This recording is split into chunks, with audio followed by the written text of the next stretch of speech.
Stay here. Don't wander off. I'll go buy some oranges. His voice was calm but heavy with fatigue. The stubble on his chin and the tired look in his eyes gave him a rugged, worn-out appearance like a man who had been carrying the weight of too many years. A flicker of emotion passed through the chubby boy's face, worry, maybe fear, but it disappeared as quickly as it came. Okay, he whispered, bowing his head, shoulders curling inward. Liu Changqing lingered for a second, his gaze resting on his son. A trace of sorrow welled up in his chest before he finally turned and made his way toward the nearby fruit stall. He didn't sigh. He didn't curse fate. But the feeling gnawing at him wasn't easy to ignore. Because none of this made sense. He had transmigrated. Not just in body, but into an entirely new world that looked suspiciously like the one he came from. Similar cities, similar systems. Only a few names and faces had changed. Judging by the tech and lifestyle, this world was about where his old one had been in 2005. His new name? Liu Changqing. Age *35. Status *divorced. Children *2. The boy, his son, was 15 and in his second year of middle school. The girl, 10, was in 4th grade. She'd been angry at him since the divorce, her small heart tangled with misunderstandings. As for him, he had been 20-something just a week ago. Now he was thrust into fatherhood, adulthood, and a failing life he had no hand in shaping. Still, this version of Liu Changqing had tried. The kids weren't neglected. The boy was a little pudgy, yes, but it was a sign of being cared for, not forgotten. He bought the oranges carefully, counting each coin with precision. When he returned, his son was standing just as he had left him, head down, fists clenched by his sides. Liu Changqing handed him an orange. Here, try one. The boy didn't take it. His voice cracked, almost inaudible. Dad. He looked up, eyes red, lips trembling. Did Mom really fall in love with someone else? A sharp pang of resentment stabbed at Liu Changqing's chest. But he swallowed it down, forced himself to stay calm. He knew the answer. The memories in his head, both his own and the original Liu Changqing's, told the whole story. The real Liu Changqing had been a casualty of misplaced love. Back in high school, his ex-wife had been admired by many. Elegant. Composed. Always the center of attention. Both she and her best friend had fallen for the same boy, and when the triangle collapsed, it was Liu Changqing, loyal, invisible, ever persistent, who stepped in. She hadn't loved him. Not truly. But when she sat under that tree, her eyes hollow, she said something that would change both their lives. You like me, right? Let's get married after we graduate. And so they did. He gave everything, his education, his youth, his pride. He worked himself to the bone, providing for a family that never fully accepted him. Her love, if it ever existed, faded quickly. Her mother, a ruthless, controlling woman with no shortage of opinions, loathed him from the start. After her husband died, she stopped pretending. She orchestrated a reunion between her daughter and the boy she had once loved. And just like that, the fragile illusion of marriage shattered. In the end, Liu Changqing gave up everything, house, car, money, just to keep his children. 3,000 yuan. That was all he had left. He remembered sitting on a curb the day he arrived in this world, chain-smoking through half a pack, punching himself to see if it was real. And now, here he was, peeling an orange, watching a boy try not to cry. Liu Changqing gently lifted his son's face and pressed a slice into his mouth. It's sweet, right? Tears streamed down the boy's cheeks. His father's rough hands, the sad smile on his face, it was too much. It's sour, he muttered. So sour.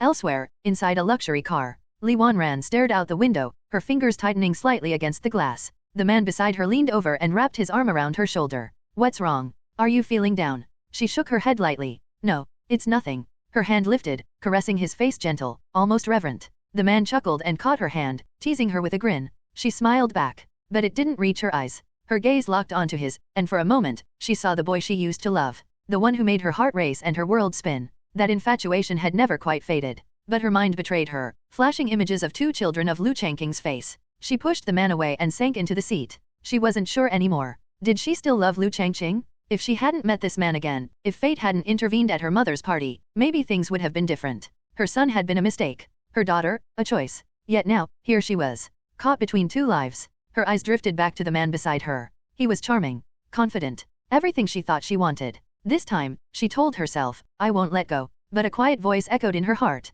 Sorry, my children, maybe I really am a bad mother. Liu Changqing was under tremendous pressure. By nature, he was gentle, someone who couldn't ignore the suffering of others. But when misfortune landed on his own shoulders, it weighed on him like a mountain. A part of him wanted to scream, to cry, to break. But he didn't. The house was old and tired.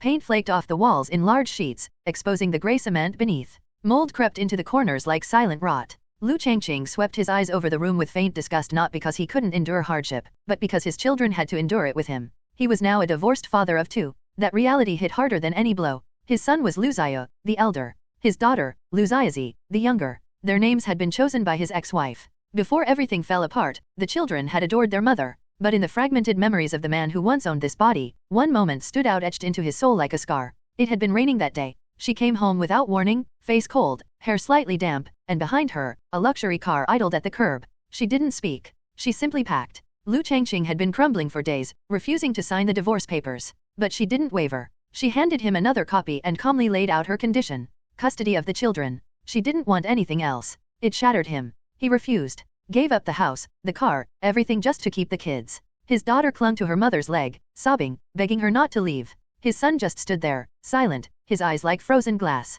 She didn't look back. She peeled her daughter off like she was shaking off a burden and walked out the door, disappearing into the sleek, dark car. In the end, she got her freedom. And he got the children and a measly 3,000 yuan. When Liu Changqing transmigrated into this man's life and inherited his memories, he had sat in a daze for hours, slapping himself, trying to make sense of it all. How could a mother abandon her children so easily? How could love vanish so completely? Now, with nothing but 2 confused children and a ruined house, Liu Changqing stood in the middle of a storm he didn't start but would have to weather. At least they still had a roof over their heads. This old apartment left behind by his late parents hadn't been sold off. It sat on the 5th floor of a crumbling building in a forgotten corner of the city. 3 bedrooms, 1 living room, a kitchen, and a bathroom. About 100 square meters of memories and mildew. It wasn't much, but it was theirs. He opened the windows to let in some air, but the musty scent of old wood and older grief still clung to the walls. His son, Liu Zaya, hadn't said a word since they returned. He sat still, deep in thought, a crease forming on his round face. But as Liu Changqing cleaned, mopping away years of grime and sorrow, something changed in the boy. He stood, then walked over. And suddenly, with a soft thump, his stomach bumped into Liu Changqing's head. "Dad," he said, voice trembling, "I'm dropping out of school." Liu Changqing froze. 15-year-old Liu Zaya had seen more than he should have. He remembered his mother leaving. He remembered his little sister sobbing into her pillow at night, crying out for a mother who would never return. And he remembered his father sinking into silence, drowning in beer and heartbreak. Back then, dinner was nothing but instant noodles. Their home had felt more like a waiting room for grief. But 2 days ago, his father had stopped drinking. The change was small but noticeable. It gave the boy hope. And now he wanted to help.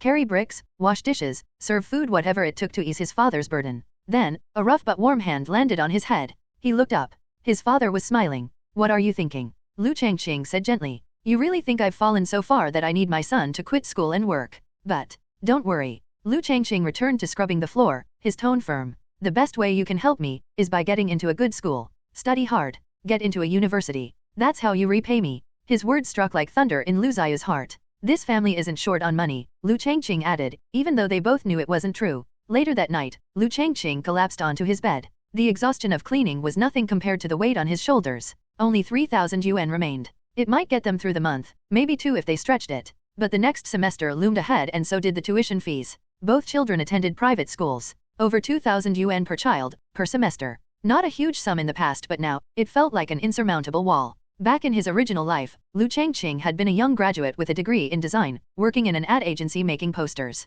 But here, in this world where copyright laws were tighter and life was harder, he wasn't sure a 35-year-old could re-enter that field so easily. He needed another path. And he had one. Online novels. In his youth, he had devoured countless web novels. He understood pacing, tropes, emotional payoffs. He had dissected plot lines, admired climaxes, and dreamed of writing one himself. This world, so similar to his own 2005, hadn't yet been saturated with cliché power fantasies and formulaic martial arts sagas. This was his chance. He'd start with something bold. Something no one here had ever seen. Maybe, the dochi cultivation system. But just in case, he needed a backup plan. He remembered a bookstore nearby with a help wanted sign. And he needed a computer. The next day, he visited the store. The owner was surprised. A middle-aged man applying for a low-wage job? Still, he didn't question it too much. They struck a deal. Work hours, 7 a.m. to 6 p.m. No meals included. Salary, 2,000 yuan per month. It was far below average, but the store was nearby and that mattered more than pride right now. The owner casually admitted the store didn't make much money.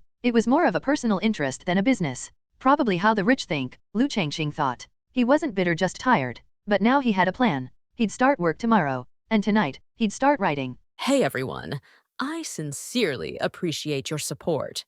If you enjoy my audiobooks, I would be truly grateful if you could subscribe to the channel. And if you'd like to support even further, you're welcome to become a Patreon member, where you can access audiobooks of novels as long as they are freely available on the internet. Your kindness and support mean so much. Thank you. Liu Zizi was feeling downcast. At her young age, she didn't fully understand that her once happy family had already fallen apart. In her mind, she was still living in the blissful fantasy of a loving family of 4: her mom, dad, older brother, and herself. Though she didn't know why her mother had left without a word, her memories of her mother were nothing short of perfect. To her, mom was elegant, beautiful, and gentle, the best mother in the world. Deep down, she harbored a small grudge against her father. It had to be his fault. He must have argued with mom, and that's why she left and never came back. Ever since mom left, dad would drink at home all day long, filling the house with an unpleasant smell of alcohol. Dad was awful. As the teacher left the classroom, the school day officially came to an end. With her pink backpack slung over her shoulders, Liu Changqing walked slowly out of the classroom, her head hanging low as if lost in thought. Outside the school gates, Liu Changqing was waiting. The moment he saw his sister, standing out from the crowd with her downcast expression, he approached her. Taking a few steps forward, he grabbed her by the arm. Startled, Liu Changqing flinched and looked up. Seeing it was her brother, she let out a sigh of relief. Ugh, geez, can't you stop scaring me like that, big brother? What were you thinking about? You were so lost in thought. Liu Changqing smiled, his chubby cheeks squeezing his facial features together. Shaking her head, Liu Changqing didn't say anything. Instead, she lowered her head again and continued walking forward. She didn't like their current home either. It felt old and broken, nothing like their previous one. I don't want to go back. The house is so shabby. Hearing this, Liu Changqing's expression dimmed. Compared to their previous home, their current house was indeed dilapidated. Back then, their dad had been doing great, running his own clothing factory. But business had declined this year, leading to financial ruin, bankruptcy, and then their mother's departure. Shaking off these thoughts, Liu Changqing didn't want his young sister to bear the weight of such burdens. Even if I pick you up, you're still not happy. It's not that. I'm happy, but don't think too much about it. Dad gave me 100 yuan today, let's go eat something delicious. Something delicious. Hearing this, Liu Changqing's eyes lit up, and she could almost feel herself drooling. Hot pot, burgers, fried chicken, cupcakes. Big brother, what are we eating? What are we eating? Smiling at his excited little sister, Liu Changqing patted her on the head. Silly girl. Lanzhou noodles. The reason Liu Changqing was tasked with picking up his sister was that Liu Changqing had been invited to meet someone, a somewhat familiar acquaintance. The woman sitting across from him was fashionably dressed, wearing large black-rimmed glasses. Her sleek black hair was tied back and draped over her left shoulder, giving her a quiet, gentle demeanor. Obeda. However, her face looked pale and weary, as if she hadn't had a proper night's sleep in a long time.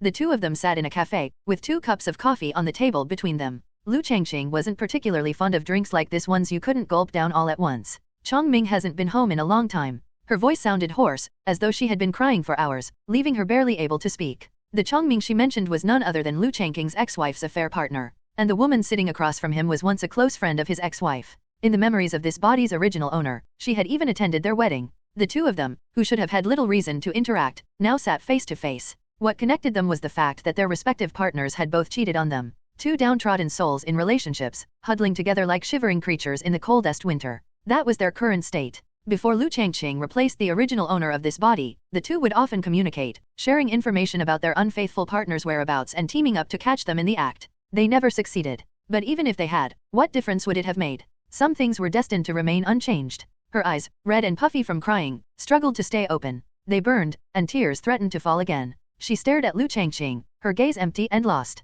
She didn't know if there was anything left to salvage. Why haven't you contacted me lately? Why haven't you updated me on her whereabouts? The her in Yuan Yao's question referred to Liu Changqing's ex-wife. As she spoke, her voice sounded hollow, her eyes dull as if her soul had left her body. Liu Changqing felt utterly exhausted. The previous Liu Changqing might have endured years of humiliation, but it was nothing to be proud of. After thinking for a moment, he looked at the woman sitting before him. I'm divorced. He stated it plainly. And Yuan Yao's blank eyes widened in disbelief as she stared at him, her expression morphing into one of astonishment. What did you just say? I got divorced. 3 days ago. Why you? How could you get divorced? Hearing this, Yuan Yao froze, feeling as though the sky was falling. He was divorced. He had divorced Li Wanran. Why? He loved her, didn't he? This scruffy, unkempt man, who had been at her beck and call, treating her like a precious jewel, how could he get divorced? She suddenly stood up, her eyes wild with panic. Grabbing Liu Changqing's collar, she pleaded desperately. No, you can't divorce her. They're together now, aren't they? You love her? Why didn't you try to keep her?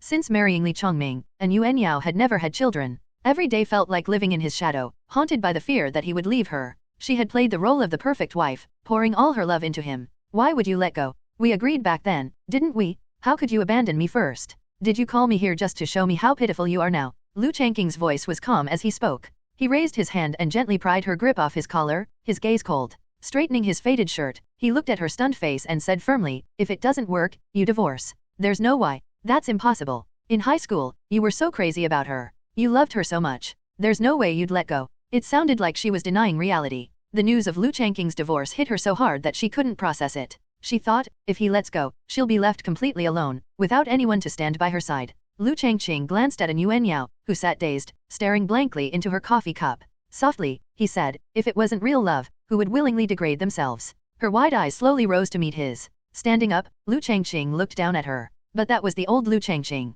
You can think of it as the Liu Changqing who loved Li Wanran dying 3 days ago. Now, if I saw her get hit by a car, I wouldn't even blink. Yuan Yao had never seen such an expression before. This scruffy, weathered man with a slight paunch, why did he exude such an intimidating aura when he spoke? His eyes. One more thing, stop making your life so difficult. Liu Changqing stepped aside and walked toward the exit. Eat well, take care of yourself, and leave him. Find someone you love who loves you back. There's no point in clinging to a man who doesn't deserve it. Her eyes followed his retreating figure, his final words echoing in her ears. A woman shouldn't live like you do. Standing outside the cafe, Liu Changqing glanced back at Yuan Yao, still sitting in a daze with her head bowed. A trace of pity flickered across his face. Letting out a soft sigh, he muttered to himself, at least she didn't make me pay. Time to get out of here. With that, he quickly left the area. A week had passed since Liu Changqing's meeting with Yuan Yao. In that time, he had discovered a rather troublesome issue. His daughter seemed to harbor some hostility toward him. It was as if, in her mind, he was the reason her beloved mother had left. As a result, her dislike for him grew stronger. This left Liu Changqing with a headache. He understood, however, that the rift between a parent and child wouldn't be easily mended. Setting these matters aside, Liu Changqing furrowed his brow as his fingers flew over the keyboard. His plan to make money by writing novels was hitting some roadblocks. Despite no changes to the story's plot and having even optimized the descriptions, the online serialization of Battle Through the Heavens had garnered only double-digit views and recommendations. Over the past week, while working at the bookstore, Liu Changqing had been updating the story at an incredible pace, averaging 20,000 words a day. With a clear outline in his mind, his typing speed was astonishing. He wanted to stockpile chapters while also trying to earn his first payout quickly before summer vacation ended. However, given the current situation, it didn't seem realistic. That shouldn't be the case, right? The thought gnawed at Liu Changqing's mind. Even if the plot seemed cliched to him, in a market filled with flowery, overly sentimental romances, a fast-paced, indulgent harem-style story should have been a breath of fresh air. Why wasn't it working? 6 to 7 chapters a day. There was nothing wrong with his update frequency either. Could it be, heroes are made by the times? In his previous life, this book had succeeded because the author had written the right story at the right time, using the right formula. This realization helped Liu Changqing come to terms with his current predicament. Being a plagiarist wasn't as simple as in novels where casually copying a popular story would guarantee instant success. Too many uncertain factors were at play. Still, he was broke. If he had money, if he had transmigrated just 1 week earlier, things wouldn't have come to this. Liu Changqing scowled, his eyes glued to the computer screen as he concentrated on typing. He failed to notice that the bookstore's sole customer, a young woman holding a book, was glancing toward the counter from time to time, betraying her supposed focus on reading. Li Qing hadn't expected to meet him again. Outwardly, she appeared calm, but her heart was already in turmoil. Although his appearance had changed slightly, Li Qing recognized him at a glance as the person from her memories. Their first encounter had been dramatic. Last year, after finishing the college entrance exams, Li Qing attended her high school's final class reunion. Having never touched alcohol before, she gave in to her classmates' encouragement and had a single beer. During the meal, everything seemed fine. But as the gathering ended and she headed home, the alcohol's delayed effects hit her. Her steps became unsteady, her limbs weak. On her way back, she encountered 2 young men who began chatting her up.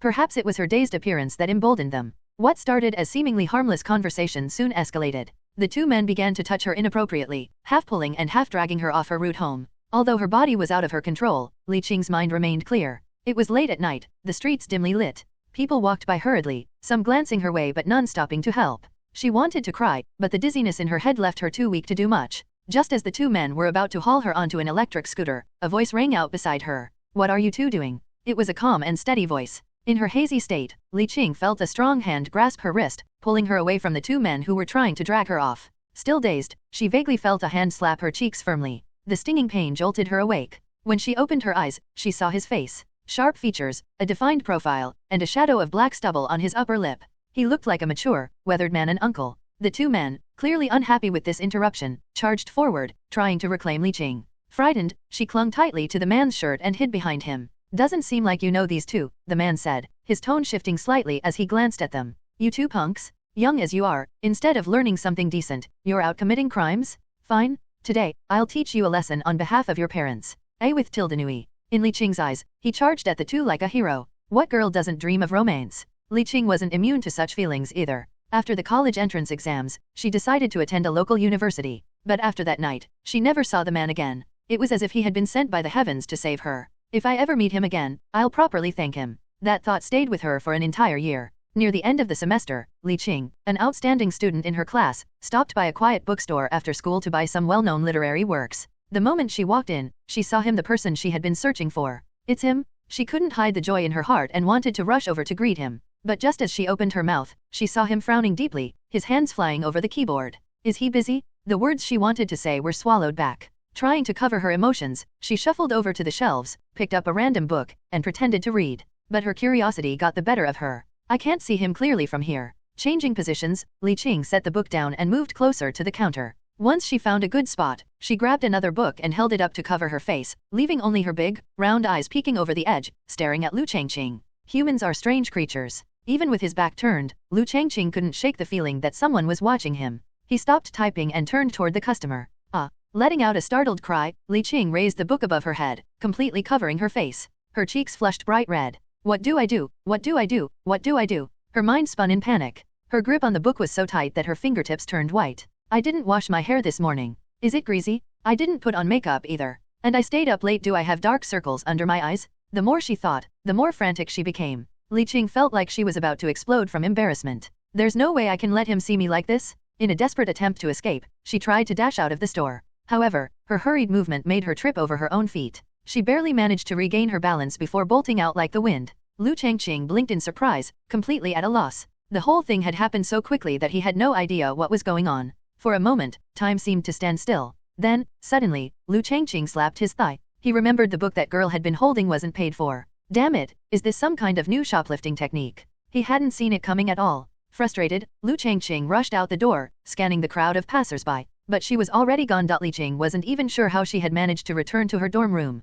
Pushing open the door, she slipped inside with her head hung low and dove straight into her lower bunk. Wang Shi, watching her from across the room, looked a little puzzled. Weren't you going out to buy books? Why are you back so soon? As Li Qing's roommate and close friend, Wang Shi shared a good rapport with her. In most girls' dormitories, groups tend to form. Those who are close become practically inseparable, while others engage in constant scheming and snarky remarks. Fortunately, Li Qing's 6-person dorm was free of such dramas. The roommates got along well, with no sign of cliques or backstabbing. Because they had no afternoon classes after the morning sessions, the other 4 roommates had decided to go shopping together. Li Qing had declined to join them, citing her plans to buy books, while Wang Shi had opted out simply because she felt lazy. To her, the ultimate joy was stocking up on snacks, grabbing a big bottle of soda, curling up in her chair, and watching anime on her computer. What's more fun, watching anime or playing games? Shopping? Ha, what nonsense? Hearing Wang Shi's question, Li Qing pulled a thin blanket over her head, leaving her legs dangling off the side of the bed, nervously tapping against each other. She felt like she was going to die of embarrassment.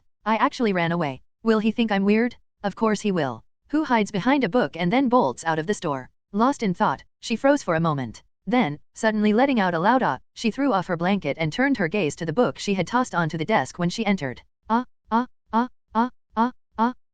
Can you calm down and speak properly? What's going on? Startled by Li Qing springing out of bed and pointing a trembling finger at the desk, Wang Shi was thoroughly confused. Reaching over, she picked up the book and glanced at its cover. Pregnancy precautions. You're pregnant. Wang Shi's eyes widened in disbelief, a mix of shock and incredulity flashing across her face. I didn't pay for it. Why would you care about paying if you're pregnant? Wait, what money? Forget that, answer me first. Are you pregnant? Leaping from her seat, Wang Shi crouched in front of Li Qing, pressing her ear to Li Qing's stomach. Gurgle, gurgle. The faint sounds coming from her stomach made Wang Shi's expression comically exaggerated. I think I heard the baby move. Standing up, she grabbed Li Qing by the shoulders with both hands. Who's the father? Li Qing's face turned an even deeper shade of red. She hadn't eaten anything all morning. Her plan was to buy books first and then grab lunch, but after what had happened at the bookstore, she had skipped lunch entirely. Her empty stomach was naturally making noises.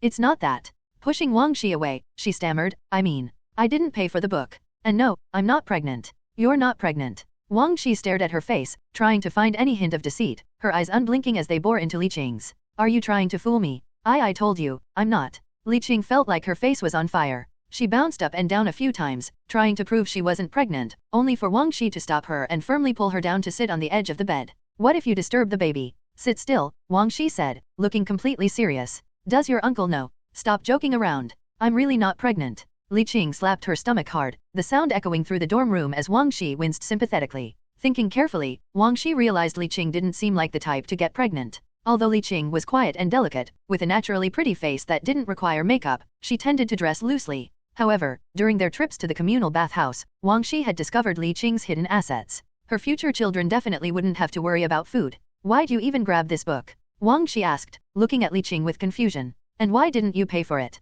I. Stop stammering. Just explain. Lowering her head until it was almost buried in her chest, Li Qing muttered softly, I saw him. Him. About to ask for clarification, Wang Shi suddenly remembered something Li Qing had mentioned before. The uncle who saved you. Her voice was as faint as a mosquito's buzz, and her flushed face hadn't cooled down. Wow, what a small world. Wang Shi exclaimed, clearly intrigued. Where'd you see him? At the bookstore. No. Was it on the way out? Or maybe on the street? And no. Her voice grew even softer, and Li Qing hesitated before finally whispering, he's the store clerk. Wang Shi was momentarily speechless. She remembered Li Qing's story something straight out of a novel. But hadn't Li Qing said the man was in his 30s? So, a guy in his 30s. His salary probably just barely supports himself. This isn't about money. Li Qing retorted, her eyes lighting up with admiration. He's one of those rare types. Back when I was at my lowest, he saved me. He spoke so calmly, even though he smelled faintly of alcohol. Okay, stop. The more you talk, the more he sounds like a scruffy, unkempt uncle. Wang Shi rolled her eyes before returning to her chair. She propped her feet up and hugged her knees. So, you saw him, and knowing your personality, you definitely didn't greet him. Instead, you acted like an idiot, got noticed, and then ran off with the book without paying. Am I right? Seeing Li Qing nod, Wang Shi sighed, a look of exasperation crossing her face. Poking Li Qing's forehead, she said, honestly, use your brain. He probably thinks you were stealing the book. Oh no, you're right. Panic set in as Li Qing grabbed Wang Shi's wrist. What do I do? What do I do? Don't panic. It's actually pretty simple. Wang Shi smiled. Either return the book or go back and pay for it. I can't. Then just hide it and pray you never run into him again. I can't do that. Spreading her hands, Wang Shi replied, well, then, I've got nothing. Ugh. After a moment of intense internal struggle, Li Qing made up her mind and grabbed Wang Shi's arm. Come with me. I'm not going. Pushing Li Qing's hand away, Wang Shi spun her chair to face her computer. I'm reading a novel. I don't want to go out. A novel. Yep. The author of Battle Through the Heavens writes so well. I've already read over 30 chapters today. Waving her hand dismissively, Wang Shi lowered her voice dramatically. 30 years of East Rivers, 30 years of West Rivers. Never underestimate a poor youth. She clenched her fist and punched the air. So epic, so inspiring. Li Qing stared at Wang Shi, feeling that her friend's behavior seemed a little off. Wang Shi finished the chapter she was on and scrolled down, only to realize it was the last one available. What? It's over already. She let out a wail and opened the comments section to type furiously. Just when it was getting good author, write faster. Ignoring Wang Shi, Li Qing thought for a moment before deciding to pay for the book. Clenching her fists and steeling her resolve, she picked up the book from her desk, opened the dormitory door, and stepped outside. Li Qing crouched in the corner, trying to stay out of sight. She held the book tightly with both hands, covering the lower half of her face, her cheeks already flushed bright red. She regretted everything. What should have been a meaningful reunion had turned into an embarrassing disaster. If there were a crack in the ground, she'd gladly crawl in and never come out again. Her eyes darted around as she carefully peeked out from behind the wall. From this angle, she could only see Liu Changqing's face from below, and his expression didn't look good. If she hadn't already felt anxious, seeing his sour expression only made her more worried. He looks so mad. What do I do? Feeling increasingly uneasy, she began tapping her feet nervously while staying crouched, making her resemble a little duck. Passers-by couldn't help but glance at her curiously. She was clearly pretty, but her behavior made her seem a bit odd. Most hurried past, afraid this foolish-looking girl might do something unexpected. Finally, as if stealing her resolve, Li Qing gathered her courage. What's meant to come will come eventually. She decided to face him head-on. However, misfortune rarely comes alone. Having crouched for so long, her legs had gone numb. As she tried to stand, they gave out beneath her, and she tumbled forward.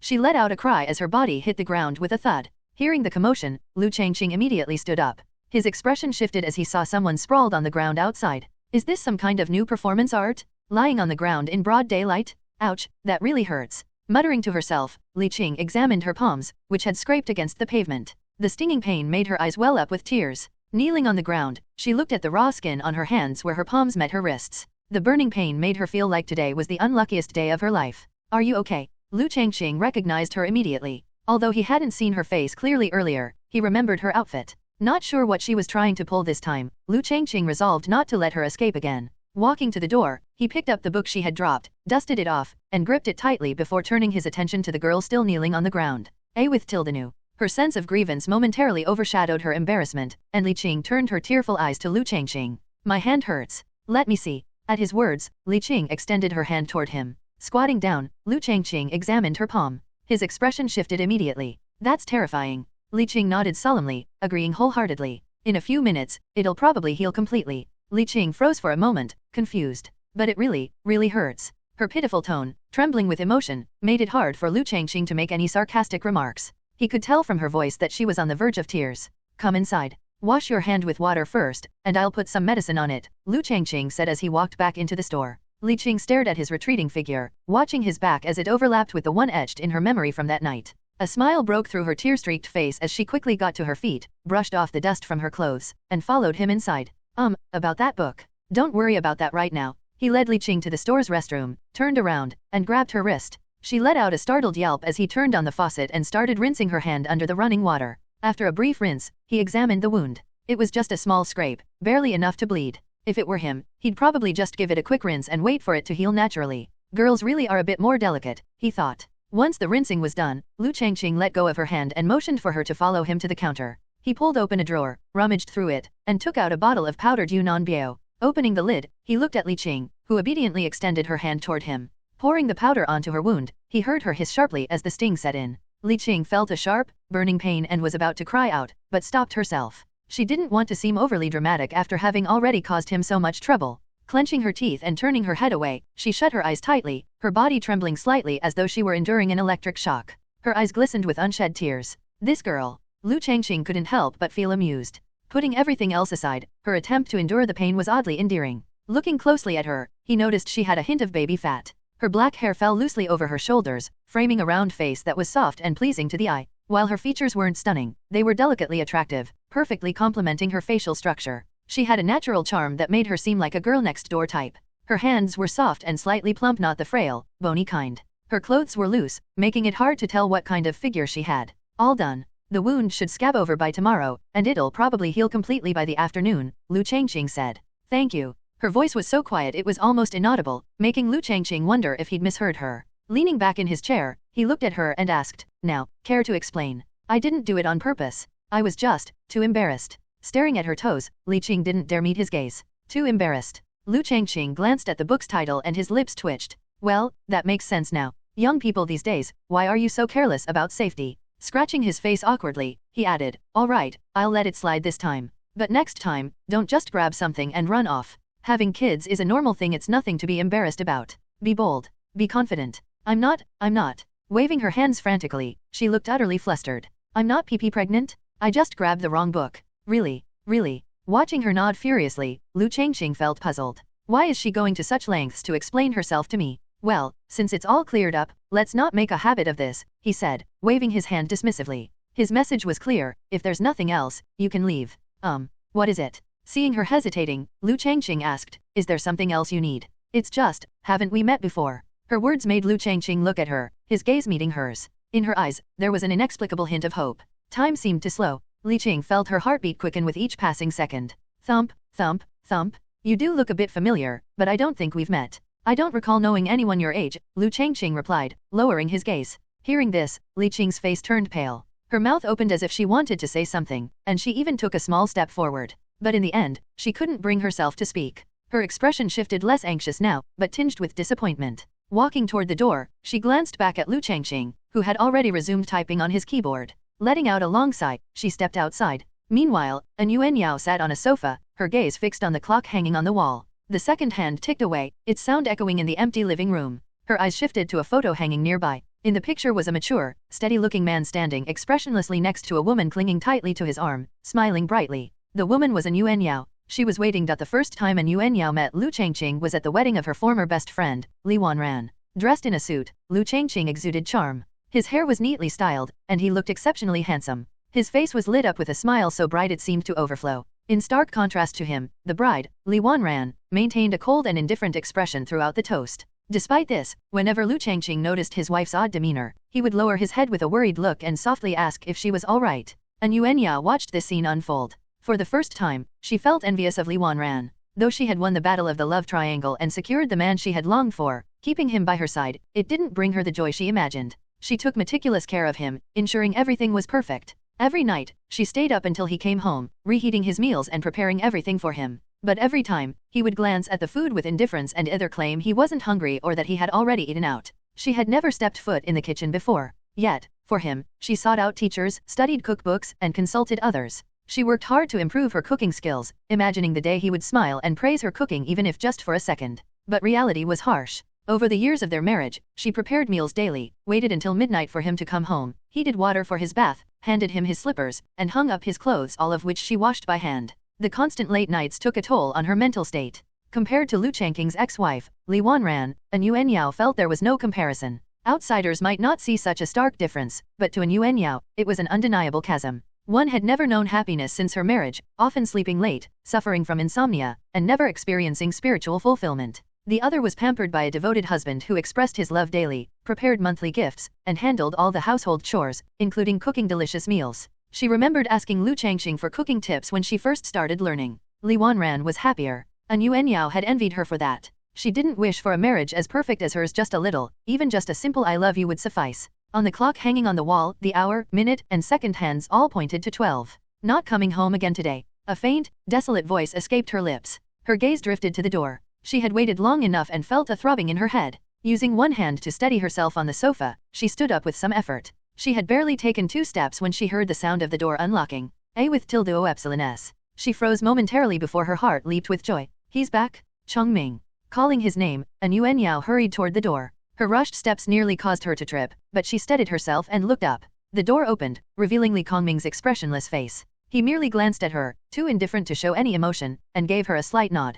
An Yao caught every detail of his reaction. A flash of disappointment flickered in her eyes, but she quickly masked it with a forced smile. Are you hungry? I made something special. I've already eaten. An Yao felt as if her throat had been seized. Her mouth opened, but no words came out. Li Changming removed his shoes, changed into indoor slippers, and walked past her, tugging at his tie as he spoke. I won't be home tomorrow. The company's been busy lately. Letting out a slow breath, An Yao steadied herself. Is there a problem at work? She forced a smile, jogging slightly to keep up with him and tilting her head to look at her husband. Don't overwork yourself. I'll make some soup for you tomorrow and bring it to the office. No need. I'll just grab something myself. An Yao fell silent. What about the day after tomorrow? We could. I'll still be busy the day after tomorrow. What about the day after that? Busy then too. Li Changming didn't notice how her head was drooping lower and lower, her face now nearly out of sight. Perhaps realizing the lack of response behind him, he turned to glance at her. Is it? Li Wanran. An Yao's voice was frighteningly low. What? You're planning to move in with Li Wanran, aren't you? This time, her words were clear.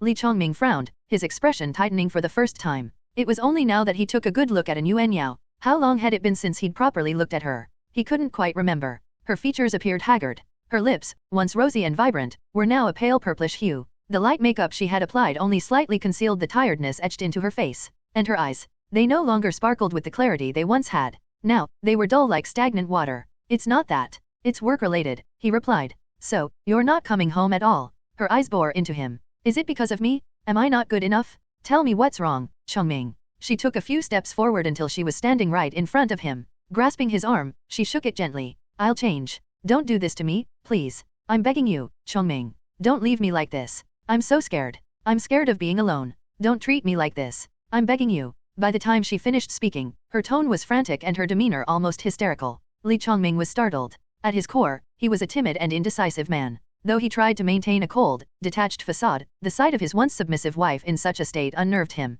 An inner voice urged him, run. Let go of me. Breaking free from her grasp, he hadn't expected her to grab him again. They struggled momentarily, and her sharp cries grew louder and more piercing. Finally, he mustered enough strength to push her away. With a loud thud, An Yao collapsed onto the floor. Her face pressed against the cold wooden surface as she gasped for air. Her hair fell messily over her face, some strands covering her eyes, obscuring her expression from him. Taking a step back, Li Changming grabbed the coat draped over the sofa and bolted for the door. As he slipped on his shoes, he hesitated for a moment at the door, glancing back at the woman sprawled on the ground. How did she end up like this? For a brief moment, memories of their first meeting flooded his mind. She had been standing by the riverside, under a willow tree, dressed in a white chiffon dress and wearing a sun hat. Butterflies fluttered around her as she smiled with pure innocence. Her eyes back then had been clear and full of life, like they could tell endless stories. The sound of the door closing echoed through the house, leaving it in silence once more. An Yao remained motionless on the floor, staring at the ground. She made no move to get up. It was unclear how much time had passed before the empty living room was filled with the sound of her suppressed sobs.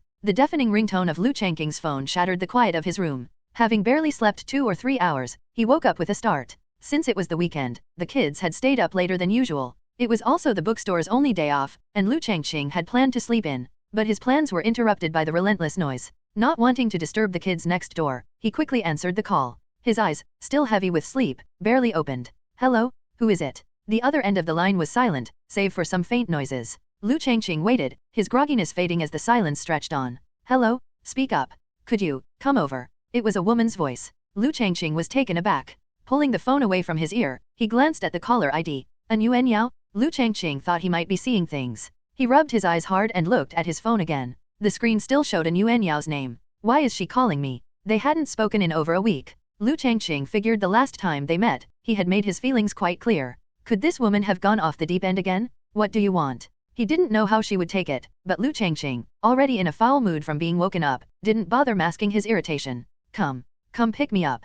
Her speech was slurred and hard to understand, as if she were struggling to form coherent words. It took Liu Changqing a moment to process. Have you been drinking? A faint mumble came through the receiver, almost inaudible. Liu Changqing frowned deeply. He pulled the phone away from his ear and ended the call. It was past 2 in the morning. Come pick her up? Out of the blue? Ridiculous. There was no way he was going. In fact, Liu Changqing thought it was absurd that he even still had her number saved in his phone. He didn't want to be entangled with anyone, much less the wife of his ex-wife's affair partner. Placing the phone on his pillow, Liu Changqing lay back down. Phones in this era were either candy bar style or flip phones. Liu Changqing's was the former, just the right size to hold in one hand with excellent battery life. Its only downside was that its ringtone was obnoxiously loud, giving him flashbacks to elderly people playing with their phones in his past life. Sleep soon crept up on him, and he was just about to drift off when the sudden blare of the ringtone jolted him awake. His whole body tensed, startled by the noise. Glaring at the vibrating phone with its thunderous ringtone, Liu Changqing snatched it up angrily and pressed the answer button.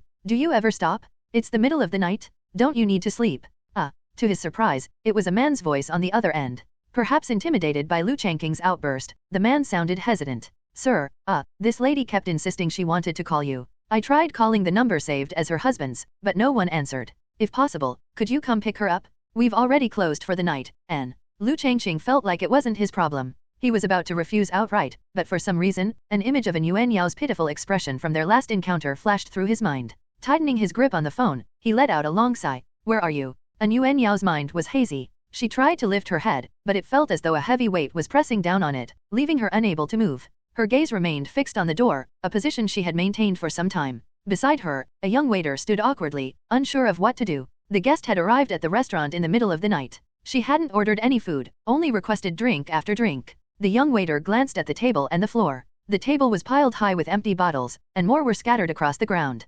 Could she have drunk herself to death? The waiter was nervous, terrified that something like that might happen. An Yuan Yao kept staring at the door. Suddenly, she seemed to see something and struggled to open her eyes wider. In her blurry vision, she saw a figure approaching. Her heart held a glimmer of hope. Even though the chance was slim, she couldn't help but hold on to the thought. Changming. I'm not that bastard. Liu Changqing's face was dark with displeasure. This was exactly the kind of situation he hated the most. The drunken An Yuan Yao squinted at him, leaning heavily on the table in an attempt to get a closer look. Her hair was unkempt, loose strands sticking to her sweaty forehead. She didn't look the least bit attractive in her current state. If anything, she resembled a lunatic. Can you still walk on your own? An Yuan Yao tried to move closer, squinting hard at Liu Changqing. After staring at him for a while, she suddenly giggled and pointed at him with her slender fingers. Hee, so it's you. Are you brain dead? The more Liu Changqing thought about it, the angrier he became. He felt that turning off his phone and leaving her here to fend for herself would have been the better choice. He. An Yuan Yao continued to laugh. To Liu Changqing, her laughter seemed pitiful. With her good looks, refined upbringing, and gentle demeanor, she didn't deserve this kind of treatment. All right, enough laughing. Where do you live? I'll take you home. Hee. Before she could answer, An Yuan Yao collapsed forward. Liu Changqing caught her arm, pulling her back up with effort. Drunk people are like boneless creatures. The phrase his father had once said in his previous life echoed in his mind. An Yuan Yao squirmed in his grasp, like a slippery eel trying to sink to the floor. With a sigh, Liu Changqing tightened his grip and hoisted her up. She was surprisingly light. Looking at her face, which was so different from the one he remembered, Liu Changqing couldn't help but feel a pang of emotion. The memories provided by this body stirred something in him.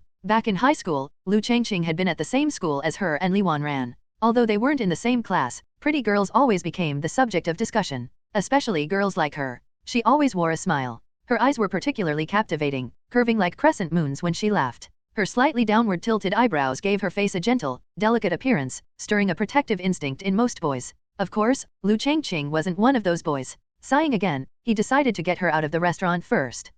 Sir. The waiter, who had been waiting nearby, called out. Supporting an Yuan Yao, Liu Changqing turned around. What is it? You haven't paid yet. Glancing at the table, Liu Changqing felt his mouth twitch. Grabbing an Yuan Yao with one hand, he began slapping her cheeks with the other. Wake up! Why did you call me here if you haven't paid? Sunday 8:45 a.m. Lu Ziazi rubbed her eyes as she opened the door to her room. She had woken up because of nature's call. I should have listened to Ji and not drunk so much water before bed. Still half asleep, she shuffled toward the bathroom, only to stumble over something and nearly fall to the ground. Thankfully, a nearby sofa prevented her from hitting the floor. Propping herself up on the sofa, she stood and looked around. Her bedhead combined with her sleepy scowl made her look adorably grumpy. Hands on her hips, she prepared to scold whoever had tripped her. But when she saw the person sprawled on the floor, her mouth dropped open in shock, wide enough to fit an egg. She recognized this person immediately. Anton. Lu Ziazi's shout was so loud it seemed to echo through the entire building. Lu Zio, scratching his round belly, stumbled groggily out of his room. What's going on? You woke me up. Brother. Lu Ziazi dashed over to him and grabbed his arm, tugging at him with all her might. Look at what? Still half asleep, Lu Zio followed the direction of her pointing finger and saw a woman lying flat on the floor. Part of a blanket was draped over her, while the rest remained on the sofa. It seemed like she had rolled off. But why is Anton here? Lu Zio was equally shocked. On the one hand, he couldn't fathom why an Yuan Yao was in their house. On the other hand, she was wearing a loose white t-shirt that clearly belonged to their dad. Brother, why is Anton in our house? His sister's voice pulled him out of his thoughts. Glancing at his father's closed bedroom door, then back at the woman on the floor, Lu Zio could only assume that their dad had brought her home. But why? Lu Ziazi let go of her brother's arm and cautiously approached an Yuan Yao, crouching down to poke her cheek. She reeks of alcohol. She probably drank too much last night. Lu Zio leaned in closer but, due to his size, nearly lost his balance and fell. Quickly regaining his footing, he looked down at her from above. The floor's probably too cold for her. Then brother, take her to your room. Why not your room? Lu Ziazi pinched her nose and fanned the air. She smells gross. Well, I think it stinks too. So what do we do, brother? After a moment of thought, Lu Zio came up with a solution. Put her back on the sofa. But the sofa's uncomfortable. Lu Ziazi whined loudly, prompting a glare from Lu Zio. Then we'll send her to your room. At this, Lu Ziazi immediately clamped her hands over her mouth and shook her head vigorously. As her older brother, Lu Zio had no intention of actually following through. He was simply trying to scare his mischievous little sister. He stepped forward, grabbed an Yuan Yao's arm, and lifted it onto his shoulder. However, before he could fully support her, the seemingly unconscious woman suddenly shifted. With grave BS. Her entire weight fell onto Lu Zio, who, while appearing strong, was mostly just chubby and not particularly muscular. Unable to keep his balance, he toppled backward. Thankfully, the sofa was behind him. Falling onto the sofa, he found himself pinned down as an Yuan Yao's body slumped on top of him.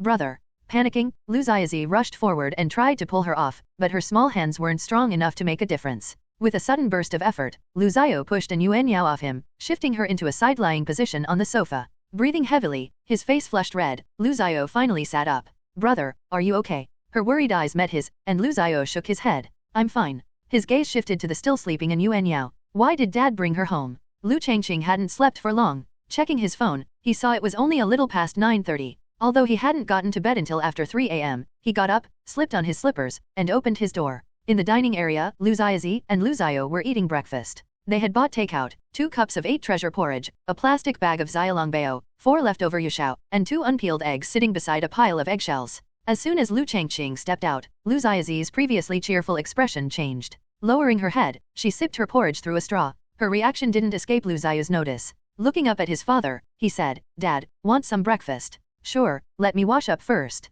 With that, Liu Changqing headed to the bathroom. His complexion seemed off. Once he finished freshening up, he sat down at the table and reached for a xiaolongbao. I'm not hungry anymore, Lu Ziazi suddenly announced. She pushed away her half-finished porridge, her face showing clear displeasure, before retreating to her room. Liu Changqing froze mid-bite, unsure whether to continue eating or not. Lu Zio, observing the scene, said quietly, Dad, she's still young. His meaning was clear. In Lu Ziazi's eyes, it was their father's fault that their once happy family had fallen apart. To her, their mother was perfect and beautiful. If their dad hadn't made mistakes, Mom would never have left. She didn't yet understand the true meaning of divorce or where the real blame lay. It's fine. Taking a small bite of the xiaolongbao, Liu Changqing chewed slowly. Somehow, it tasted bland. Your sister is actually a very sensible child, but now isn't the time for her to know the truth. Swallowing, he turned to his son. Promise me you won't tell your sister about this. Lu Zio met his father's gaze. After a long pause, he nodded. I understand. Neither child asked about an Yuan Yao's presence, and Liu Changqing wasn't the type to bring home a guest out of kindness.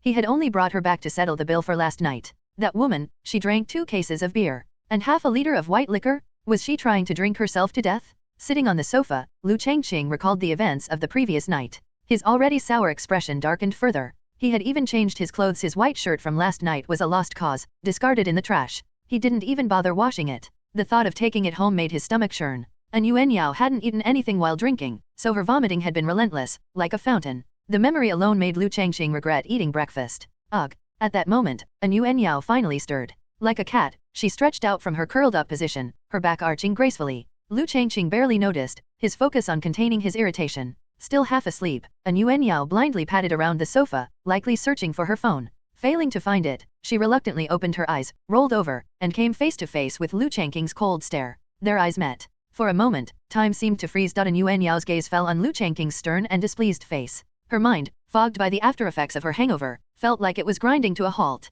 She glanced down at the clothes she was now wearing, realizing they had been changed. The dizziness from her hangover vanished instantly, replaced by a sobering clarity. Her head shot up abruptly. "Don't look at me like that," Liu Changqing said, his voice low. "With a figure as flat as a washboard, don't assume I did anything to you." Fortunately, both Lu Xiao and Lu Xiaozi had gone back to their rooms, giving Liu Changqing the privacy to speak with her properly. And Yuan Yao's face twisted with humiliation, her eyes brimming with anger. Any woman would be upset hearing something like that. "You don't even think about it. You're not my type," Liu Changqing interrupted bluntly. He pulled a receipt from his pocket and placed it in front of her. "What I can't understand is this, our relationship isn't exactly close. The only reason we've ever spoken is because of that unpleasant topic. So why, when you were drinking last night, did you think it was a good idea to call me?" His eyes were fixed on her as he waited for an answer. And Yuan Yao's face clouded over at his words. She clutched the hem of her borrowed shirt, her fingers turning pale from the strength of her grip.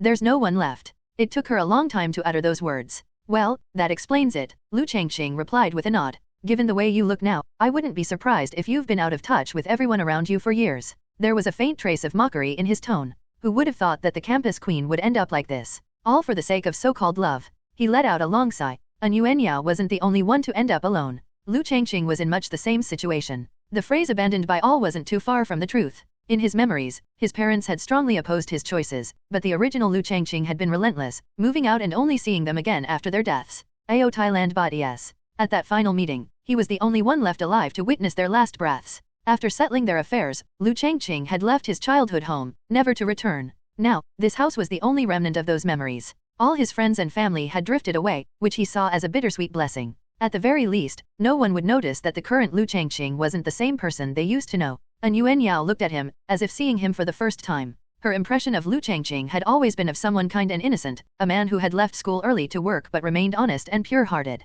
The man before her now was completely different. "All right, I was just venting and ended up saying a bunch of nonsense," Liu Changqing interrupted her thoughts. Tapping the receipt with his finger, he continued, "Judging by your face, I'd never have guessed you could drink that much. Settle the bill, I covered it last night." "How much?" Liu Changqing's stinginess made Yuan Yao inexplicably annoyed. But on second thought, if he hadn't come to pick her up yesterday, she might have ended up passed out on some random street corner or worse, dead, with no one knowing. "It's 754 yuan in total." "Huh? What do you mean huh?" Her irritation flared. "You don't even know how lucky you are? Do you have any idea what you did in that store yesterday?" Liu Changqing's expression darkened. And Yuan Yao truly had no memory of what had happened at the restaurant. Human curiosity is a powerful thing. After a moment's thought, she cautiously leaned forward and asked, What exactly did I do? Don't make me relive that scene, okay?" He pinched the bridge of his nose between his thumb and forefinger, clearly exasperated. If he could help it, he didn't want to recall it either. "Just pay the bill. I'm not even charging you for the accommodation. You should be thankful it was me who picked you up, otherwise, anyone else would have bled you dry."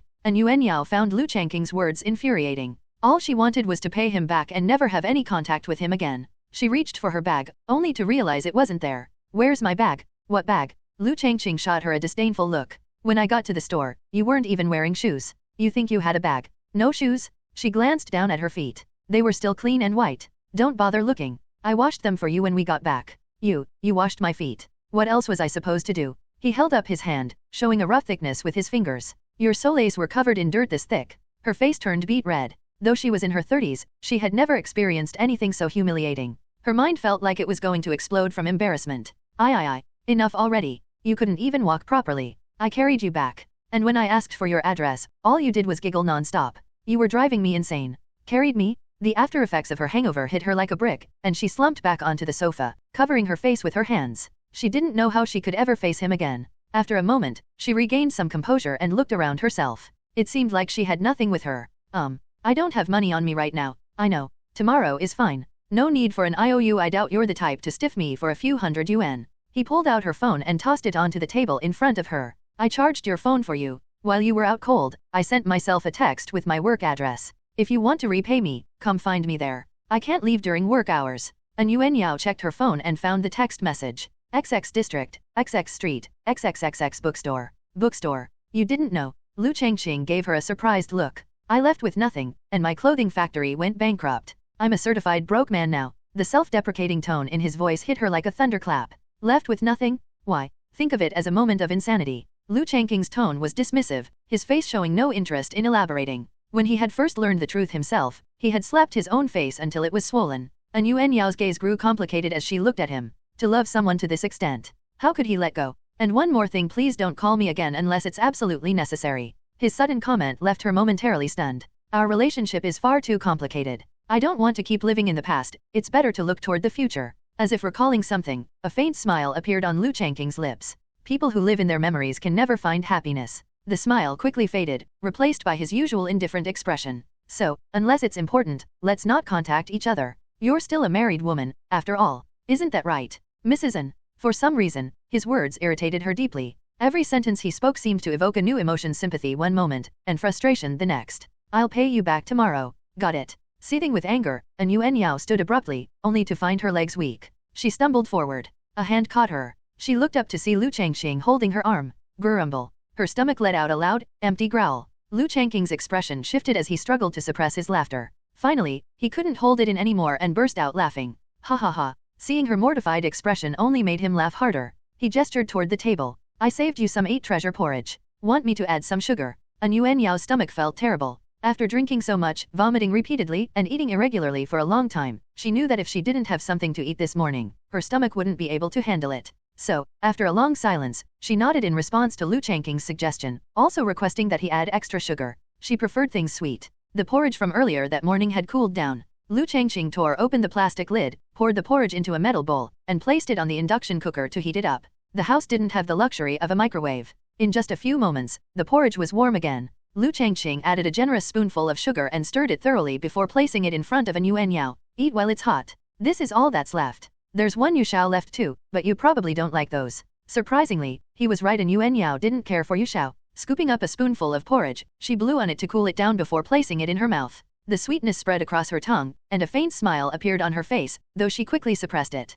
She began eating faster. As the porridge filled her stomach, the discomfort gradually subsided. Before long, she had finished the bowl completely. Feeling a little embarrassed, she looked at Liu Changqing, about to speak, but his words cut her off. You didn't come here wearing shoes, so just take the slippers you're wearing now with you? Looking down at her feet, she saw she was wearing a pair of new pink slippers adorned with large embroidered flowers, though the design wasn't exactly appealing. Without refusing, she accepted them. She wasn't foolish, walking back barefoot wasn't an option. Standing at the doorway, Liu Changqing skipped any pleasantries and simply reminded her to repay him soon before closing the door. What a money grubber. Though she thought this, seeing the peeling walls of the hallway, she couldn't help but understand. He really was a certified broke man now, responsible for raising 2 children. A mocking chuckle escaped her lips, but it quickly turned into a wave of sadness. At least he had his children with him. But what about me? Thinking about her own home, An Yuan Yao raised a hand to her stomach, gently rubbing it. Regret flickered in her heart. A child. Her eyes dimmed, a trace of loneliness flashing through them. The next day, it took some searching before An Yuan Yao finally found the bookstore at the address Liu Changqing had given her.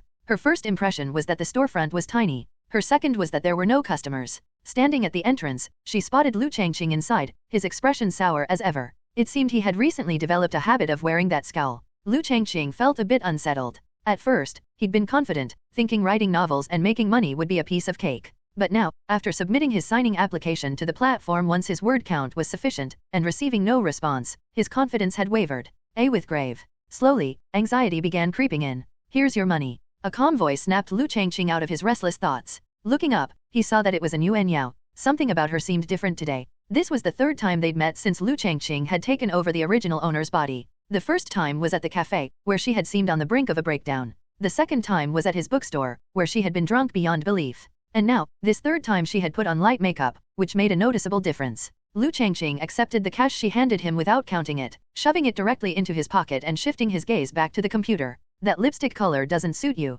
Startled, An Yuanyao touched her lips, surprised that this utterly unromantic man had even noticed she was wearing makeup. Feeling a bit defiant, she asked, "Since when does a man like you understand makeup?" "I don't, but women put on makeup either for other women or for men. As a man, I think I have a decent sense of what looks good." He glanced at her again, his eyes briefly leaving the computer. "The lipstick is too dark, it makes you look like you've been poisoned." "You." An Yuanyao's chest heaved with frustration as she took a deep breath. "Maybe worry about yourself first." Like a child, she glared at him fiercely. Following her gaze, Liu Changqing looked down at his own slightly bulging stomach. "I could probably lose a little weight," he admitted. An Yuanyao smirked mockingly. He glanced back at her, then down at his stomach, patting it lightly. Now that she mentioned it, it did seem a bit excessive. And his son wasn't exactly fit for his age either. Liu Changqing had already slimmed down a bit compared to when he first took over this body. The original owner had drowned himself in alcohol and barely eaten after the divorce, leading to some weight loss. But even so, he was still on the heavier side. It was no wonder his son, Liu Xiao, had been fed into obesity. Father and son both had ballooned together before the breakup. Stress caused some weight loss. "Does my weight cost you anything?" Liu Changqing asked, waving her off dismissively. "Now that you've handed over the money, head back. Stop bothering me while I'm running the store." "You." Clenching her fists, she glared at him angrily, stomped her foot, and turned to leave. She disappeared from his view moments later. Her childish reaction made Liu Changqing want to laugh. She was already in her 30s but still acted like a little girl at times. Then again, with a bit of effort, she could easily pass for someone in her mid-20s. Returning to his thoughts, Liu Changqing's mood darkened as he remembered his novel. It had been submitted for signing last Saturday, and now it was Monday with no response. He was beginning to consider giving up. Although his novel had over 1,000 bookmarks, the recommendations and click-through rates were pitiful. It was nothing like the explosive success he had imagined. The pressure was mounting. Despite his earlier reassurance to his son that money wasn't an issue, the truth was they were barely scraping by. He gave each child 10 yuan in daily pocket money for lunch at school. Thankfully, Liu Xiaozi was old enough to make her way home on her own, sparing him some extra worry. Legally, Li Wanran was supposed to pay child support, but Liu Changqing had no desire to interact with her in any way, physically or emotionally. He would rather she never appear before him or the kids again. If she did, he wouldn't be as lenient as the original owner had been. As he mulled over these thoughts, Liu Changqing clicked into his writer's portal. In the top right corner, he noticed a red notification dot. Clicking on it, a message popped up. "Dear author, your work has passed review and meets the requirements for signing. Please wait for further instructions on the signing process." Liu Changqing froze for a moment. Blinking, he reread the message, worried he might have misread it. After confirming it again, a wave of joy surged through him. "It's true, gold will always shine?" He grinned widely, muttering to himself, "Potato, you're the best." Liu Xiao rested his chin on his hand, gazing out the window. At the front of the classroom, the teacher was writing formulas on the blackboard with their back to the students. There wasn't much point in listening. At least, that's what Liu Xiao thought. His academic performance wasn't particularly impressive, always lingering in the middle of the class rankings. He wasn't remarkable enough to draw attention, nor was he poor enough to stand out negatively. His position always hovered right in the middle, with his rank fluctuating by no more than 3 spots. He didn't want people to notice him. From a young age, he had already decided on that. His mother used to take him to social gatherings for adults. He hated it. From childhood, he realized that when it came to caring for children, his mother was terribly lacking. Because of his quiet nature, she once suspected there was something wrong with his intelligence. The truth was quite the opposite. Liu Xiao was very smart. When he first started elementary school, he didn't put on any sort of pretense. From the first grade onward, he consistently ranked first in his entire school. Teachers and neighbors alike praised him endlessly. But those compliments didn't matter much to the young Liu Xiao. Like most children, what he craved was his parents' approval. However, he didn't understand at the time that whenever he brought home a perfect test paper or a certificate of achievement, his father would beam with pride, ruffle his hair, and exclaim loudly, "That's my boy." His mother, on the other hand, always had a cold expression. She didn't seem to care about such things. Back then, she always said something he didn't understand. "You're still far from being as good as him." Who was he? As a child, Liu Xiao often wondered. Was it his father? But his dad had dropped out after high school. Then, who was his mother referring to? Liu Xiao never figured out who this his mother was always comparing him to was. Why compare me to someone I don't even know? If I can't meet her expectations, then I might as well just be an ordinary kid. With that thought, Liu Xiao stopped trying so hard. From then on, he only did things just well enough. Of course, everyone has things they enjoy. When he no longer found joy in studying, he sought fulfillment and satisfaction elsewhere through food. Luckily, his father, Liu Changqing, was an excellent cook. Though Liu Xiao's size was a bit on the hefty side compared to his peers, he wasn't obese to the point of being unhealthy, like those seen on TV. He was simply a level above slightly chubby. "Hey, what are you thinking about?" A voice whispered beside him, pulling Liu Xiao out of his daze. Turning his head, he looked at his deskmate. It was a girl with short hair. Her petite face was framed by bright, grape-like eyes. Her gaze was clear, and her smile had a soothing effect on Liu Xiao. Her name was Zhao Sunwen. Perhaps afraid of being caught whispering by the teacher, Zhao Sunwen resorted to the classic cover your ears and steal a bell tactic. She propped up her book like a shield and ducked her head behind it. I've been watching you zone out for half the class. Were you daydreaming about food? As she said this, Zhao Sunwen nearly burst out laughing. She enjoyed teasing her deskmate. Call me Ji, and I'll treat you to something from the snack shop later, she added with a grin, poking Liu Xiao with her pen. Resting his chin on his hand, Liu Xiao glanced at her briefly before choosing to ignore her. He was convinced that in a past life, they must have been mortal enemies. How else could she always end up as his deskmate, ever since the first year of middle school? No matter how the seating arrangements changed, she was always beside him. In his mind, he had nothing noteworthy to attract attention. He was overweight, lacked any sense of good looks, and had only average grades, hovering in the middle of the class rankings. He couldn't fathom why anyone would take the initiative to talk to him. Hey, why are you ignoring me? Before she could finish, a piece of chalk flew across the room, hitting the book she was using as a shield with pinpoint accuracy. The math teacher on the podium still held the pose of someone who had just thrown it. I'm solving problems on the blackboard, and I can hear you talking from all the way over here. In an instant, Zhao Sunwen's face turned crimson with embarrassment. At their age, being the center of attention under the gaze of the entire class was no small ordeal. A few students snickered, fanning the flames of her humiliation. Placing her hands on her thighs, she bowed her head, the perfect picture of someone ready to endure criticism. If I catch you again, you'll spend an entire class period standing at the back. With that threat, the teacher turned back to the blackboard to continue writing. It wasn't until the classroom returned to silence that Zhao Sunwen finally exhaled a sigh of relief. She turned to glare at Liu Xiao. Pulling out her notebook, she scribbled furiously before shoving it toward him. It's all your fault. If you'd just talked to me, this wouldn't have happened. Seeing this, Liu Xiao couldn't help but smirk. Talk to you? So I can get scolded too? He didn't bother to reply. When Zhao Sunwen saw him ignore her again, a trace of worry flickered in her eyes. A few days ago, he had been absent for 2 days, and she'd heard from neighbors in his old community that his parents had divorced. Now, he was living with his dad. Growing up in a single-parent family herself, Zhao Sunwen understood the loneliness and depression that could come with it. She wanted to help her deskmate. At that moment, she subconsciously began to see him as someone like herself. Though Zhao Sunwen appeared to be a cheerful girl who laughed often, she actually had no close friends in the class. Her lively and outgoing personality allowed her to chat with anyone, but when it came to deeper connections, she would retreat, making excuses to avoid getting too close. As a result, she had no friends. She was kind-hearted and unable to say no to requests for help. While she wouldn't consider them friends, her classmates frequently sought her assistance fetching water, cleaning the blackboard, or staying behind to tidy up after school. She felt that helping others was her duty. It made her happy to bring joy to others. If both parties were happy, wasn't that double the happiness? When math class ended, the teacher surprisingly didn't run overtime. The moment the bell rang, they packed up their books, said, "Class dismissed," and left the room. The classroom's calm lasted less than 5 seconds before noise began to build. Stretching her arms with a big yawn, Zhao Sunwen caught Liu Xiao's unintentional glance. The adolescent boy's cheeks flushed slightly. He quickly turned his head away, silently cursing himself. He didn't dare look again. "Zhao Sunwen, can you get me a bottle of water? I'm so thirsty I could die." A boy with a playful grin came up from behind and patted her shoulder. "I forgot my money today. Can you cover me for now?" "Sure." Smiling, Zhao Sunwen nodded. While she wasn't thrilled about the task, her classmate was parched, and she figured it wouldn't hurt to help. Just as she stood up, she felt someone grab her hand. Startled, she turned to see that it was Liu Xiao who hadn't said a word to her all class. Looking down, she confirmed it was his hand holding hers. "She's not feeling well today, so don't make her run errands," Liu Xiao said, his gaze locking onto the grinning boy. "And besides, do you ever bring money? Every class has a few troublemakers. They're the students perpetually at the bottom of the rankings, with poor academic performance but strong physical abilities. During school sports meets, teachers often rely on these students to compete. After school, they don't go straight home but instead loiter around town, speaking loudly and acting brashly. Their immaturity leads them to mistake rebellion for individuality. Of course, not all such students are the same, but among them are a few rotten apples. Zhang Yuan happened to be one of those rotten ones. Zhao Sunwen was very pretty, and Zhang Yuan, despite his flaws, had decent taste. He could tell the difference between beauty and mediocrity. From the moment he first saw her with her crescent-shaped smile, he had been smitten. Then he confessed his feelings. And she rejected him. The rejection left him feeling humiliated. But what stung even more was seeing her laughing and chatting happily with that fat pig, Liu Xiao.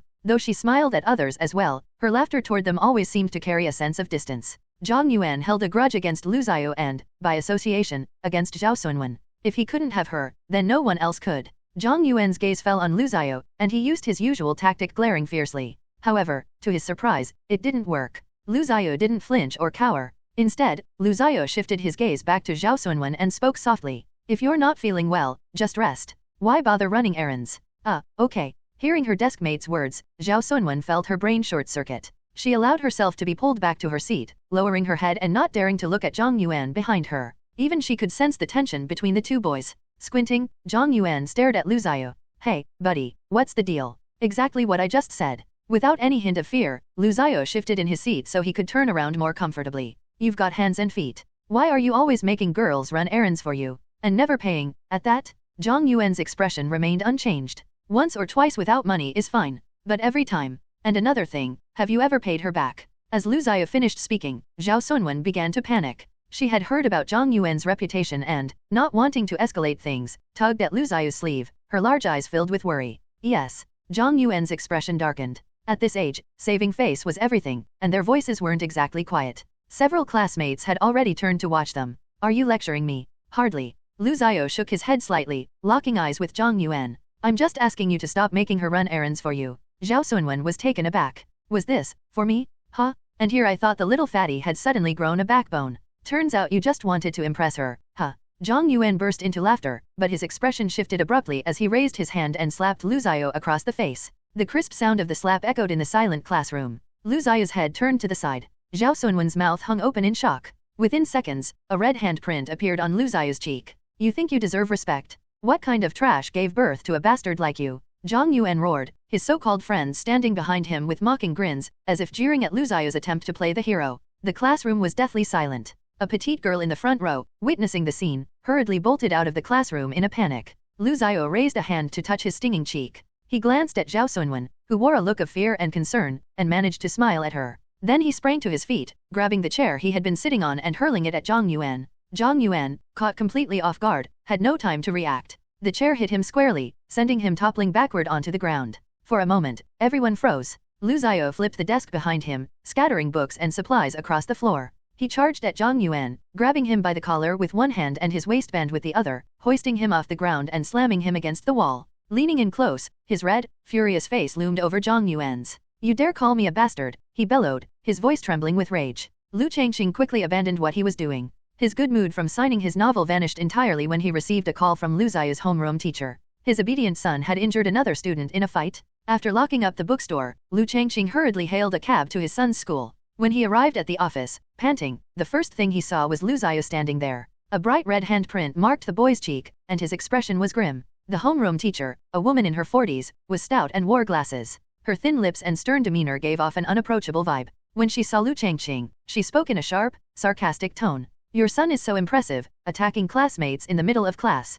Her snide remark didn't faze Liu Changqing. He simply cast her a glance before turning his attention to his son. Taking a few steps forward, he raised a hand to touch the swollen cheek.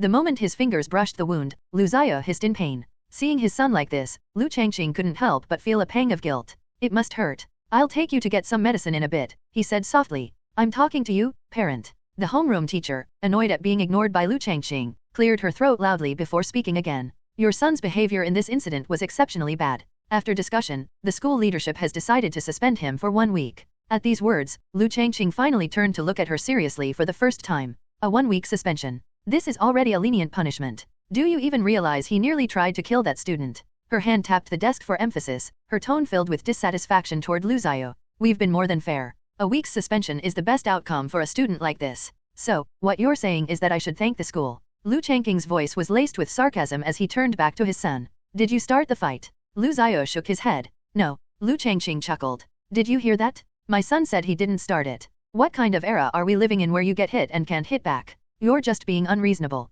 Am I? Liu Changqing's gaze shifted to the homeroom teacher, his expression darkening. Taking 2 steps forward, he stood right in front of her. The teacher, who had been full of bluster moments before, now looked uneasy, her confidence faltering. What are you trying to do? How about I slap you first, and when you hit me back, I'll report you and have you fired. The teacher froze, momentarily stunned, before snapping back. What kind of parent are you? Ignoring her, Liu Changqing grabbed Lu Ziyo's hand and pushed open the office door, leading him out toward the school gate. After they left, the office fell into silence. The math teacher, who had been quietly observing the scene, finally took a sip from his tea. Well, he's got a point. That kid, Lu Ziyo, his grades are average, but he's well behaved.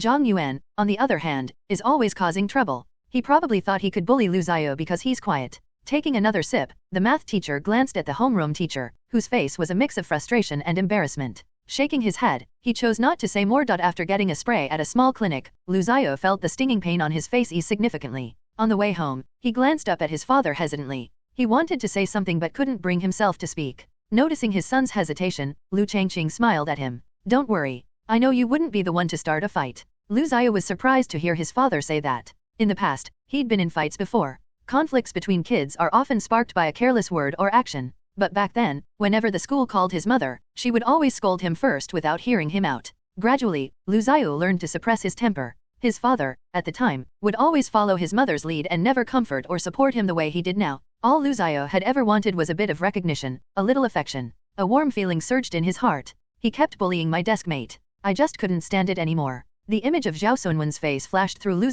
mind. She's a really honest and cheerful person, but it feels like the whole class isolates her. A girl. Yeah. Seeing Liu nod firmly, Liu Changqing felt a twinge of emotion. His son was no longer the little boy he remembered. Taking a closer look at Liu Changqing realized his son was already about 173 centimeters tall. Though his plump frame made him appear shorter, his size gave him a sturdy, solid look. Yes. His face carried some of Li Wanran's features, but his eyes and nose resembled Liu Changqing's. His round face shape wasn't as clear yet, as the extra weight obscured it. Unlike many teenagers, Liu skin was clear, free from acne. Liu Changqing couldn't help but recall his own adolescent years. At that age, his face was riddled with pimples, requiring years of medical treatment to clear up. If Liu managed to slim down, he would undoubtedly be a handsome young man. Watching his son's expression light up when mentioning the girl, Liu Changqing couldn't miss the subtle hint of joy in his tone. He understood immediately. Teenage boys having a crush on a girl was entirely normal, in his view. Do you like her? What? Liu froze, his face turning red as the realization hit him.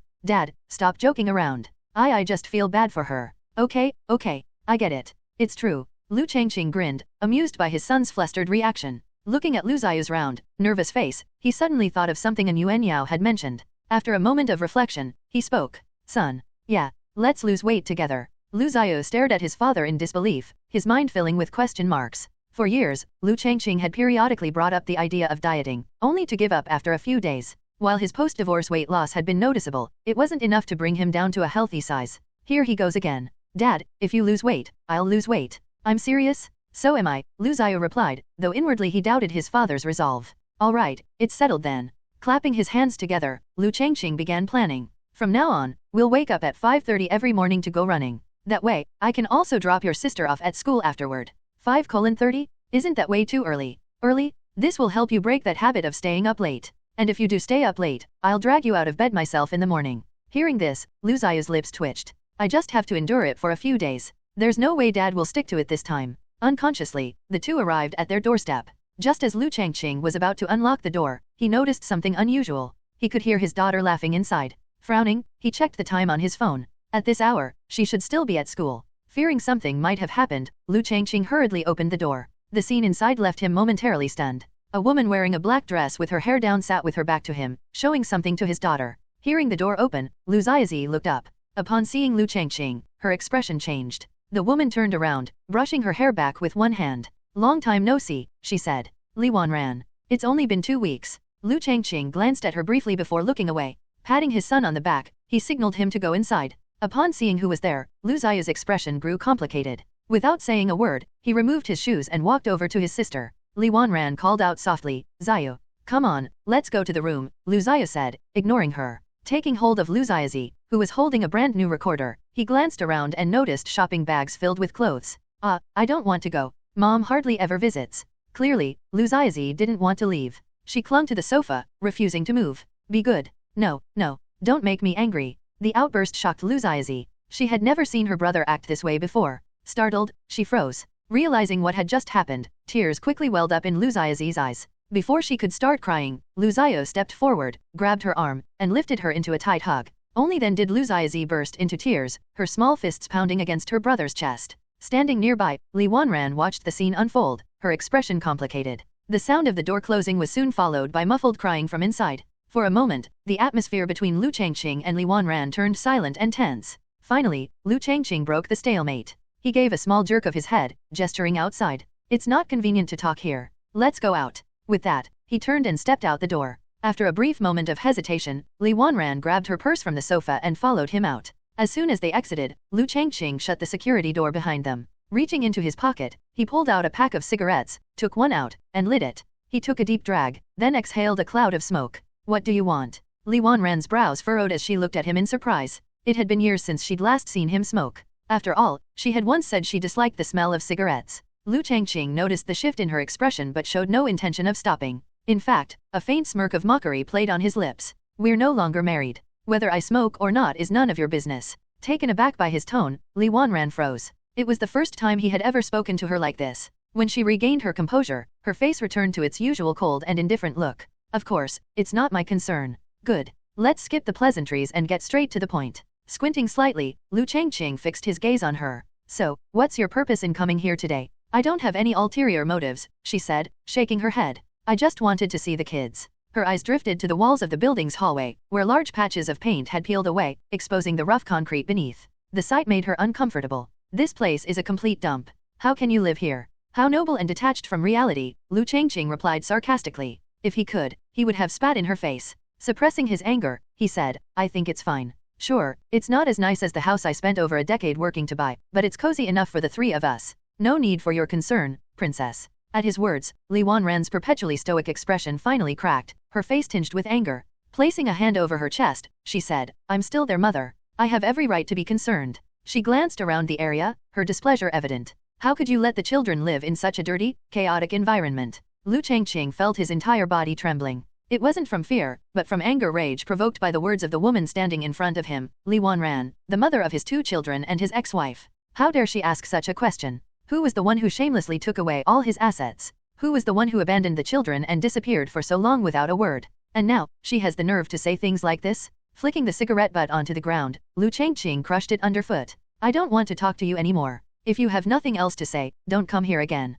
He lifted his head and glared at Li Wanran. Liu Changqing didn't even realize his eyes had turned bloodshot. Startled by his sudden change, Li Wanran instinctively took a step back. The fear that surged in her heart quickly gave way to a sense of humiliation. Had she just been scared by this man? Her eyes reflected disbelief, as though she was seeing Liu Changqing for the first time. In her memory, Liu Changqing had always been careful around her, always putting her first, always considering her feelings. He'd never raised his voice at her before. Can't you just stay with your dream lover and stop interfering with the lives of the 3 of us? Taking a deep breath to calm himself, Liu Changqing didn't want to let his anger spiral further. He was afraid of what his body might do if he let his rage take control. There were many things Li Wanran wanted to say, but not a single word came out. Deep down, she felt a twinge of guilt, but Liu Changqing's words had extinguished even that small flicker. Her face reverted to its usual cold indifference, a look Liu Changqing had once found captivating. She reached into her purse, pulled out a bank card, and held it out to Liu Changqing. 10,000 yuan. That's my price for the right to see the children. Get out. Liu Changqing was completely enraged. After everything she had taken from him, his money, his house, his car, did she think a mere 10,000 yuan could buy her way back into his children's lives? You took everything from me. My house, my car, all of it is yours now. And you want to trade 10,000 yuan for the most precious part of my life, my family. Taking a step forward, Liu Changqing clenched his jaw so tightly he thought his teeth might shatter. Do you think I'm an idiot? Who do you think you are? Do you really believe you still have the right to negotiate with me? Why do you always act like the world owes you something? He pounded his chest with his fist. I, Liu Changqing, owe you nothing. You destroyed your children's family? You drove your best friend to the brink of madness all because of your so-called love. Pointing to the staircase, Liu Changqing spat out his final words with icy precision. Now, leave my sight. Immediately. With that, he opened the security door. Frozen by Liu Changqing's fury, Li Wanran could only stand there, speechless. She heard his final words just before the door slammed shut. I will never forgive you. The sound of the door closing echoed behind him as Liu Changqing exhaled deeply. Then, his gaze landed on Liu Ziya, who was standing a short distance away. After a moment of thought, Liu Changqing walked toward his son. I want to say something to her. Liu Changqing didn't object. He nodded and stepped aside. Liu Ziya opened the door and stepped out. Hearing the door open again, Li Wanran, who had already begun walking downstairs, turned around. When she saw who it was, a faint smile appeared on her face. She quickly walked back up. Her eyes immediately noticed the mark on Liu Ziya's face, and a flicker of concern crossed her expression. What happened to your face? She asked, reaching out to touch it. Liu Ziya pulled back, stepping away from her hand. He stared at his mother for a long moment, as if trying to etch her face into his memory. Don't come back here again, he said. Li Wanran froze, unable to process what she had just heard. She stood there, dumbfounded, even as Liu Ziya returned inside and closed the door behind him. The sound of the door shutting left her alone in the stairwell, his words echoing in her mind. Her firstborn son had just told her never to return. The next day at school, Zhao Sunwen stared at the empty seat beside her, feeling a twinge of sadness. By then, some classmates had already heard about the punishment Liu Xiao had received, 1 week of suspension. In contrast, Zhang Yuan, the so-called victim, hadn't faced any punishment at all. Though Liu Xiao hadn't physically attacked Zhang Yuan, his sheer presence at that moment had been enough to terrify Zhang Yuan so badly that he wet his pants, an incident witnessed by the entire class. It wasn't even his fault. With this thought, an idea formed in Zhao Sunwen's mind. A 1-week suspension meant he would miss classes, which might leave him behind. I'll study hard, take detailed notes, and bring them to him after school. Feeling her plan was foolproof, Zhao Sunwen sat up straight and focused intently on the blackboard. From time to time, she nodded, as if understanding a long unsolved mystery, her pen flying across the pages of her notebook. She had never been so attentive in class before. When school ended, she packed her bag, her notes tucked safely inside, and headed toward Liu Xiao's home. They had once lived in the same neighborhood, and when Liu Xiao's family moved, she had made sure to find out where they went. As she walked, a sense of pride bubbled up within her. I bet he'll be surprised when he sees this effort. Like a child eager to show off, Zhao Sunwen couldn't help smiling all the way there. Maybe he'll even praise me? She had never heard Liu Xiao compliment anyone before.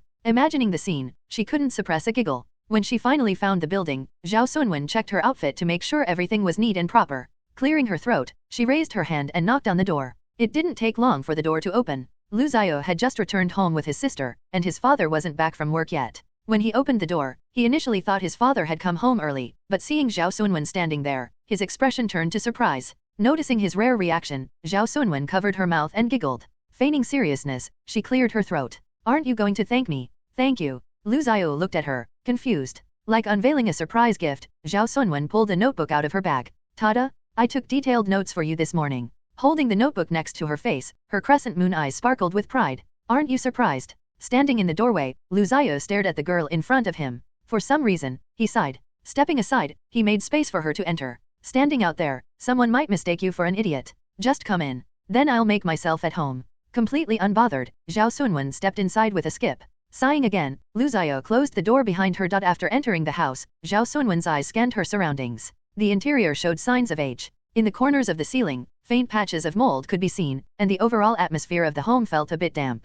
However, the coolness offered a small reprieve from the sweltering summer heat. But Zhao Sunwen paid no mind to these details. She trotted over to the sofa, tossed her small backpack onto it, opened her notebook, and spread it out on the table. Her movements were smooth and practiced, so much so that Liu Xiao couldn't help but wonder if this was really her first time in his house. Why does she seem so at home? What are you standing there for? Turning her head to look at him, Zhao Sunwen's face showed a hint of dissatisfaction. Her cheeks puffed out in mock anger as she patted the spot next to her on the sofa.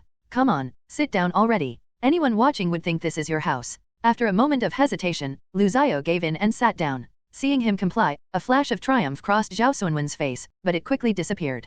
Hunching over, she pushed the notebook across the small coffee table toward Liu Xiao, pointing proudly to the page filled with her handwriting. Well, pretty impressive, right? Glancing at the densely packed notes, Liu Xiao could easily detect the self-congratulatory tone in her voice. He focused on the notebook for a moment, but his expression began to darken as he read further. Looking up at Zhao Sunwen, he saw her face full of confidence. What's this section about? He asked, pointing to a specific part of the notes. It's what the teacher said in class. Liu Xiao felt a headache coming on. That was a joke the teacher told to lighten the mood. Did you just copy it down verbatim? Well, it's still part of the lesson. Zhao Sunwen retorted, her tone unapologetic. Liu Xiao smacked his forehead in exasperation. He'd always known Zhao Sunwen was a bit of an airhead, but he hadn't realized she could be this outrageous. If you only looked at her outward appearance, it was easy to be fooled. She gave off the impression of an exemplary student, diligent, free of bad habits, and always appearing attentive in class. Sometimes, she would even nod along as if understanding everything the teacher said. In reality, she was near the bottom of the class rankings. This was why, from the moment she had shown up with a notebook of helpful notes, Liu Xiao had felt a mix of amusement and resignation. Sighing, he turned to her. Did you bring today's test paper? The math one? Yep, I did. The most recent mock exam paper had been handed back earlier today, but Liu Xiao, being suspended for a week, hadn't received his copy. Zhao Sunwen rummaged through her backpack for a while before finally pulling out a crumpled test paper. She unfolded it and placed it on the table. The glaring score of 32 stood out, stark against the page. This time, I got lucky. I only got 4 out of 10 multiple-choice questions wrong, she said cheerfully. Ignoring her proud declaration, Liu Xiao picked up the paper and flipped it over. The back of the test paper was also filled with answers, but none of them seemed remotely correct. One question involved a triangle, where 2 side lengths were given, and the task was to prove it was an isosceles triangle. Zhao Sunwen's written response read, "Proof, I used a ruler to measure the sides, and their lengths don't match. Therefore, it's not an isosceles triangle. Are you an idiot? Feeling like his intelligence had been insulted, Liu Xiao raised his voice slightly. You're the idiot? I measured it with a ruler. The lengths don't match, so the question must be wrong. I'll go talk to the teacher tomorrow and make him admit his mistake. With a cute new. She remained adamant about her reasoning. Having a strong opinion and working hard to defend it was commendable, but blind persistence was not. To Liu Xiao, she was like a duck, stubborn and unyielding. He grabbed her bag, pulled out her pencil case, and took out a pen. Writing beside her incorrect answer, Liu Xiao began solving the problem. Watch closely and learn how this question is actually done. When Liu Changqing got off work, he bought a chicken. It had been a while since he'd made a special meal for the kids. Plus, with his novel contract successfully signed and sent, he wanted to celebrate a little. Instead of heading straight home, Liu Changqing stopped by the nearby market, carefully selecting ingredients for dinner. Only then did he carry the large bag of groceries home. When he opened the door, he was greeted by the sight of a pair of small women's leather shoes by the entrance. A bit surprised, Liu Changqing changed his shoes and entered the living room. There, he saw a girl sitting on the sofa with a pouty expression, staring at a book, while Liu Xiao was animatedly pointing at a test paper and raising his voice. The noise from the door drew their attention, and both of them looked up. The girl reacted quickly, standing up and greeting him. Hello, uncle. I'm Liu Xiao's classmate, Zhao Sunwen. Hello, Liu Changqing replied, slightly confused. After a moment, he glanced at the girl again. She was quite pretty. Then he looked at Liu Xiao, whose face seemed a bit tense. It all clicked for Liu Changqing. Suddenly, he smiled. Are you two studying? Don't mind me. Keep going. Lifting the bag in his hand, he added, stay for dinner before heading home. Let Xiao walk you back afterward. Dad. Liu Xiao called out in protest, but before he could finish, Zhao Sunwen responded cheerfully with a big grin. Sure, I'd love to. Liu Xiao stared at her in disbelief. I was just being polite. Did you really take it seriously? Alright then, you two keep studying. I'll get dinner ready. You'll get to taste my cooking tonight. That's so kind of you, uncle. Thank you. Her smile seemed ready to spill over as Liu Changqing nodded and headed into the kitchen with his bag. The more he looked at the girl, the more he liked her. Once Liu Changqing disappeared into the kitchen, Liu Xiao turned to Zhao Sunwen and tugged at her sleeve. She looked at him, puzzled, as he leaned in and whispered, lowering his voice as if afraid of being overheard. What are you doing? Huh? What did I do? Equally confused, Zhao Sunwen tilted her head and looked at him.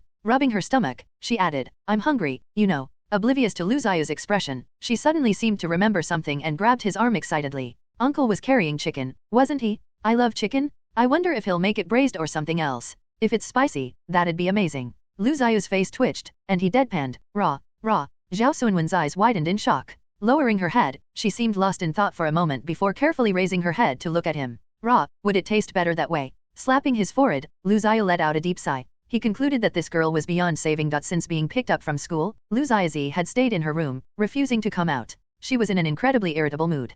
Curled up in bed with the blanket wrapped tightly around her, she had formed herself into a little bundle, remaining completely still. In the corner of her bed were the clothes her mother had bought for her yesterday. When she saw her mother again, Liu Xiaozi was overjoyed. She had been called out of class by her homeroom teacher, confused about what was happening, only to spot Li Wanran standing not far away, smiling at her. The surprise filled her mind instantly, and she ran toward her mother without hesitation, throwing her arms around her. Liu Xiaozi had taken the rest of the day off from school. Ever since she could remember, her mother had been an idol to her. Every gesture, every word, every movement Li Wanran made fascinated the young Liu Xiaozi. Her mother had taken her to experience new things, attend banquets, and watch musical performances. All these experiences made Liu Xiaozi think her mother was incredibly elegant and someone to aspire to be like. She still vividly remembered the sight of her mother dancing like a fairy descending from the heavens. Back then, Liu Xiaozi had silently made a promise to herself. One day, she would grow up to be just like her mother. But at some point, things began to change. Her mother and father spoke less and less, and her mother's visits home became infrequent. When Liu Xiaozi asked her father and brother about it, they would remain silent, as if her words didn't exist. She began to resent her father. That day, when her mother had returned home after a long absence, she seemed to have been crying. In a hurry, Li Wanran packed her belongings into a suitcase and walked out the door. Liu Xiaozi had tried to chase after her but could only watch as her mother got into a black car and disappeared down the street. She cried and shouted, running after her as fast as her little legs could carry her. But she tripped and fell, soaking her white dress, the one her mother had bought for her, her favorite dress, in rainwater. Mommy. Suddenly, the rain seemed to stop above her head. Sniffling, Liu Xiaozi looked up to see Liu Xiao standing there with an umbrella. Unable to hold back any longer, she threw herself into his arms and sobbed uncontrollably. From that moment, she began to hate Liu Changqing. Her thoughts abruptly ended. Liu Xiaozi felt her nose tingle, and her chest tightened as if something heavy was pressing down on it, filling her with an indescribable sorrow. Suddenly, she heard the sound of her door opening. The faint noise caught her attention. Go away. I already said I don't want to talk to any of you.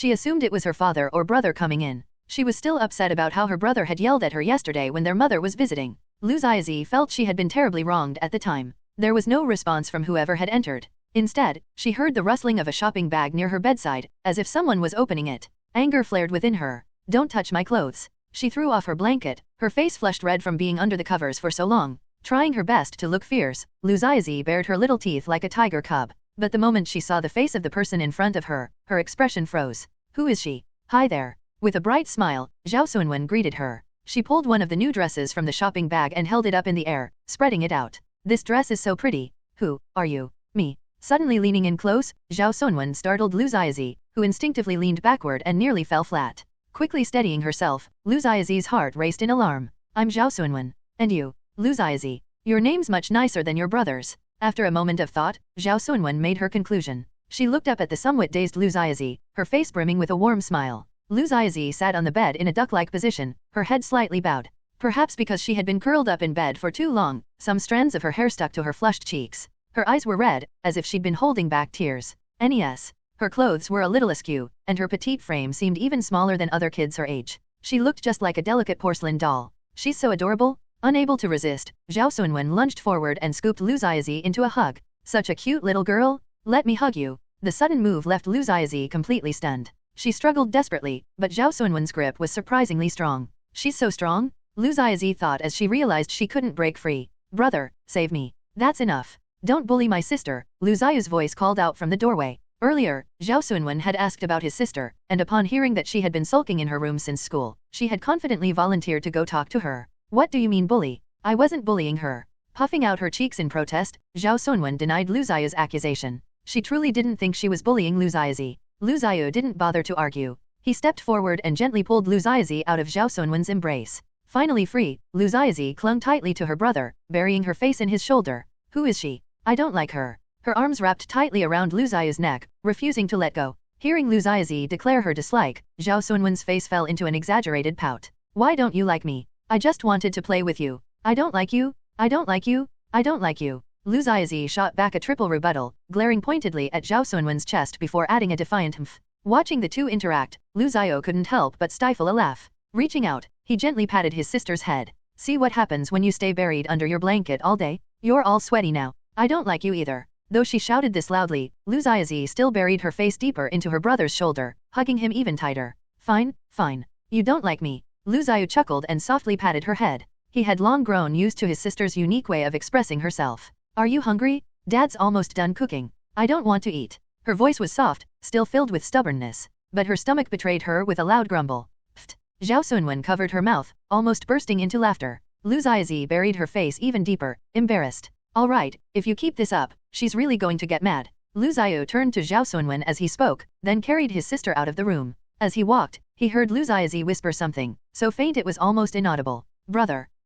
What is it?" After a long pause, Liu Changqing finally choked out her words, her voice trembling slightly. "Don't leave me." For a moment, Liu Changqing froze. Then, a smile spread across his face. He took a deep breath through his nose and let it out slowly. Gently patting her head, his gaze softened. "Of course not. I'll never leave you, not in this lifetime." Liu Changqing was in a great mood. After what had happened yesterday, he had fully expected his daughter to hate him even more and perhaps even refuse to eat the meal he prepared. He had already mentally prepared himself to ask Liu Changqing to deliver her food to her room. But to his surprise, although Liu Changqing still wore an unhappy expression and didn't give him any warm looks, she was eating normally again. Before his arrival, the old Liu Changqing hadn't cared much about the children's meals. After divorcing Li Wanran, he had simply bought a box of instant noodles from the supermarket and left it at home for the kids. When the current Liu Changqing first arrived in this world, he inherited the knowledge of how to cook. However, while his body could execute the techniques, his mind struggled to keep up. At first, the food he made was edible but far from delicious. After some time and practice, though, he had finally managed to prepare meals that were both tasty and satisfying.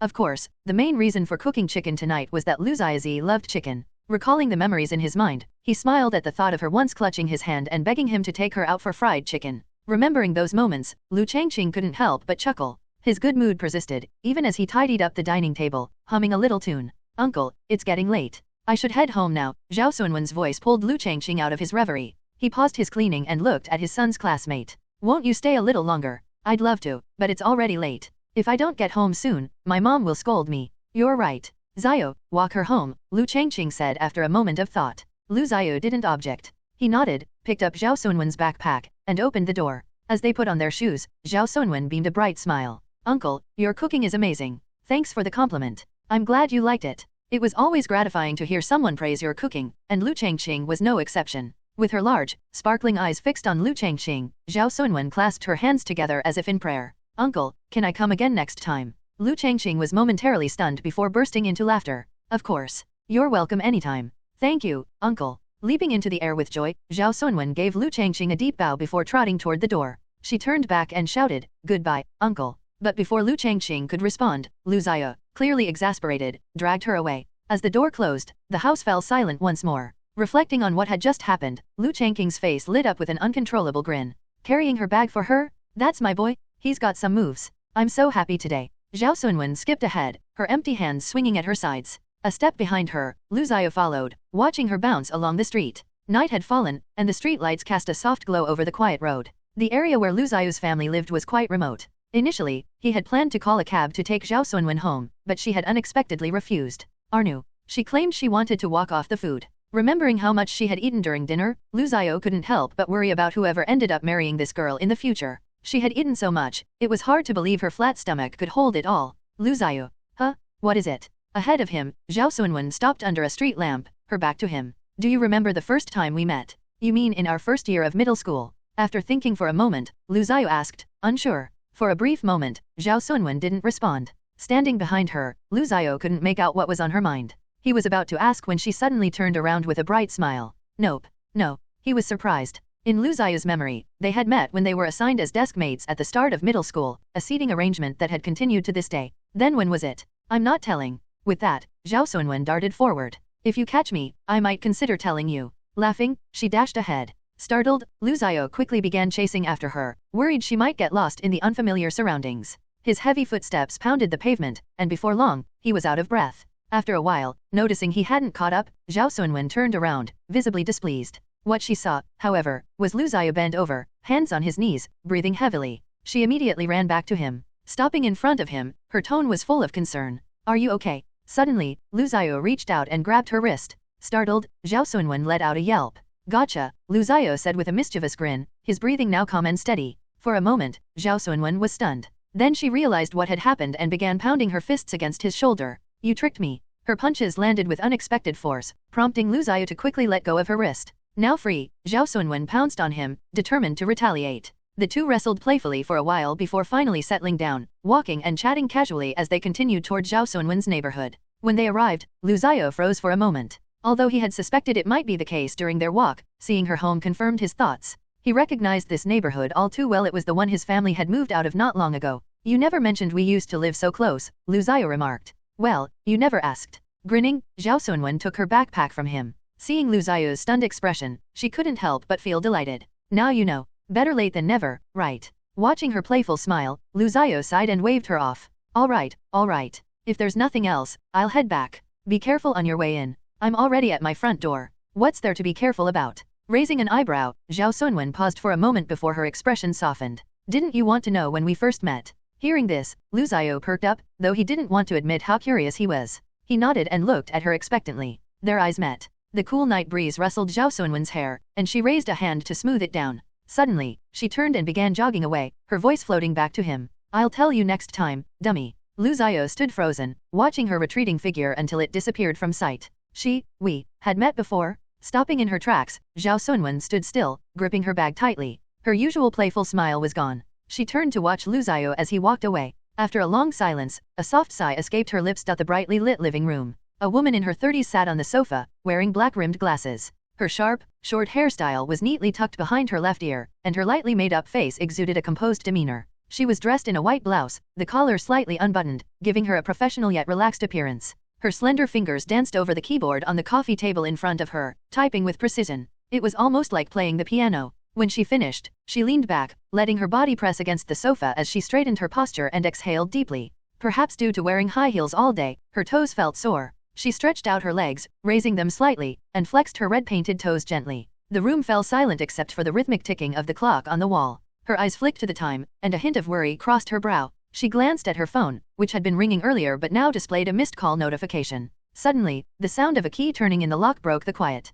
She quickly adjusted her posture. The door opened, and Zhao Sunwen walked in. Why are you home so late today? The woman on the sofa asked. After taking off her shoes, Zhao Sunwen dashed into the living room and plopped down beside her. I was at a classmate's house. She wrapped her arms around the woman's arm, pressing her face against it affectionately. Mom, have you been waiting long? You little rascal. The woman poked Zhao Sunwen's forehead with her finger. This was Zhao Yelin, 36 years old, divorced, and the mother of Zhao Sunwen. Though there was a hint of reproach in her tone, her expression softened with worry. Going to a classmate's house without letting me know? You didn't think to call. My phone died. To prove her point, Zhao Sunwen quickly pulled a pink flip phone out of her small bag. A little dog charm dangled from the phone's chain. She flipped it open and pressed a few buttons, but the screen remained dark. See? I wasn't lying. Zhao Yelin glanced at the phone and then back at her daughter, letting out a light laugh. Fine, but don't let it happen again. I need to be able to reach you at all times. Yes, ma'am. Your orders, mother dearest. Watching her daughter's playful grin, the fatigue from Zhao Yelin's day of work seemed to dissipate.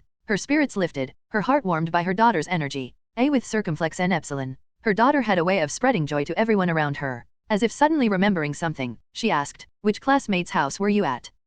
Caught off guard by the question, Zhao Sunwen hesitated. Her large eyes darted around as if trying to evade the topic. Mom, have you eaten yet? Answer me. Grabbing her daughter's face with both hands, Zhao Yelin squished her slightly chubby cheeks together. Which classmate is this that I don't know about? Her expression feigned sternness. Zhao Yelin knew her daughter well. Although Zhao Sunwen was cheerful and outgoing, she hadn't had many friends since elementary school and had never gone to a classmate's house before, especially not until this late. Lu Xiao, my desk mate. A boy or a girl? A boy. Zhao Yelin's expression turned to one of surprise. She hadn't expected her daughter to be visiting the home of a male classmate. You're a girl? What are you doing running to a boy's house? She grabbed Zhao Sunwen's cheeks and gave them a playful tug. Mom, that hurts? Stop pulling. Will you do it again next time? It hurts? It hurts. Though Zhao Sunwen looked like she might cry, Zhao Yelin wasn't fooled. She knew her daughter too well. This was just another one of her tricks to earn her pity and avoid consequences. This time, I won't fall for it. Spill. I just went to show him my notes. He got suspended for a week.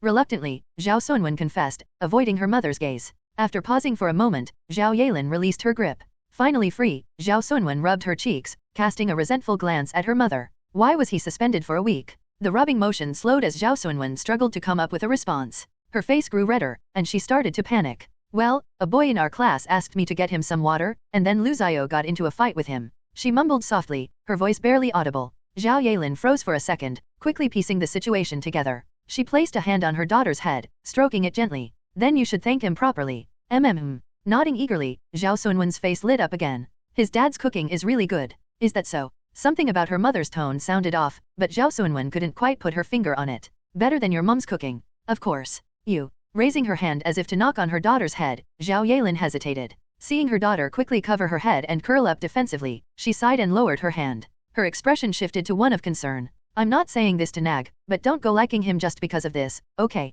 Before she had even finished speaking, Zhao Sunwen shot upright, her face instantly flushed as she frantically waved her hands in denial. Mom, what are you saying? I could never like him. She lowered her head, mumbling under her breath as if listing grievances. He's tall, but he's also heavy. Sometimes he barely responds when you talk to him. His grades are just average, and he doesn't even finish running during PE tests. Sure, he looked a little cool that day, but I'm not that easy to impress. As if to reaffirm her statement, she nodded vigorously and added, really? Unable to contain her amusement, Zhao Yelin burst into laughter. Ha ha ha, all right. Mom believes you. Then, as if remembering something, she asked, do you have a picture of this boy? I'd like to see him. A picture? Sure. Without hesitation, Zhao Sunwen darted off to her room. She returned with a phone charger, plugged in her phone, and waited for it to power on. Once it was ready, she opened her photo album and quickly found a picture of Lu Xiao. It was a candid shot taken during a break between classes. In the photo, Lu Xiao appeared to be daydreaming, but his expression was caught mid-turn, looking surprised as he noticed Zhao Sunwen aiming her phone at him.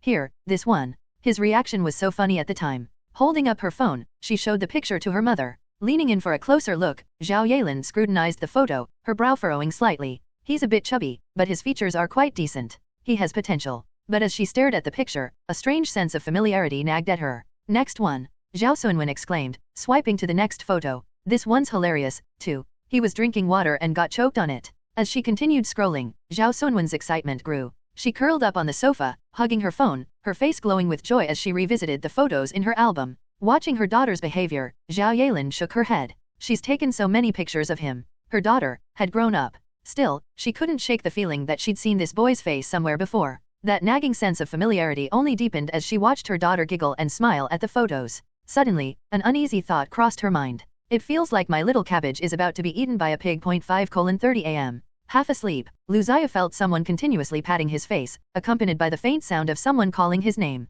Forcing his eyes open, he saw a face uncomfortably close to his own. He instantly snapped awake and bolted upright. The other person looked surprised and asked, "How can you sleep so soundly?" After staring for a moment, Liu recognized the face in front of him. "Dad, I've been calling you for ages? You didn't even react when I was smacking you." Liu Changqing stretched his body, warming up his waist and arms. The alarm clock on the nightstand showed the time, 5:32. Confused, Liu looked at his father. "What are you waking me up this early for? What else? It's time for our morning jog to lose weight." Dressed in full workout gear, Liu Changqing gave a little jump and threw 2 punches in the air like a boxer. "We agreed, didn't we? Starting today, we're the father and son weight loss duo, on a mission for a grand transformation." Liu felt his right eyelid twitching uncontrollably. Judging by this enthusiasm, was his dad actually serious this time? Although every fiber of his being resisted the idea, Liu grudgingly threw off the covers. His feet searched for his slippers on the floor, and once he found them, he slid them on. He raised his hand to cover a big yawn. "Ha!" A tear trickled from the corner of his eye, brought on by his sleepiness.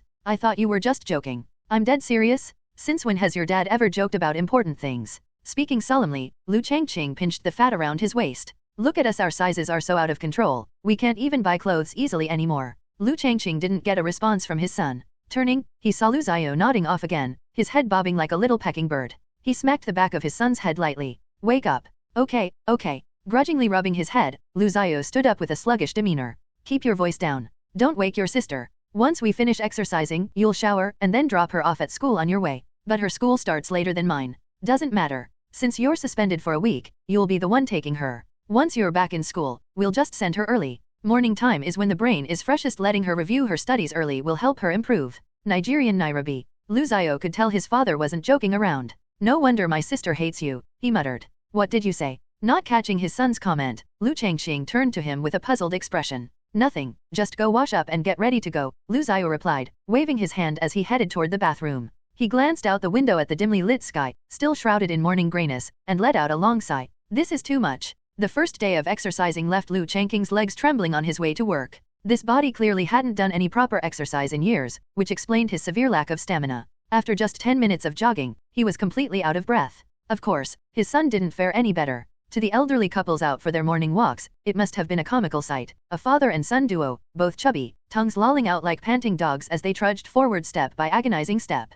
Liu Changqing couldn't help but think, "Thank goodness this isn't the internet-savvy era of my previous life. Otherwise, someone might have filmed us and uploaded it with a clickbait title." When he approached the bookstore, he noticed a small group of elderly women gathered at the entrance, shopping bags of fresh produce in hand. They seemed to be pointing and gossiping about something by the door. Puzzled, Liu Changqing approached. He wasn't usually one to meddle in others' business, but this was happening right outside his shop. "Excuse me, coming through." Squeezing past the group, he finally got a clear look at the person they were surrounding. Anyuanyeo. Her disheveled appearance was as consistent as ever. A pair of white sneakers sat on the ground beside her, unworn. Instead, she sat on the steps in dirty white socks, which had clearly picked up grime from the pavement. She wore a gray baseball cap pulled low over her face and a black tracksuit. Her arms wrapped around her knees, and her head was buried deeply into them, motionless. If it weren't for the familiar ring she always wore, Liu Changqing might not have recognized her at all. "Excuse me, everyone. Could you please give me some space? I need to open the shop." Liu Changqing addressed the crowd politely.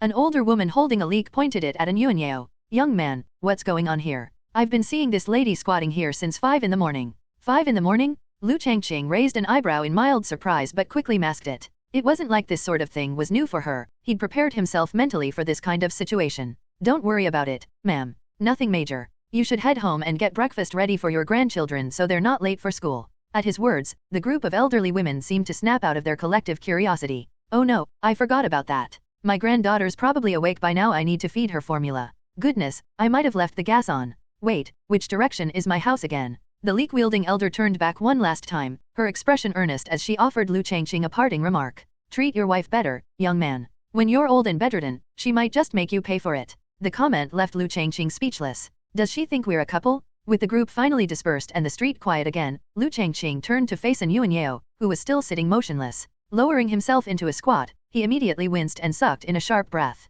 The morning exercise had left his legs screaming in protest, and squatting down felt like a punishment. After a few deep breaths, he managed to steady himself and reached out to tap the brim of her baseball cap.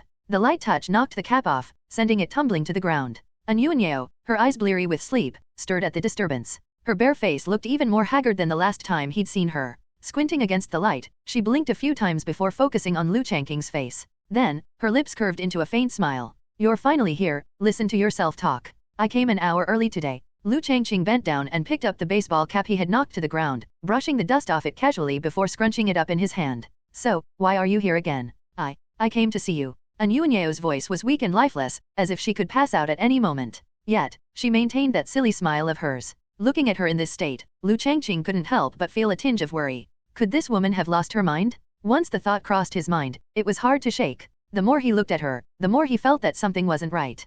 Could her failed marriage really have hit her this hard? After thinking for a moment, Liu Changqing raised his head to look at Anyuanyeo, his expression tinged with complexity. "You're not planning to kill yourself in front of my shop, are you?" Anyuanyeo's silly smile froze instantly. "Don't even think about it. If you die here, there's a security camera right above you. It'll clear me of any involvement. And besides, this shop isn't even mine. Your death here wouldn't really affect me. If I were you, I'd take a rope and head straight to your husband's company. Go hang yourself there, that would really give me some satisfaction." Angrily, Anyuanyeo raised her hand and feebly punched Liu Changqing's shoulder twice. It was so light, it didn't hurt at all. "Did you not have breakfast this morning?" Liu Changqing asked with genuine curiosity. Anyuanyeo's chest rose and fell sharply, her hands clenched into fists. For 4 or 5 seconds, she glared at Liu Changqing. Then, taking several deep breaths, she calmed herself down. She cast him a sideways glance and grumbled, "Every time I talk to you, I feel like you're going to make me explode." "No need to compliment me," he replied nonchalantly.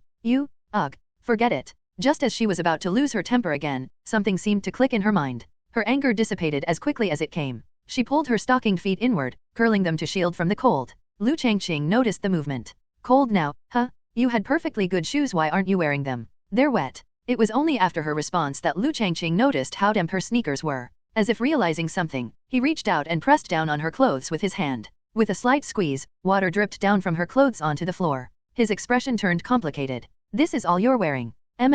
The conversation ended there. Liu Changqing sighed deeply as he stood, wincing from the soreness in his legs caused by the morning's exercise. Pulling out the keys to the shop, he unlocked the metal roller door and pushed it up. Then, he used another key to open the glass door and stepped inside. "Alpha, grab your stuff and follow me." With that, Liu Changqing walked into a small room at the back of the bookstore. Anyuanyeo sat at the entrance in a daze for a moment before finally grabbing her damp sneakers and stepping into the shop. The bookstore was significantly warmer than outside. Although it was still summer, the dampness of Anyuanyeo's clothes made the early morning breeze unexpectedly chilling. From her pale complexion and the half-closed, fatigued eyes, Liu Changqing could tell she likely had a fever. Fortunately, there were some fever-reducing medications left behind by the previous owner of the bookstore. He placed the kettle on the stove, figuring that starting with some hot water would be a good idea. Turning his head, he glanced through the open door into the shop. He saw Anyuanyeo, holding her sneakers, standing there in a daze, unsure of what to do. "Why are you frozen there? There's a stool nearby. Pull it over and sit down." "Oh, okay." Still in a foggy state, Anyuanyeo didn't say much.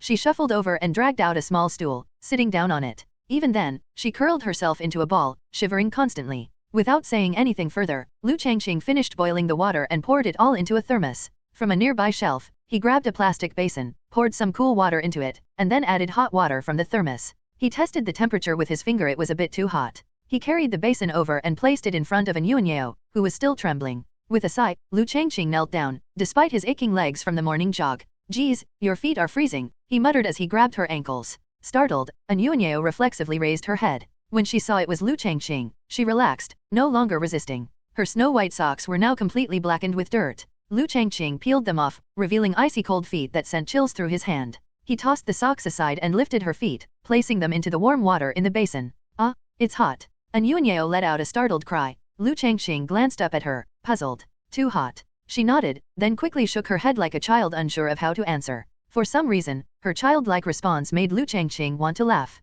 "Speak up if it's too hot. Just because I can tolerate it doesn't mean you can," he said. After a brief pause, she hesitated before murmuring softly, "It's just a little bit hot. I'll add some cold water then." She nodded enthusiastically. He poured in a cup of cool water, and this time the temperature was just right for her. Anyuanyeo's face relaxed as she leaned back, her eyes narrowing slightly as the warmth seemed to chase away the chill in her body. Seeing her like this, Liu Changqing began his questioning. "Why are you soaked head to toe?" Her expression fell, and the brief hint of contentment vanished. I accidentally fell into the fountain. What? I said. I fell into the fountain. The first time, her voice had been too soft, but Liu Changqing heard her loud and clear the second time. His expression grew complicated. What were you doing near a fountain? Where was this? At the Pangling Hotel. Hearing the location, Liu Changqing didn't probe further. The outfit she was wearing looked like something meant for sneaking around, and the hotel's name sparked a realization based on his predecessor's memories. She went spying again. Looking at the even paler than before Anyuanyeo, Liu Changqing's tone carried a trace of frustration. Still not over it. Didn't I already tell you last time at the cafe? You shouldn't be living like this. What is it about Liu Changqing that's so irresistible to you women? Anyuanyeo fell silent. She had no response to his words. Seeing her like this, Liu Changqing let out a resigned sigh. He chose not to press further. Take off your jacket. I'll get the hairdryer to dry you off. Breaking the awkward silence, Liu Changqing stood up and made his way to fetch the hairdryer. Anyuanyeo nodded and unzipped her jacket, revealing a white tank top underneath, clinging tightly to her body. Liu Changqing paid it no mind. But as she struggled to take off her jacket due to her lack of strength and awkward seated position, Liu Changqing stepped in. Ugh, you're so slow. Let me help. He reached out and grabbed the edge of her jacket, just as the sound of rapid footsteps came from outside the shop. Uncle? I don't have class this morning, so I came to. Li Qing's cheerful voice was abruptly cut off as she stopped short at the doorway, her expression freezing in place. Standing outside, she stared blankly at the scene inside the shop. Li Qing stood frozen outside the store, her expression blank as if her soul had left her body. Her wide eyes were filled with disbelief, staring intently at the scene inside. Liu Changqing noticed her arrival but showed no hint of alarm. Instead, he calmly continued what he was doing. He raised Anyuanyeo's arm and pulled the sleeve off her jacket, taking it off completely. He turned away and shook the jacket out. It was thoroughly soaked, not the kind of lightweight tracksuit one might wear for running, but rather a casual, absorbent one, so much so that even hours of air drying hadn't made much difference. Turning back to Anyuanyeo, he raised an eyebrow. You've got some real talent. Why didn't you just go home to change first? Meanwhile, Li Qing remained rooted to the spot outside, her heart aching. She had deliberately skipped class this morning to come and spend some time with her uncle, but her high spirits had utterly crumbled. She glanced at the two of them, hesitating for a moment before speaking in a shaky voice. Uncle, is she your wife? Don't talk nonsense. Liu Changqing waved her off without looking, unaware of the trembling tone in her voice. She's just someone I know. You can tell what kind of state she's in right now. After hearing this, Li Qing finally began to seriously size up the woman before her. At first glance, she judged the woman to be older than herself, with skin that seemed less vibrant than her own. Her appearance, well, she didn't seem like Uncle's type, at least not someone he would fancy. Her gaze dropped further. Nothing too threatening there either. Subconsciously, Li Qing puffed out her chest a bit. As if everything suddenly made sense, her earlier irritation dissipated like smoke. A faint smile crept across her lips as she quickened her pace and knelt beside Anyuanyeo. Can I call you sis? Sure. The abrupt gesture left Anyuanyeo puzzled. She tilted her head slightly, staring curiously at Li Qing. What's your name, sis? Anyuanyeo. That's such a lovely name. My name's Li Qing, like the Qing in Sunny. Your name is lovely too. Anyuanyeo's weak voice grew quieter with each word, as if she could barely muster the energy to respond. Liu Changqing noticed her state. After setting her jacket aside, he fetched a blanket from the back room and draped it over her shoulders. Then, he handed her a packet of medicine along with a cup of warm water. Epsilon. Take the medicine. Thank you. Anyuanyeo accepted the cup and pills, her expression filled with reluctance. She placed the medicine in her mouth and immediately grimaced in pain. Quickly, she gulped down a large sip of water. Barely swallowing, she stuck out her tongue, looking pitiably at Liu Changqing. It's so bitter. Deal with it. I don't have any sugar. Liu Changqing's response was curt, his tone unamused. He had already learned during their last encounter that she had a sweet tooth. Watching the interaction unfold, Li Qing, crouched nearby, couldn't shake a growing sense of unease. Her eyes darted nervously toward Liu Changqing, her thoughts racing. I've got to keep an eye on this woman. Li Qing's face tensed as she felt warning bells ringing in her heart. She forced herself to act nonchalant, coughing awkwardly while raising a fist to her lips. Cough, cough. Anyuanyeo looked at her, puzzled. Big sis, what's your relationship with Uncle? Li Qing's tone carried subtle tension.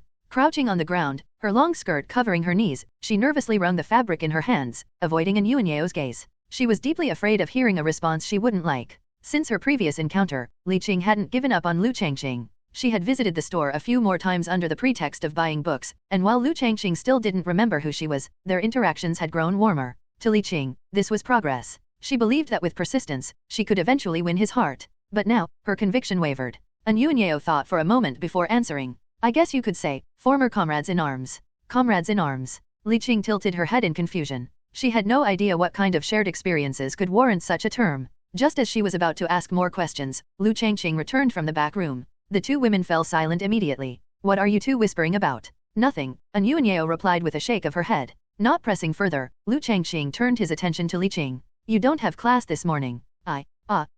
No class. Li Qing stammered, nearly slipping up. She quickly clapped her hand over her mouth, eyes darting nervously. At that moment, a phone began to ring. The three of them exchanged glances before Liu Changqing broke the silence. Why are you all looking at me? It's your phone, he said, pointing at Li Qing. Realizing it was hers, Li Qing quickly dug out her phone, crouching and shielding herself as she answered the call. Her roommate's anxious voice came through the receiver. Get back here now? The advisor's doing roll call. Personally, I can't cover for you. Li Qing's face fell. She hastily hung up, her expression panicked as her eyes darted around the room. Finally, as though struck by inspiration, she blurted out an excuse. Oh no, I just remembered something urgent. I've got to get back to campus. Uncle, I'll come see you in a couple of days. Before anyone could respond, she bolted upright, making a beeline for the door. Uncle, I'll visit again soon. And with that, she dashed out of the store, leaving Liu Changqing and Anyuanyeo in stunned silence. After a long pause, Anyuanyeo spoke, breaking the stillness. Didn't expect you'd still be this popular, looking the way you do now. Don't tease me. Liu Changqing shook his head and patted his belly.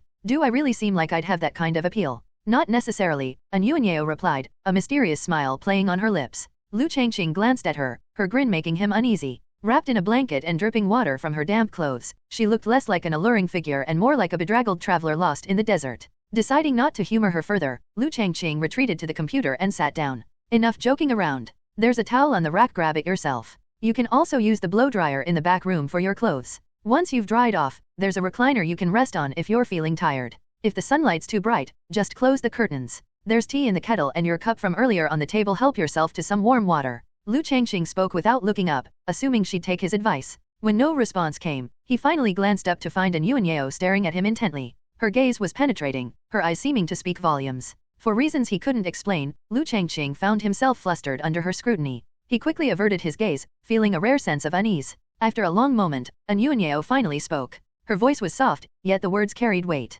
She'll regret it. Anyuanyeo felt as though she had been trapped in a long, vivid dream. In her dream, she had 2 children and a loving husband who prepared home-cooked meals every day. They lived in an ordinary but warm home, eating together in a comforting domestic bliss. It was perfect, so perfect that she sank deeply into it. But the serenity of the dream was shattered. One day, her dream husband brought another woman home, declaring he wanted a divorce and planned to take the children with him. The last scene froze on the rooftop, where she stood at the edge and looked down. Then she leaped. With a gasp, she awoke, her chest heaving as she struggled for air. She could feel the sweat trickling down her forehead, the cold, wet sensation sliding along her skin. Her harsh breathing echoed through the small, empty room. Slowly, the panic subsided. She sat up, glancing around the unfamiliar surroundings, her mind sluggishly piecing things together. Then, it clicked. She had come to Liu Changqing's place. The memories started trickling back. The previous night, she had secretly staked out her husband Li Changming's company, watching as he left work with his arm linked to Li Wanran's. They got into a car together. In a fit of impulsiveness, she hailed a taxi to follow them. When they entered a hotel together, she tried to go in after them but was stopped by the security guard. With her baseball cap pulled low and wearing her nondescript tracksuit, she had looked suspicious. She loudly protested that the man was her husband, but her claims fell on deaf ears. Desperate, she tried to sneak in through the back entrance but slipped and fell into the hotel fountain. Everything was a mess: her body, her pride, and her life. She had also somehow lost her house keys during the stakeout. Not wanting to return home and confront the emptiness, she instinctively came to Liu Changqing's bookstore. By the time she arrived, the store wasn't open yet. She had no choice but to sit at the entrance, exhausted and drenched. Her body gave out, and she fell asleep on the cold ground. Then, Liu Changqing had woken her up. Her gaze shifted to the window. The setting sun painted the sky in hues of orange and pink. The entire day had passed. She had slept soundly, so soundly that she couldn't even remember the last time she had felt this rested. Though her body was still sore, she pushed herself up from the recliner, her muscles aching as she moved. Her dried clothes lay neatly folded nearby. She picked them up and dressed herself, noting the faint warmth still lingering in the fabric. Did I dry these before I slept? She glanced at the closed door of the small room and shook her head slightly. She didn't dwell on the thought. After folding the blanket she had used, she placed it back on the recliner, then slipped on her jacket. It was toasty. The faint warmth and softness of the fabric comforted her. Yet as she ran her hand over the surface, she noticed it was slightly worn, with small patches of pilling. An epsilon.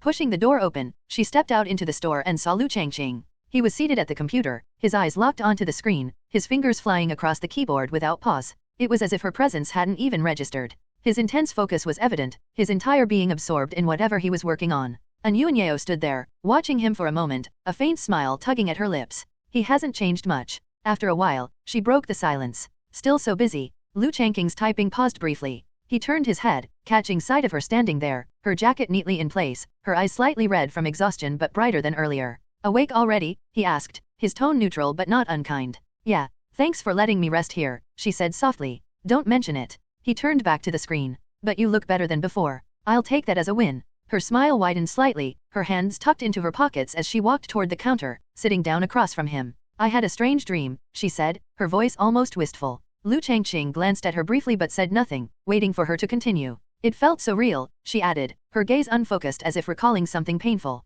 It was bittersweet. Dreams are like that, Liu Changqing replied absently, his focus drifting back to his work. They're just dreams. For a moment, the bookstore fell quiet again. But this time, the silence wasn't heavy, it was almost peaceful. Yuanyeo instinctively softened her footsteps, moving silently toward Liu Changqing, step by step, until she was right behind him. It was only then that she noticed what he was doing, typing on a keyboard. Writing? The thought flashed through her mind. She leaned closer, her curiosity growing. As she peered over his shoulder, it became clear that Liu Changqing was writing a novel. Her heart was filled with surprise. In her memory, Liu Changqing had been an average student, not particularly studious, but not a troublemaker either. He was a quiet presence, never initiating trouble, yet never being victimized. Back in high school, he had been entirely unremarkable, someone no one paid much attention to. She had seen him once after school, a cigarette dangling from his lips as he stood with a group of rough-looking boys. That scene had stayed with her. Later, when he pursued Li Wanran, everything about him seemed to change. He began working hard, putting in the effort to turn his life around.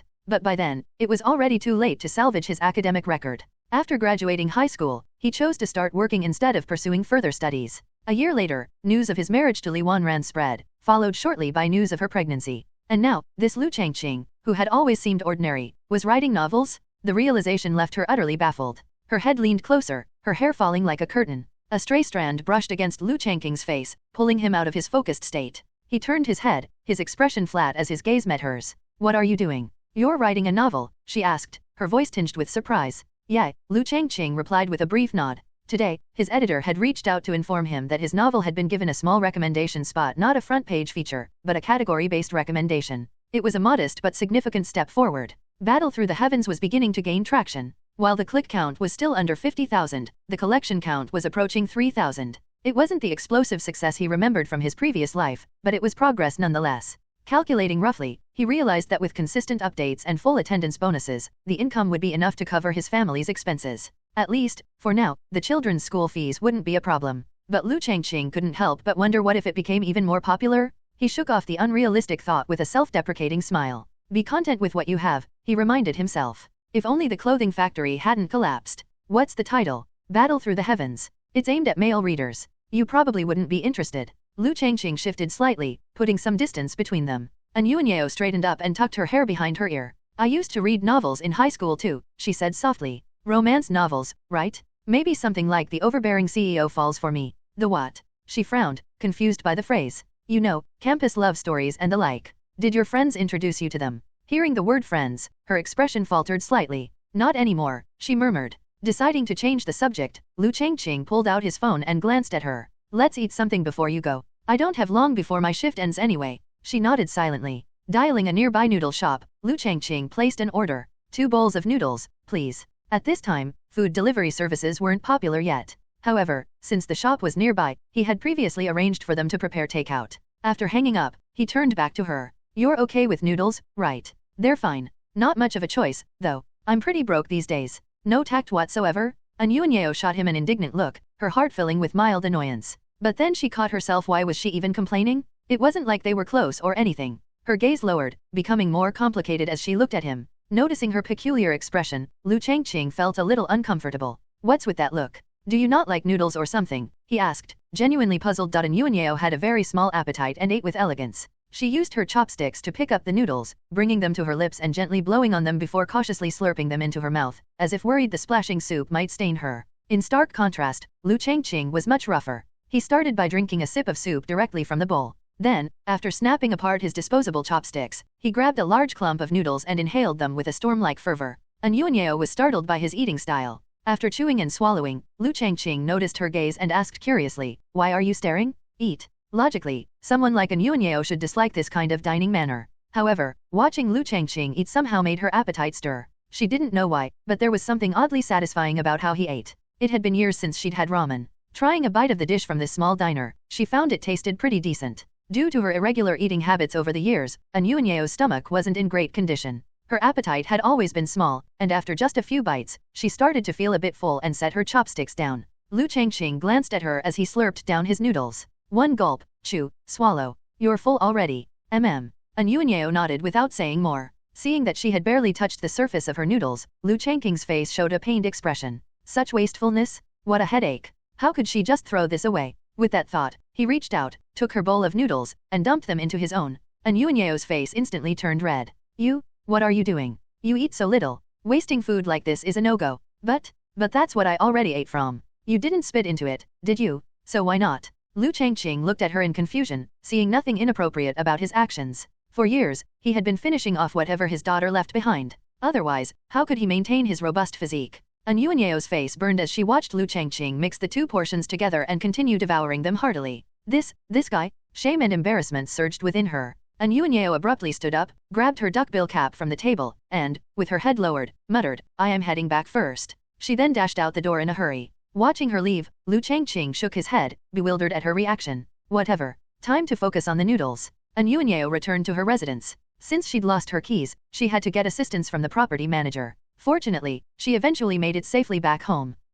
Having taken a nap at Liu Changqing's place, she had a troubling dream that left her drenched in cold sweat. As a result, she decided to take a bath to refresh herself. Filling the bathtub with hot water, Anyuanyeo stepped in after undressing. Letting out a long breath, she felt all the exhaustion melt away at that moment. She soaked for a while, and when she was done, she dried herself off and emerged from the bathroom wrapped in a towel. Standing in front of the mirror, Anyuanyeo held a towel in both hands, rubbing her damp hair. Her movements paused. Her gaze shifted to the mirror. She stared at her reflection for a moment before leaning closer, scrutinizing her face. It didn't seem that bad. Her hands moved to her face, gently touching it. Although her complexion wasn't great, the foundation was still there. She pouted slightly. Her lips were quite full too. After a bit of self-reassurance, Anyuanyeo stepped away from the mirror, grabbed a hairdryer, and dried her hair. Once her hair was dry, she applied some moisturizer to her face, then headed to her bedroom. Turning on the light, she laid down on her soft bed. With her eyes closed, her mind was a mess, a whirlwind of thoughts tumbling around. But she couldn't shake the image of one particular person.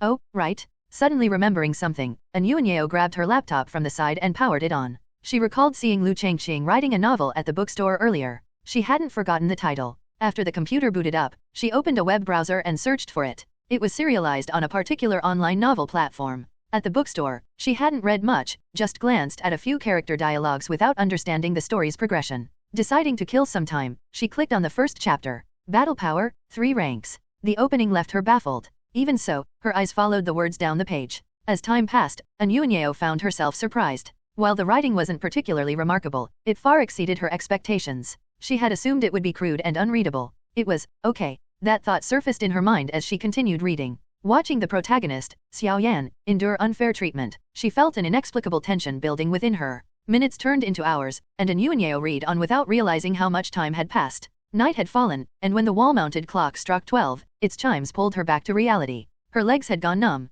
Stretching them out brought a wave of relief that washed over her brain. She placed the laptop on the bedside table and plugged it in. Although it was a new model, it still didn't have an extended battery life. Hugging her pillow, Anyuanyeo lay there, her eyes still fixed on the screen. As much as she hated to admit it, she was completely engrossed. The story of Xiao Yan's fall from genius to ridicule, followed by his fiancée's public rejection, resonated deeply with her. It reminded her of Liu Changqing, that once confident young man, now reduced to this middle-aged figure. For reasons she couldn't explain, she began to overlap their images. It felt like Liu Changqing was the real-life embodiment of Xiao Yan. Then, who did the story's Xiao Sunna represent? Li Wanran, perhaps. When she read the scene where Xiao Yan tore up the engagement and shouted, 3 years from now, the east of the river will shift to the west, it brought to mind Liu Changqing's nonchalant words in the cafe about being divorced. Unknowingly, Anyuanyeo stayed up late into the night. It wasn't until the sun began to rise that her exhaustion overtook her. Her eyelids grew heavy, and she struggled to stay awake. Summoning the last bit of energy, she moved her mouse cursor to the reward button and clicked.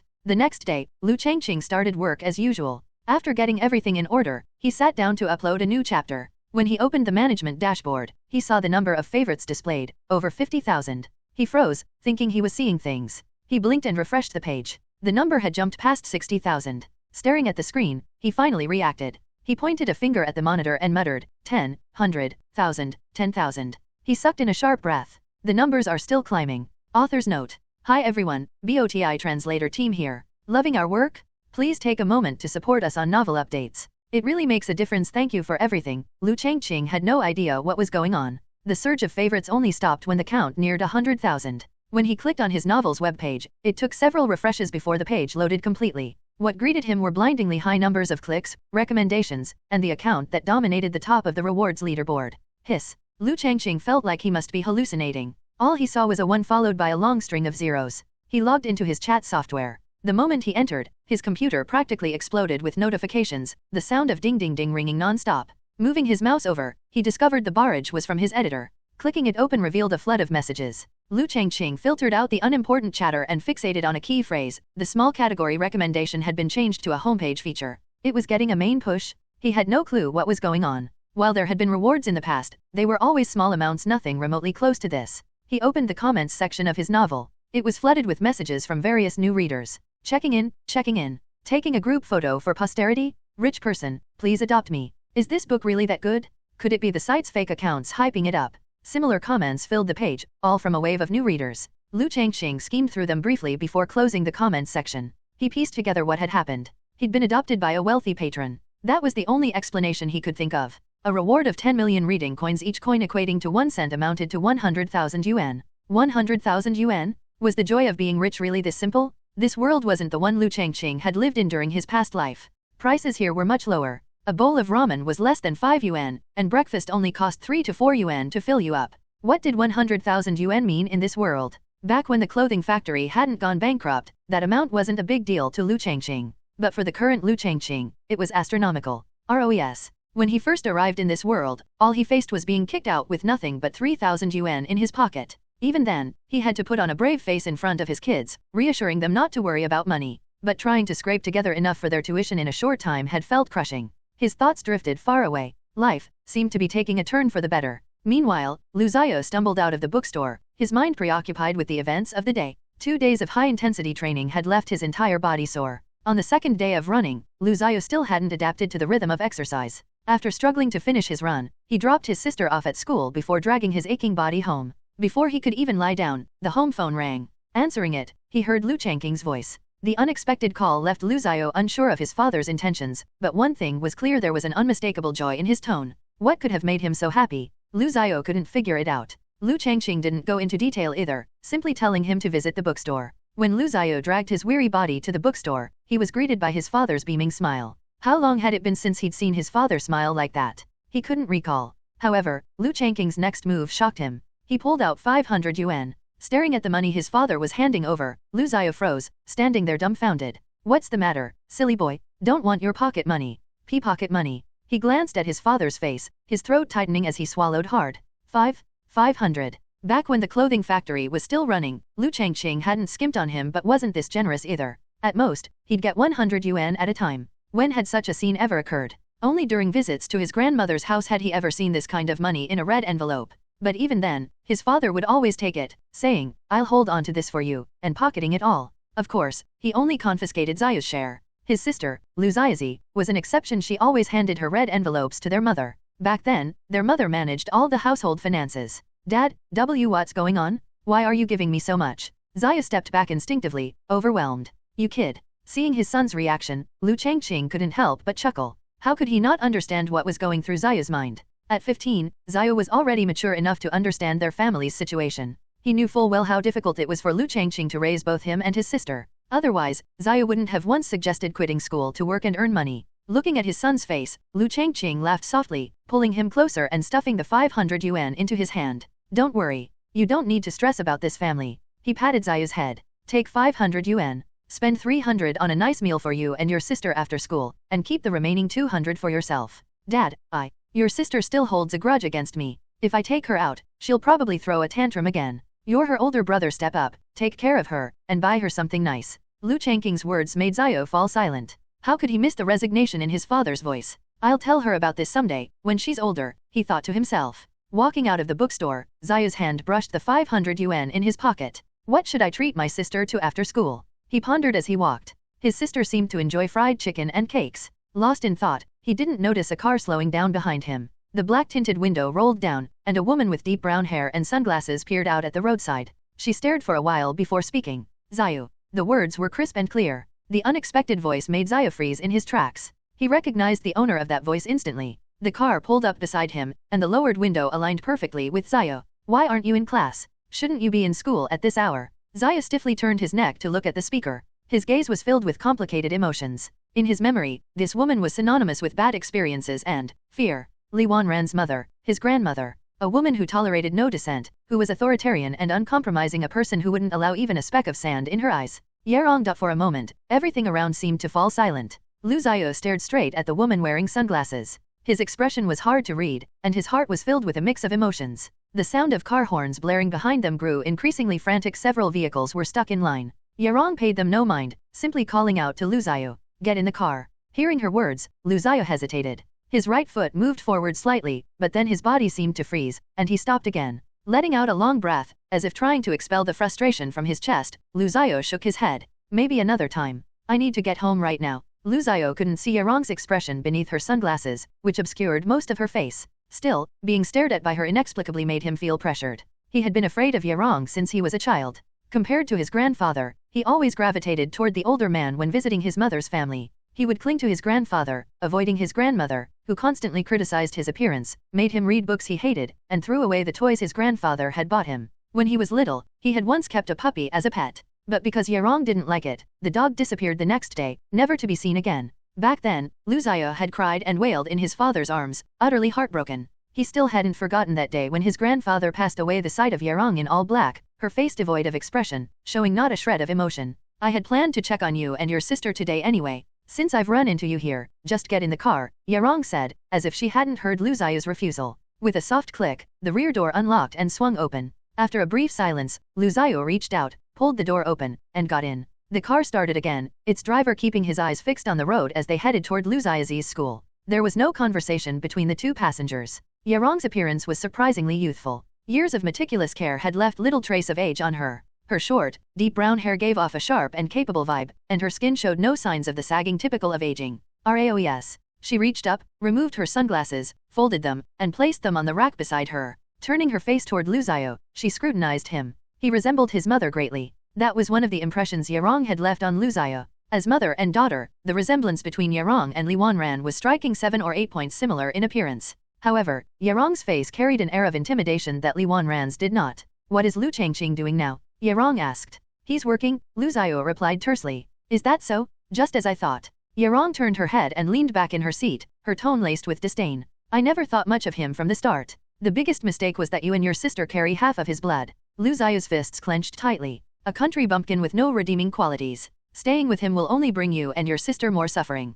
Thankfully, this situation won't last much longer." "What do you mean?" Lu Xiao immediately sensed something off in Yerong's words. "Won't last much longer? He'll bring the two of you to me himself," Yerong said, glancing at Lu Xiao. "It won't be long before he can't hold on anymore." Lu Xiao clenched his teeth tightly. For some reason, all he wanted to do at that moment was to escape from the car. What did she mean by this? What had his father done wrong? From the beginning, none of this was his father's fault. It was their mother who had betrayed them first. Why was his father the one being punished? Images of Liu Changqing flashed through his mind. Back when their mother stopped coming home, his father went from forcing a bitter smile to becoming expressionless, locking himself in his room for days. The house reeked of alcohol during that time. Lu Xiao would never forget the day his father signed the divorce papers. Holding him tightly, Liu Changqing whispered in his ear, "Dad, only has the two of you left now." Yerong studied her grandson's face, her gaze unreadable. Compared to his lively younger sister, she wasn't particularly fond of Lu Xiao. Yerong had always been a perfectionist in her surroundings, career, marriage, and even appearance. This grandson looked too much like Liu Changqing, something Yerong disliked immensely.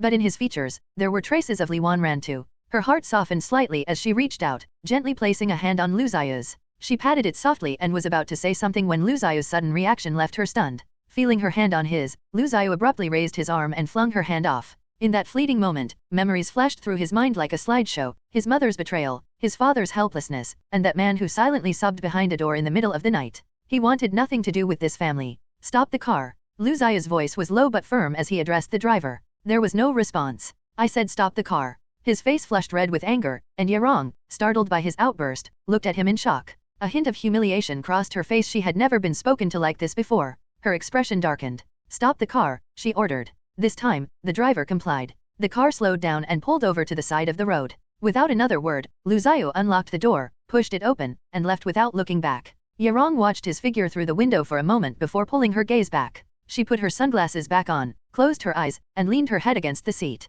Let's go home. Yes, ma'am. Her mood soured. Maybe. Liu Changqing is all I need, a thought surfaced in her mind. And once it did, it spiraled out of control. Meanwhile, Liu Changqing was whispering with her deskmate in class. Her deskmate, another girl, wore oversized glasses despite her young age. She was about the same height as Liu Changqing and looked quiet and bookish. After glancing at the teacher on the podium, the bespectacled girl lowered her head and whispered to Liu Changqing, I saw on the news yesterday there's a creep lurking around nearby, targeting little girls. Gossiping seemed to be a universal trait, no matter one's age. Liu Changqing's expression shifted, it was clear this topic piqued her interest. What kind of creep? The girl pushed her large glasses up her nose with a finger. They said it's an adult man who specifically targets kids walking alone. I overheard my neighbors talking about it the other day. She added some embellishments for effect. Apparently, it never ends well. That's so scary. Liu Changqing exclaimed with mock fright. No sooner had she finished speaking than the school bell rang, signaling the end of the day. As the teacher left, the two girls packed their books into their bags, slinging them over their shoulders before leaving the classroom together.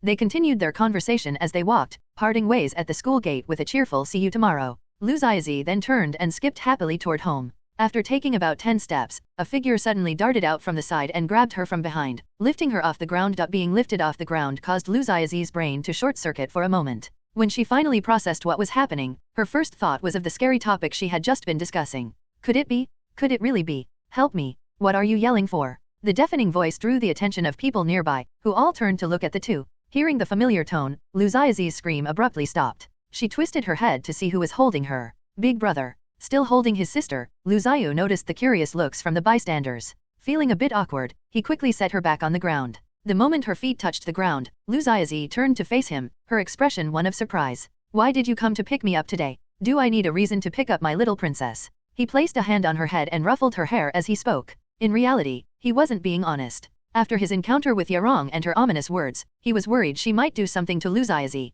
Instead of going home after leaving the car, he had waited at her school gate until dismissal. All the while, Yarong's words echoed in his mind. His father had once owned his own clothing factory. It had been the result of years of hard work, starting from when he graduated high school and began working tirelessly. The factory represented Liu Changqing's blood, sweat, and tears. Yet, it had closed shortly before the divorce. The memory lingered heavily in Liu Changqing's thoughts. Meanwhile, Liu Changqing was clearly overjoyed to see her brother come to pick her up. She threw her arms around his, clinging to him like a koala. Her happiness was simple. She was too young to be burdened with many worries. To her, having her brother pick her up from school was enough to make her day. Big brother, I'm hungry. What do you feel like eating? Liu Changqing's thoughts were interrupted by her voice, pulling him back to the present. As long as it's not Lanzhou noodles. Her tone was a little disheartened. The last time her brother had picked her up, they had eaten Lanzhou noodles. It wasn't that they were bad, it just wasn't something she liked. Hearing her reply, Liu Changqing chuckled. He raised his free hand to tap his chin thoughtfully, pretending to ponder deeply. Definitely not noodles today. Let me think. He glanced at Liu Changqing. She was clutching his arm tightly, her little head tilted up, her eyes sparkling with anticipation. Fried chicken sounds good. Her eyes seemed ready to light up. Or maybe some cake. Liu Changqing felt like she was already salivating. In her mind, the picture was crystal clear. Fried chicken in her left hand, a fork with strawberry cake in her right. It's too perfect. She looked up at Liu Changqing eagerly, her small hands raised as she bounced excitedly in place. I want to eat both. As soon as Liu Changqing blurted it out, she realized something was wrong. She quickly covered her mouth, as if she could somehow take the words back. She knew what greedy meant. People who wanted everything often ended up with nothing. Her teacher said so all the time. She glanced cautiously at Liu Changqing. Big brother, can I think about it a little more? It's really hard to choose between the two. It's fine. You can have whichever one you want, Liu Changqing reassured her. Liu Changqing stopped walking and lowered her head, deep in thought. It had been a while since she'd had cake, but fried chicken was her absolute favorite. The more she thought about it, the harder it became to decide. It felt like two little voices were arguing in her head, one saying to choose the cake and the other insisting on the chicken. With a cute. Ah, ha ha ha. Watching her ruffle her hair into a messy bird's nest, Liu Changqing burst out laughing. He stepped forward, smoothing her tousled hair with his hand, his eyes full of warmth. All right, stop overthinking it. He bent down and scooped her up into his arms, looking at her with a gentle smile. Let's get fried chicken first, then cake. With the shutter door finally pulled down, Liu Changqing felt a wave of relief wash over him. Riding the momentum of a mysterious benefactor's reward, he had decided to capitalize on the hype by releasing a marathon update, 20 chapters in one go. The sheer effort was mind-boggling. Even though he knew how the story would unfold, typing it all out on a computer was no small feat. His fingers were cramping, and even a simple stretch felt awkward and stiff. Night had fallen, and Liu Changqing walked alone down the street.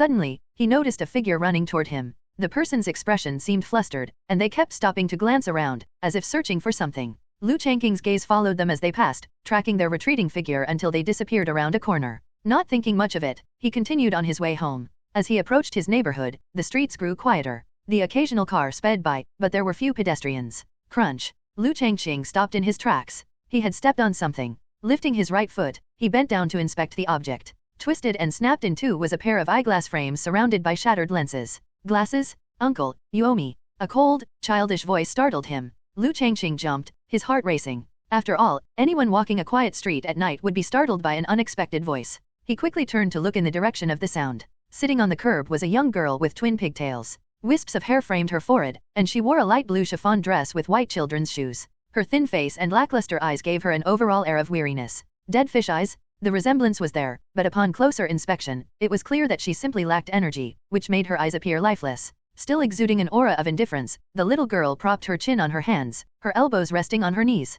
Her feet pointed inward as she sat slumped on the curb. Compensate me, she demanded again. Liu Changqing stared at her in a daze. It wasn't until her voice rang out a second time that he came back to his senses and stepped forward. He towered over her, looking down with a complicated expression. The two of them stood, or rather, faced each other at a stark contrast, one tall, one small, one standing, one sitting. You were baiting me, weren't you? Liu Changqing finally broke the silence. Her face remained expressionless. What's baiting? She paused for a moment, then shook her head and continued. Don't try to change the subject. Compensate me for my glasses. What glasses? The girl, unfamiliar with confrontation, was taken aback. The ones you just stepped on. Oh, did I? Liu Changqing turned to look at the broken lenses and frames behind him. Where? I don't see anything. The adult world was complicated. Liu Changqing thought it might be necessary to give the little girl a lesson before she grew up, something to make her wary of the world around her. Hearing his words, the girl's expression turned peculiar. She stared at Liu Changqing with her listless eyes for a moment. Then, she raised her hands and gently patted her cheeks, as if trying to snap herself into focus. She stood up. The first thing Liu Changqing noticed when she stood was that she was shorter than his daughter. She barely reached his navel. Tilting her head up, the girl grabbed his pant leg with one hand. He blinked, then looked at her in confusion. What's this about? I'm hungry. You're hungry, so why are you grabbing me? If I don't grab you, you'll run? She spoke slowly and deliberately, her tone deadly serious. As if grabbing me would stop me from running. Liu Changqing couldn't imagine an adult standing 1.8 meters tall having any trouble handling a little girl barely 1.3 meters. Still, the moment she grabbed his pant leg, he noticed something, marks around her wrist, as though they had been tied tightly with something. Let go. I won't run. His tone softened, though his rugged appearance hardly matched the word gentle. He placed a hand on her head, hoping to reassure her. Smack. Liu Changqing stared, dumbfounded, as the girl slapped his hand away as though swatting a mosquito. When he didn't move his hand, she kept slapping it with the other hand. All right, stop slapping. Pulling his hand back, Liu Changqing spoke with a trace of exasperation. Though it didn't hurt, her persistence made him feel oddly embarrassed, as if he were bullying her. And for someone his age, that was hardly a good look. With Gravo. I'm not a bad person. Tell me what happened. Bad people never say they're bad people. Liu Changqing frowned, mentally bracing himself. This kid's definitely a handful. Then how do I prove I'm not a bad person? Take me to eat. How's that any different? If I were a bad person, I could agree to that and still kidnap you afterward. Then I'll wait inside, and you can bring the food to me. She pointed to the bushes by the roadside. Following her gesture, Liu Changqing noticed the scrapes and scratches on her arms and legs, now understanding where they'd come from. How long were you hiding in there? More than an hour. Her behavior was peculiar. For someone so young, she trusted him excessively. Despite the odd things she said, her actions grabbing his pant leg and never letting go revealed an unspoken faith in him. It felt almost as if she knew him. The girl's face was unfamiliar to Liu Changqing. He couldn't recall ever meeting a child like her. Are you really that hungry? Not really? Gurgle. The moment she said that, her stomach betrayed her with a loud growl. TCH. She turned her head away in annoyance. All right then, if you know me, why didn't you just say so from the start? You're such a stubborn kid. I don't know you. Got it. Liu Changqing dropped the teasing. He extended his hand toward the girl. Come on, let's get you something to eat. The girl looked up at him, her typically listless eyes now showing a faint change. Slowly, she let go of his pant leg. After a moment's hesitation, as though steeling herself, she reached out and grasped his fingers with her small hand.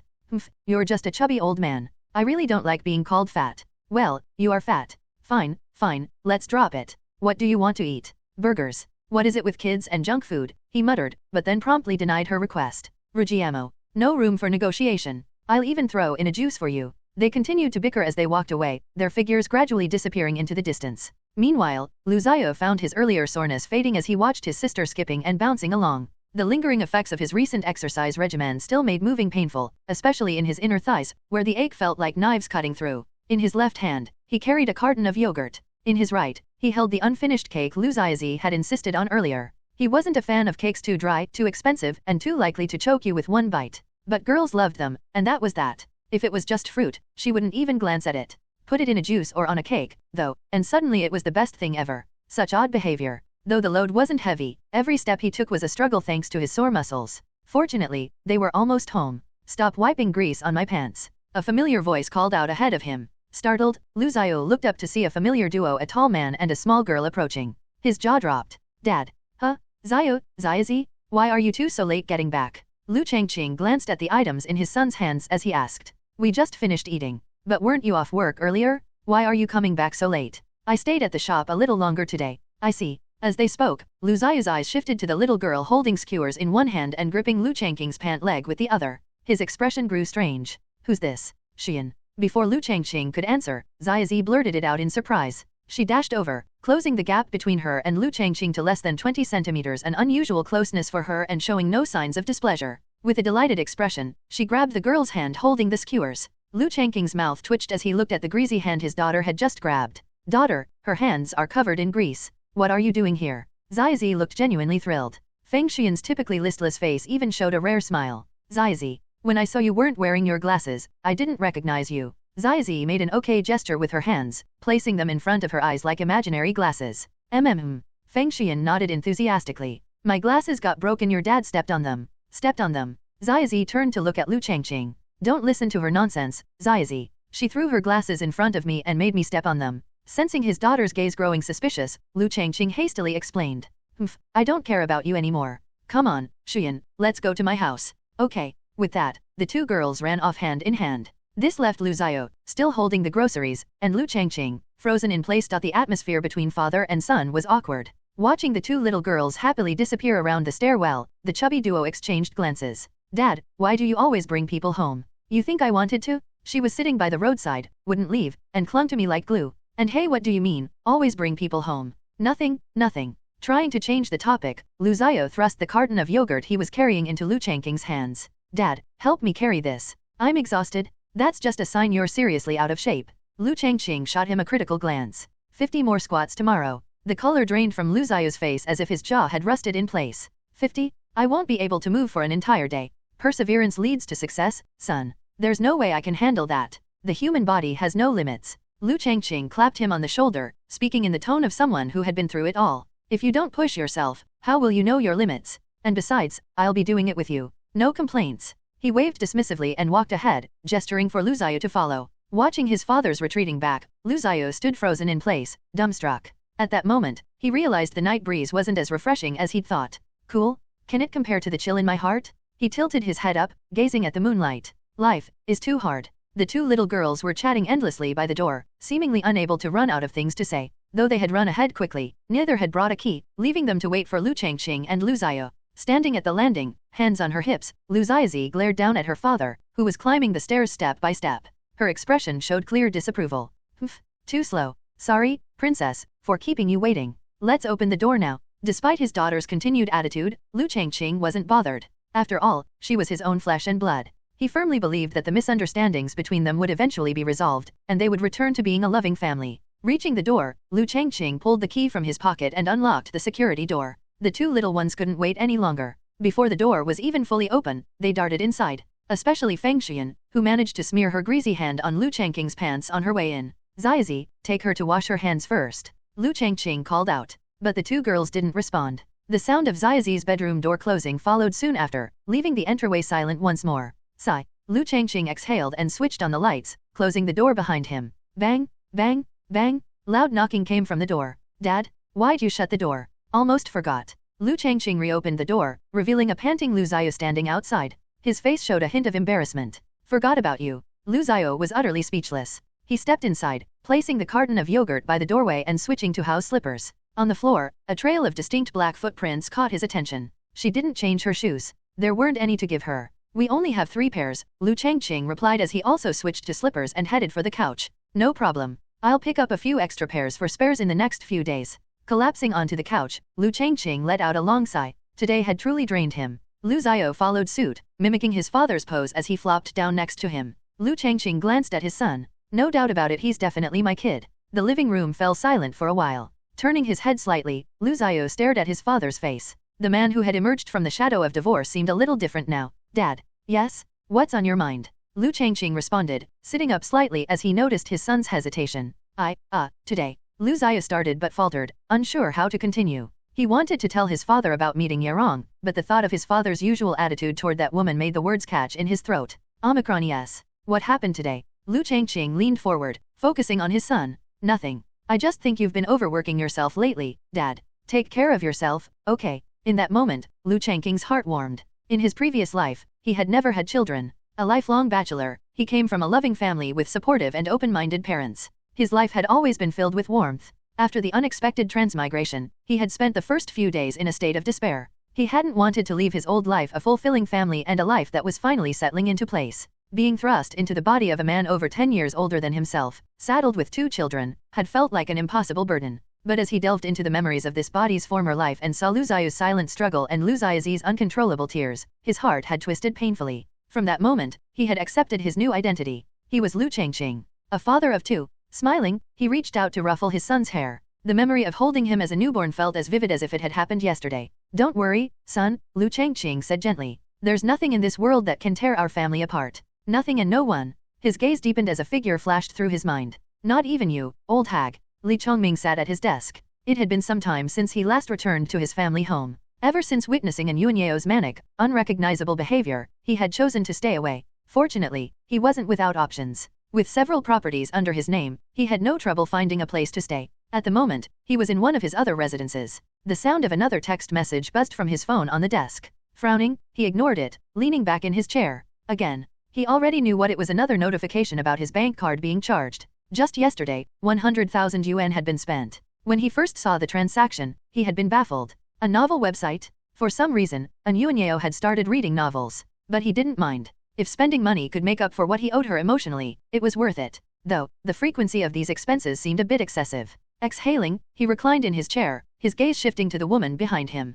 She sat with her long black hair cascading down her shoulders, her slender legs crossed as she read a book under the warm glow of a desk lamp. Every movement, every subtle expression, captivated him. This is fine. As long as it stays this way, Li Chongming thought to himself. He didn't want his current life to change. Liu Changqing hurried downstairs to the local mini-mart to buy a pair of small-sized slippers. He had just finished cleaning the floor when Feng Xian, still wearing her dirty shoes, ran across it again. Speechless at the mess, Liu Changqing decided it was better to buy her a pair of slippers than keep cleaning up after her. Returning home, he handed the new slippers to Feng Xian. The dead fish-eyed girl still wore her perpetually uninterested expression. Thanks, chubby uncle. I'd feel much better if you left out the chubby part. Not wanting to argue, Liu Changqing had figured out by now that this was just her personality. How to describe it? A sharp tongue but a soft heart? That seemed about right. She wasn't a bad kid by nature, her teasing was likely just a way to grab attention. It made sense why she had trusted him so much. When they met, she must have seen him picking up Liu Xiaozi from school before and remembered him. Back at home, Liu Changqing turned on the water heater.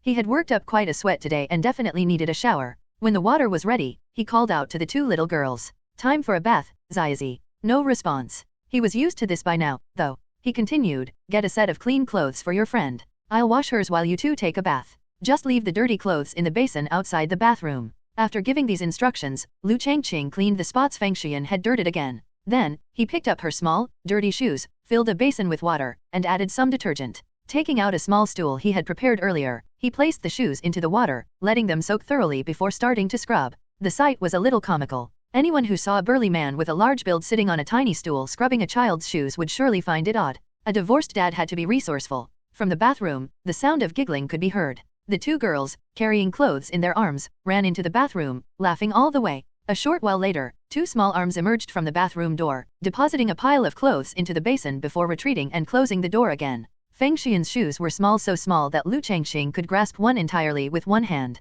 Holding the shoe by its sole with his left hand and the brush in his right, he dipped the brush in soapy water and scrubbed diligently. They were nice-looking shoes. That was Liu Changqing's first thought as he examined them. Perhaps because she had been crouching in the roadside bushes for so long, the soles were caked with mud. But after soaking them for a bit, the dirt began to dissolve. With diuresis. The water in the basin turned murky. The design of the shoes was beautiful, predominantly white with a sandal-like style. However, they were different from any sandals Liu Changqing was familiar with. They had an adjustable leather strap over the top of the foot and a decorative flower on the side. What stood out most was the texture. The soles felt soft yet sturdy, and when he squeezed them, the material was incredibly comfortable. These are really nice, Liu Changqing thought to himself. I should get a pair like this for Zizi. He scrubbed harder with the brush, using a little too much force this time. Water splashed as Liu Changqing scrubbed harder, accidentally rubbing the decorative flower off the shoe and into the basin. His movements froze.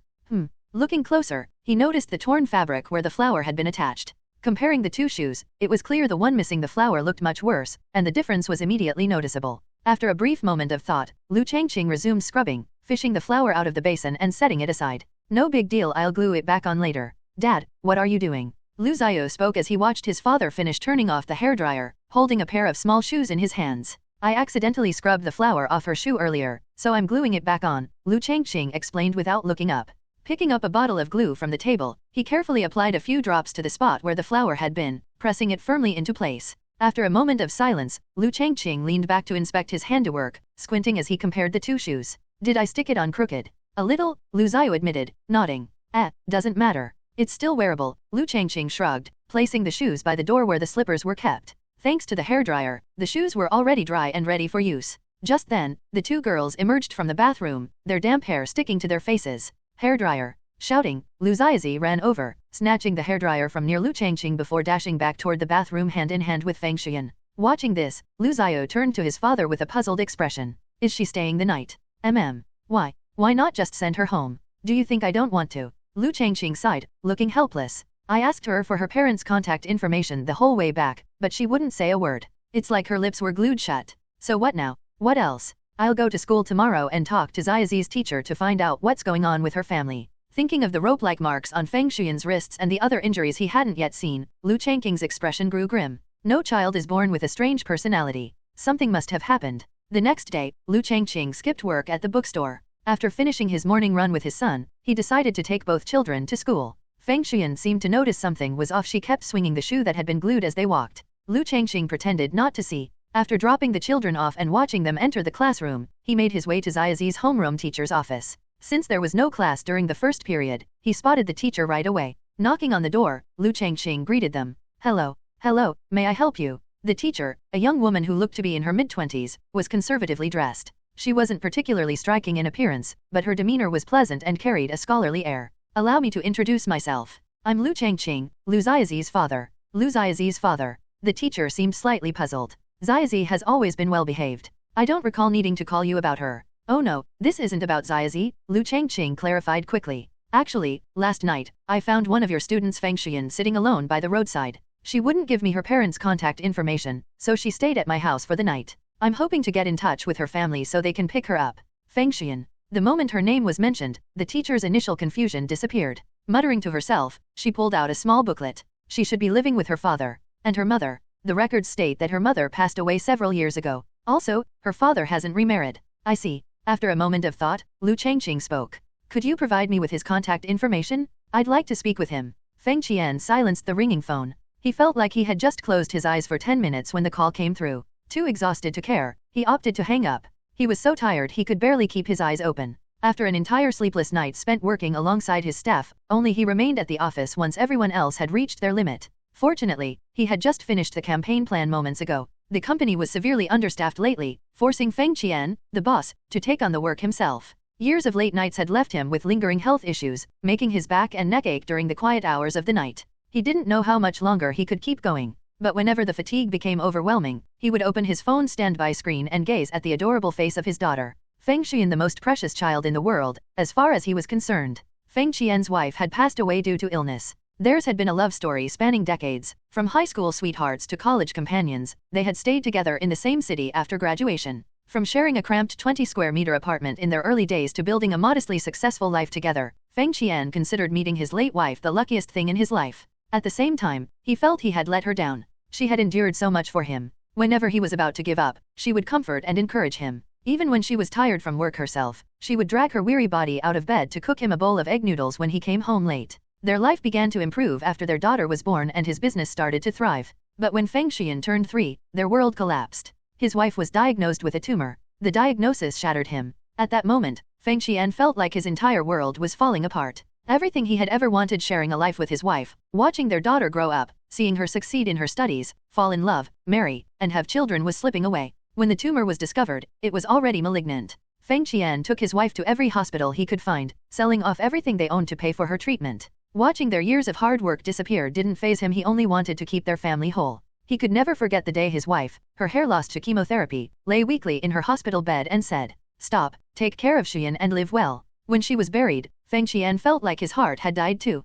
For a long time, he let everything fall apart. He even considered joining her in death. During that time, he often sat in the corner, clutching her photo, lost in thought. But just when he thought he was ready to follow her, "Daddy, don't be afraid." Feng Xian's childish voice pulled him out of the darkness. He saw his daughter, her hair unkempt, her face pale, her thin frame trembling, yet still reaching out to hold him. At that moment, she was just like her mother, offering him strength when he was at his lowest. His daughter brought him light. A blinding light in the darkness. Ring, ring, ring. The shrill ringtone blared again, breaking through Feng Qian's thoughts. Barely holding back his frustration, he answered the phone despite his exhaustion. "Hello, who is this? What do you want?" But the other end of the line was silent. After a pause, the voice on the phone spoke coldly. "Your daughter is with me. If you want her back, meet me at 6:30 tonight at XX small restaurant. We need to talk." The line went dead, replaced by the sound of a busy signal. Feng Qian stood frozen. The fatigue that had gripped him moments earlier vanished completely. Liu Changqing personally went to pick up the kids from school. As he often noted, his job at the bookstore was so leisurely it felt almost like charity work.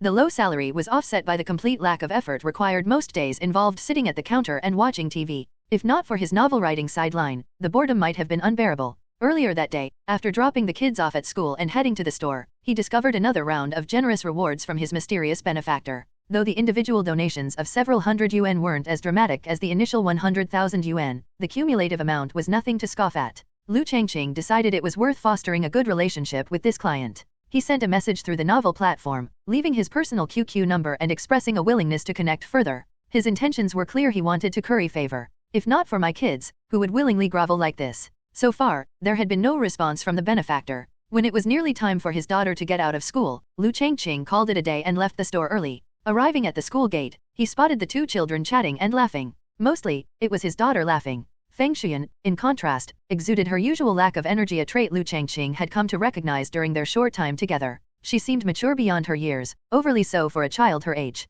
"Chubby uncle." Feng Xian spotted him first, waving as Liu Ziazi quickly suppressed her smile, deliberately adopting a more serious expression. Reaching the kids, Liu Changqing flicked Feng Xian lightly on the forehead, a small reprimand for calling him chubby. "Do you have to tease me like that on purpose?" he grumbled. Turning to his daughter, he asked, "Have you been waiting long? You're too slow." Feigning irritation, Liu Ziazi's tone carried a hint of mock scolding. Though she still pretended to dislike him, Liu Changqing felt that their relationship was steadily improving. Compared to her initial refusal to say even a single word to him, her current attitude was a significant step forward. It felt like the dawn of a better life where father and daughter could close the gap between them. As they walked, they passed the usual assortment of vendors selling snacks and stationery near the school gate. Unsurprisingly, the snack stalls outnumbered the rest. Suddenly, Liu Changqing felt a tug on his pants. Looking down, he saw that Feng Xian had stopped walking. "Cotton candy." She pointed a small finger at a stall nearby. Following her gaze, Liu Changqing frowned and immediately refused. "That stuff is terrible for your teeth. But it looks so yummy."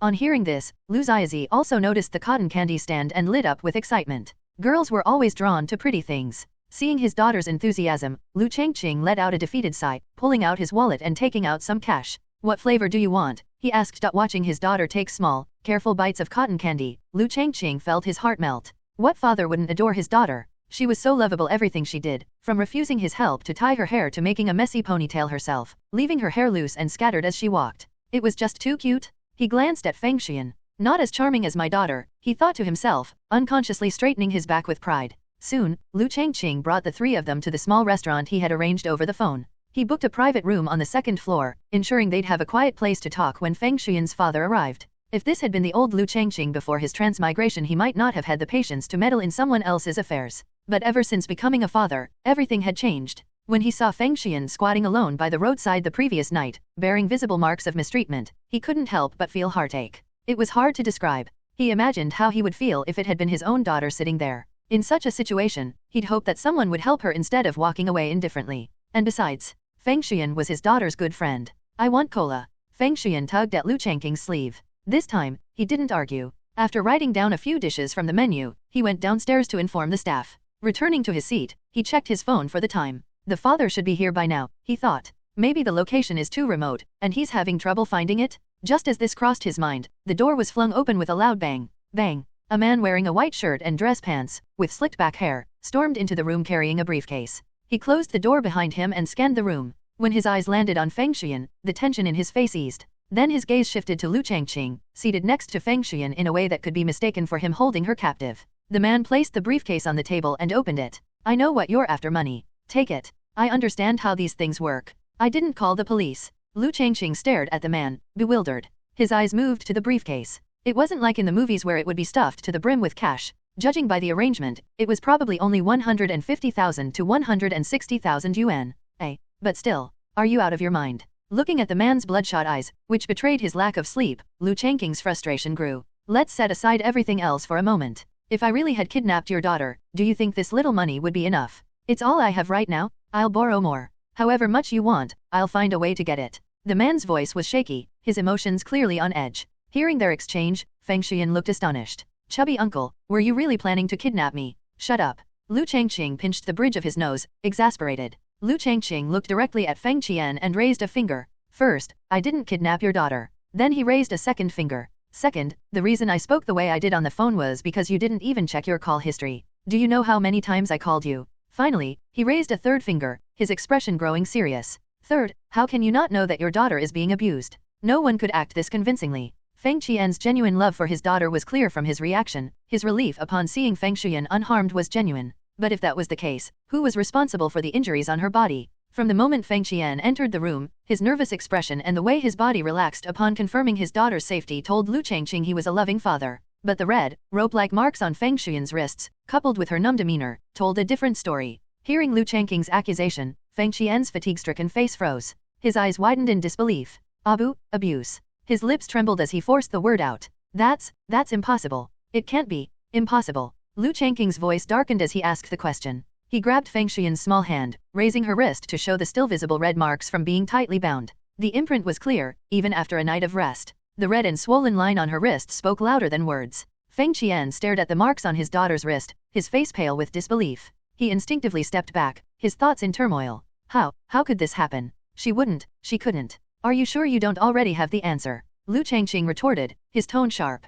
Call her and ask if Feng Xian has returned home. Feng Qian stood frozen, staring at his daughter's face. Feng Xian, however, avoided his gaze. Her father's arrival elicited no visible emotion. She simply withdrew her hand from Liu Changqing's grasp and began fiddling with the utensils on the table. She seemed eerily calm, as she had been since Liu Changqing first met her. Her maturity and detachment were not typical of a child her age. She had grown numb. Feng Qian's hands trembled as he tried to steady his breathing. The room fell silent. Liu Xiaozi's mouth hung open in shock. She glanced at her friend, finally understanding why Feng Xian had been so reserved and distant during their bath the previous night. Her gaze shifted between her friend's father, and Liu Changqing. How did he notice? Feng Qian took a deep breath and retrieved his phone, dialing a number he often called. The room was so quiet that the faint beep, beep, beep of the ringing phone sounded deafening. Finally, the call connected. Has Xian come home? Feng Qian asked directly.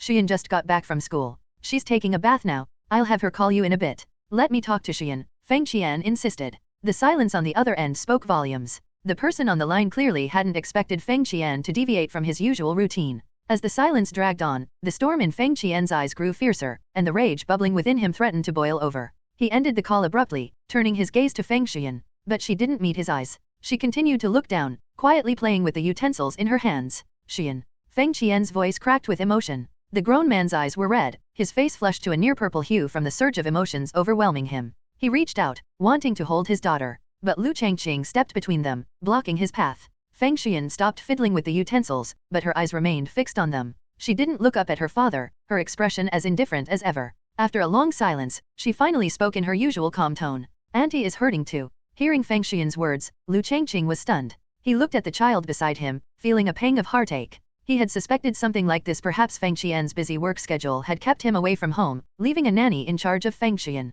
But if the nanny turned out to be abusive, taking advantage of the child's young age to mistreat her, it wouldn't have been an unbelievable scenario. But he hadn't expected it to be her aunt. Feng Qian seemed to have guessed the truth as well. He couldn't control his emotions, his body visibly trembled, and his chest heaved with ragged breaths. No one would have imagined that someone they trusted the most could be capable of such things. Just as Feng Qian opened his mouth to say something, the door behind him swung open. A waiter entered with drinks and straws. Liu Changqing thanked the waiter, accepted the drinks, and poured a cup for both Feng Shuyan and Lu Ziazi. He even poured himself a cup. It had been a long time since he'd had soda. Taking a big sip, he felt the fizzy carbonation dance in his mouth. The atmosphere grew heavy with silence. Feng Qian stared intently at Feng Shuyan, who was sipping her cola through a straw. Finally, as if steeling himself, Feng Qian broke the silence. "I'll go back," he said, his voice laced with determination. He looked at Feng Qian, his eyes full of regret. "From now on, Daddy will never leave you again, Qian." He waited for a response, but none came. Feng Qian continued to stir her cola with the straw, as if the act itself held some mysterious appeal.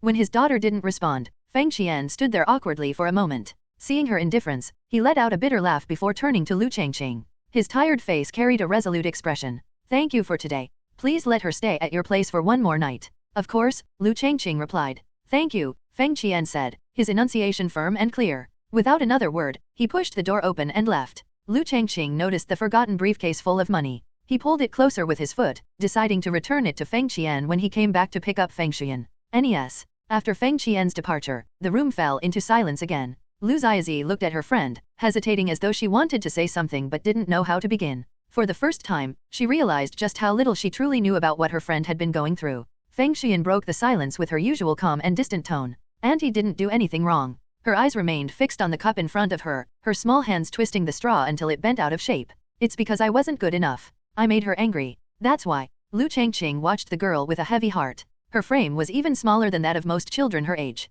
Even Lu Ziazi, petite as she was, seemed slightly larger in comparison. It was painfully clear. Liu Changqing gently patted Feng Xian's head and said softly, "Tonight, eat well, okay." Zhang Xinro hurriedly stuffed clothes into a suitcase. After hanging up the phone, she began frantically packing everything she could take with her from the apartment. Only 2 years younger than her elder sister, Zhang Xinro's life had been mapped out for her from the moment she could understand the world. She followed the same path as her sister, attending the same schools, going to the same tutoring classes, wearing the same styles of clothing, and even tying her hair the same way. But compared to her sister's beauty, Zhang Xinro's appearance was only slightly above average. Whenever guests visited their home and both sisters were presented, it was her elder sister who received most of the praise, while she was barely acknowledged. Their parents also showed favoritism, often rewarding her sister. When her sister brought those rewards to her, Zhang Xinro always saw it as a form of flaunting, a way to highlight her own ordinariness and insignificance. When she started high school, her sister was already in her 3rd year. Zhang Xinro had struggled to get into the same school, a school her sister had only ended up at because she had missed part of the entrance exams due to illness.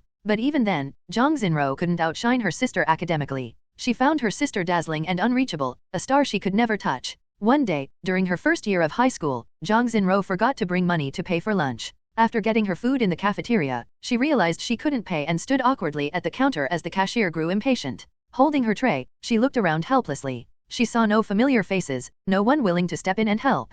Just as she was about to set her tray down, a voice came from behind her. "Auntie, I'll pay for her." It was a tall boy with a radiant smile. He handed over the money, patted her on the shoulder, and gave her a smile brighter than the sun. She had never seen such a smile directed only at her. After that day, Zhang Xinro never saw the boy again. She thought she had lost the chance to meet him forever. Until the day after the college entrance exams, when her sister brought her boyfriend home for dinner. It was him. Her sister had taken everything from her. From that day forward, Zhang Xinro felt nothing but endless hatred toward her sister. Zhang Xinro finished packing her suitcase, kneeling on top of it to zip it closed with all her strength. After graduating from university and working for less than a year, she had moved into care for her sister's daughter, a child who resembled her sister far too much. Finally managing to zip the suitcase shut, Zhang Xinro grabbed her backpack and rushed to the door. Gripping the doorknob, she pressed down and opened it. The sound of labored breathing met her ears. She froze mid-step. Time seemed to stop. The backpack slipped from her hand, falling to the ground and rolling a short distance before bumping against the polished shoe of a man standing in the doorway.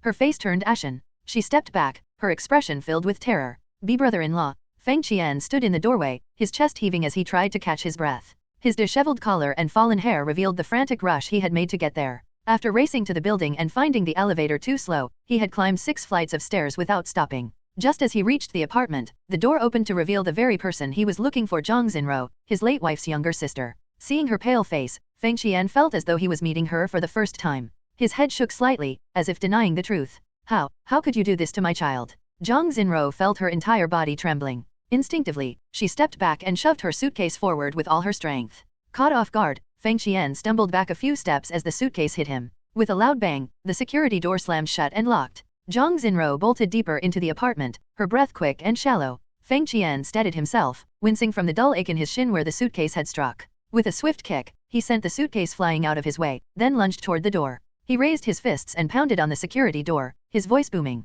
"Open this door." Inside, Zhang Xinruo's hands shook as they pressed against her face, her fingers digging into her skin and leaving red marks. She leaned her back firmly against the door, her body trembling with each of Feng Qian's heavy blows. Her mind was blank. "It's over? It's all over?" The words echoed in her head, filling her chest with dread and panic. Her eyes darted frantically around the room, searching for a way to escape. But before she could formulate a plan, the pounding stopped. She froze. A chilling realization struck her. Feng Qian had remembered that he carried a spare key. The sound of the key sliding into the lock sent her into a frenzy. She spun around and pressed her hands against the door, desperately trying to keep it closed. Click, click. The door lock released. Zhang Xinruo pushed with all her strength, but as a woman with no habit of working out, her efforts were no match for Feng Qian's. The door cracked open, and through the gap, she saw half of Feng Qian's face.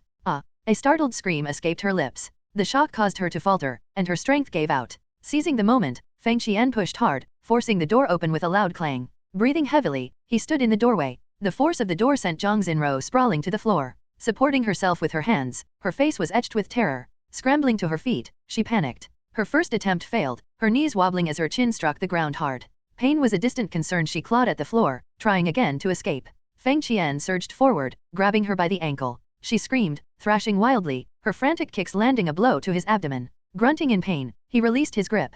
Zhang Xinruo clambered to her feet, stumbling toward the kitchen. Her hands fumbled along the countertop until they found a knife. Gripping it tightly with both hands, she spun around to face Feng Qian. "Don't push me," she screamed. Her eyes were wide with desperation, tears streaming uncontrollably down her face as her voice cracked with hysteria. "I didn't mean to. I couldn't control myself. I didn't mean to do it." Feng Qian's face twisted with a mix of anger, sadness, and disbelief. Looking at the woman he had known for nearly a decade, he couldn't hide the overwhelming disappointment in his eyes. For the first time, it felt as though he were looking at a stranger. His voice trembled with emotion, laced with disbelief. I thought you were just as kind-hearted as your sister." "Shut up." Zhang Xinruo's scream tore through the air as her composure completely unraveled. Her once tied hair was now a tangled mess, with loose strands falling around her face. The black hair tie still clung to the ends, threatening to slip off entirely. "No, it's all her fault," she shrieked, her voice quivering with hatred. "She was always mocking me, always bullying me. If it weren't for her, my life wouldn't have turned out like this. It's all her fault." Her eyes darted wildly as she muttered, her words tumbling out in a torrent. "She's been suppressing me since we were kids, always showing off her fancy things. I could bear it, I could swallow it all." Abruptly, Zhang Xinruo raised her head, the knife in her hand now pointing directly at Feng Qian. "But she took even you from me? She left me with nothing? She stole everything, my parents' love, my teacher's love, my classmates' love. She even had to take away the first boy I liked. I hate her so much." She took a few steps forward, the knife trembling in her grip. "I hated her so much I wished for her to die. And now my wish came true, she's dead. But. Her face twisted with rage and despair. "Why won't you accept me? She's been gone for 7 years? Why can't you move on and accept me?" Feng Qian remained silent, staring at her flushed, hysterical face. Her eyes burned with resentment, desperation, and a madness he had never seen before. Finally, after a long silence, he spoke with quiet determination. "I will never accept anyone else," he said, his voice low and resolute. "I've only ever loved her." "Shut up." Her shrill voice cracked as she lunged forward, the knife aimed wildly at him. Feng Qian had anticipated this. He sidestepped the attack and delivered a sharp kick to her side. Zhang Xinruo was sent sprawling backward, colliding with the kitchen counter. The impact caused the plate rack above to shake violently, sending plates crashing to the floor with an ear-piercing clatter. The floor was now littered with shards of broken porcelain. Zhang Xinruo lay on the floor, motionless. Her left hand bled from a cut caused by the shards. Her head hung low, and the knife had slipped from her grasp, lying a short distance away. Feng Qian approached cautiously, using his foot to kick the knife farther away. Grabbing her by the collar, he forced her to look at him. Zhang Xinruo slowly raised her head. Her disheveled hair partially obscured her face, but through the strands, their eyes met. Suddenly, her lips curled into a chilling smile. Ha. Blood dripped from the wound on her hand, falling onto the floor one drop at a time. Unfazed by the pain, she raised her injured hand, smearing her bloody fingers against Feng Qian's cheek. "Why didn't you choose me?" she whispered, her voice trembling with bitterness. "I met you first." Her eyes gleamed with unbridled hatred as she said those words. Feng Qian's lips quivered, his mind flooded with memories of his wife, their time together, her laughter, her kindness. With a deep breath, he finally decided to speak the truth. "Your sister and I started dating in the second semester of high school," he began, his voice steady despite the weight of his words. "That day in the cafeteria, when you didn't have money for lunch, it was your sister who asked me to help you. She knew you didn't like her, so she asked me to do it instead. Zhang Xinro froze, her bloodied hand pausing midair. She stared at him blankly, her head shaking slightly in disbelief. No, that's impossible. Your sister never showed off anything to you. She just wanted to share with you. Feng Qian's voice grew hoarse as his emotions overwhelmed him. She loved you more than anyone else. In high school, when you were bullied, who do you think stepped in to protect you? In college, when you needed money, did you really think it was your parents who sent it? Even on the day she died, her last words were about you? Tears welled in Feng Qian's eyes as he spoke, his voice breaking. His grip on Zhang Xinro's collar tightened momentarily before loosening, his hands falling limply to his sides. She had committed unforgivable acts, but she was still the sister his late wife had cherished until her final breath. Leaning against the wall, Feng Qian slid to the floor, defeated. He closed his eyes and exhaled deeply, his voice filled with sorrow. Leave. Don't ever show yourself to me or my daughter again. Zhang Xinro stood frozen, unable to believe her ears. Get out. Feng Qian's roar snapped her out of her daze. Stumbling, ignoring the shards of broken plates on the floor, she scrambled to her feet and fled, disappearing from his sight. Feng Qian remained where he was, staring blankly at the home they had built together. After what felt like an eternity, his feet carried him to the room Zhang Xinro had occupied. From beneath her bed, he pulled out a box. Inside, he found bamboo rods, rope, and other unspeakable tools. Holding the rope that had once bound Feng Qian slid down the wall and sat on the floor, burying his face in the rope. Finally, he could no longer hold back his grief. He wept openly, his cries echoing through the silent apartment. Feng Qian didn't know how long he had been crying. It felt like he had been transported back to the day his wife passed away. He sat curled up in the corner, head bowed, clutching the rope tightly in his hands. I'm sorry. He murmured the words, barely audible. It was unclear whether he was speaking to himself or someone else. Feng Qian had always worked tirelessly, pouring himself into his job. Sometimes he was so busy he couldn't spare the time for a proper meal. All he wanted was to create a good environment for his child. Not trusting anyone else, he had pleaded with his late wife's sister to care for his daughter. He thought it was the best solution. Now, guilt weighed heavily on his chest, burning into his heart. He couldn't bear to imagine the look on his daughter's face when Zhang Xinro tied her up with that rope, the helplessness in her eyes. Every time he called home and his daughter said she was fine, Feng Qian's fingers dug into his hair, and he wanted nothing more than to tear it all out by the roots. I didn't protect her, he muttered, as if speaking to his late wife. The world seemed to plunge into darkness once again. Suddenly, he felt something wrap around him. Slowly lifting his head, he looked at the person embracing him. It was just like 7 years ago. A grown-up Feng Qian, still so much like the little girl she had been at 3, stood before him, offering him salvation once more. Qian. His voice was hoarse, like a blade scraping against glass, raw and painful. Just as his wife used to comfort him, Feng Qian rested her small face against his and whispered softly in his ear. It's okay, Daddy. In that moment, Feng Qian couldn't hold back any longer. He let go of the rope and wrapped his arms around Feng Qian, repeatedly murmuring, I'm sorry. I didn't take care of you. I'm sorry. Standing outside the bedroom, Liu Changqing observed the scene silently. Despite her cold demeanor toward Feng Qian at the restaurant earlier, the bond between father and daughter was undeniable. Feng Qian hadn't touched the food served to her, staring at her cup of cola with a troubled expression instead. The atmosphere had been heavy. Liu Changqing had put down his chopsticks and packed up the food instead. Now, following Feng Qian's lead, he and Lu Ziazi had come to her home. At the door, he noticed the security door had been left ajar. So much had happened today. Lu Ziazi's eyes shimmered with complex emotions as she gazed at the tearful embrace between Feng Qian and Feng Qian. Then, she glanced up at Liu Changqing. Unaware of his daughter's gaze, Liu Changqing quietly entered the kitchen. He rummaged through the cupboards until he found a few intact plates and used them to arrange the packed food. He also unpacked the rice he had brought along. Setting the plates neatly on the table, he placed bottled water beside them, along with a suitcase of money. Liu Changqing chose not to disturb the father and daughter. Instead, he gently closed the door and left the apartment with Lu Ziazi by his side. Liu Changqing gently closed the security door, standing for a moment as he stared at it. His thoughts were deeply stirred by the events of the day. Suddenly, he noticed something unusual. Turning his head in surprise, he saw Lu Ziazi's small, flushed face. She looked awkward and hesitant, something Liu Changqing had never seen before. Her tiny hand was clutching his fingers, her head lowered. Her lips moved slightly, opening and closing as though she wanted to say something but couldn't find the words. In the end, she blurted out in a resigned tone, I'm hungry. Turning her head away, she refused to meet his gaze. She could feel Liu Changqing's warm, amused eyes on her, and it made her feel unusually self-conscious. It seemed, she wasn't the only one affected by what they had just witnessed. A wide smile spread across Liu Changqing's face. Taking a deep breath, he said warmly, let's go eat my little princess's favorite food today. Looking at her tenderly, he added, you can have whatever you want, my darling. Anyuanyeo lay on her sofa, carefully tilting her head to keep the face mask she had just applied from slipping off. The cool sensation on her face was wonderfully soothing. She gently pressed down the edges of the mask where it hadn't adhered properly, then shifted to a more comfortable position. Moments ago, she had seen Liu Changqing's message on the novel website. However, having been disconnected from the world for some time, she wasn't familiar with the QQ chat app he had mentioned. She didn't even have a QQ account. After seeing the QQ number Liu Changqing had left, it took her quite some time to register an account using her phone number. When prompted to choose a username, she spent some time picking a poetic and elegant one. Jun Zy Xiang Si, drunken in longing. How artistic, how meaningful? An Yuanyeo couldn't help feeling proud of herself, grinning like a child. But her joy was short-lived. She saw the personal details section asking for her age. A woman's age is always a secret. The delight she had felt moments earlier vanished.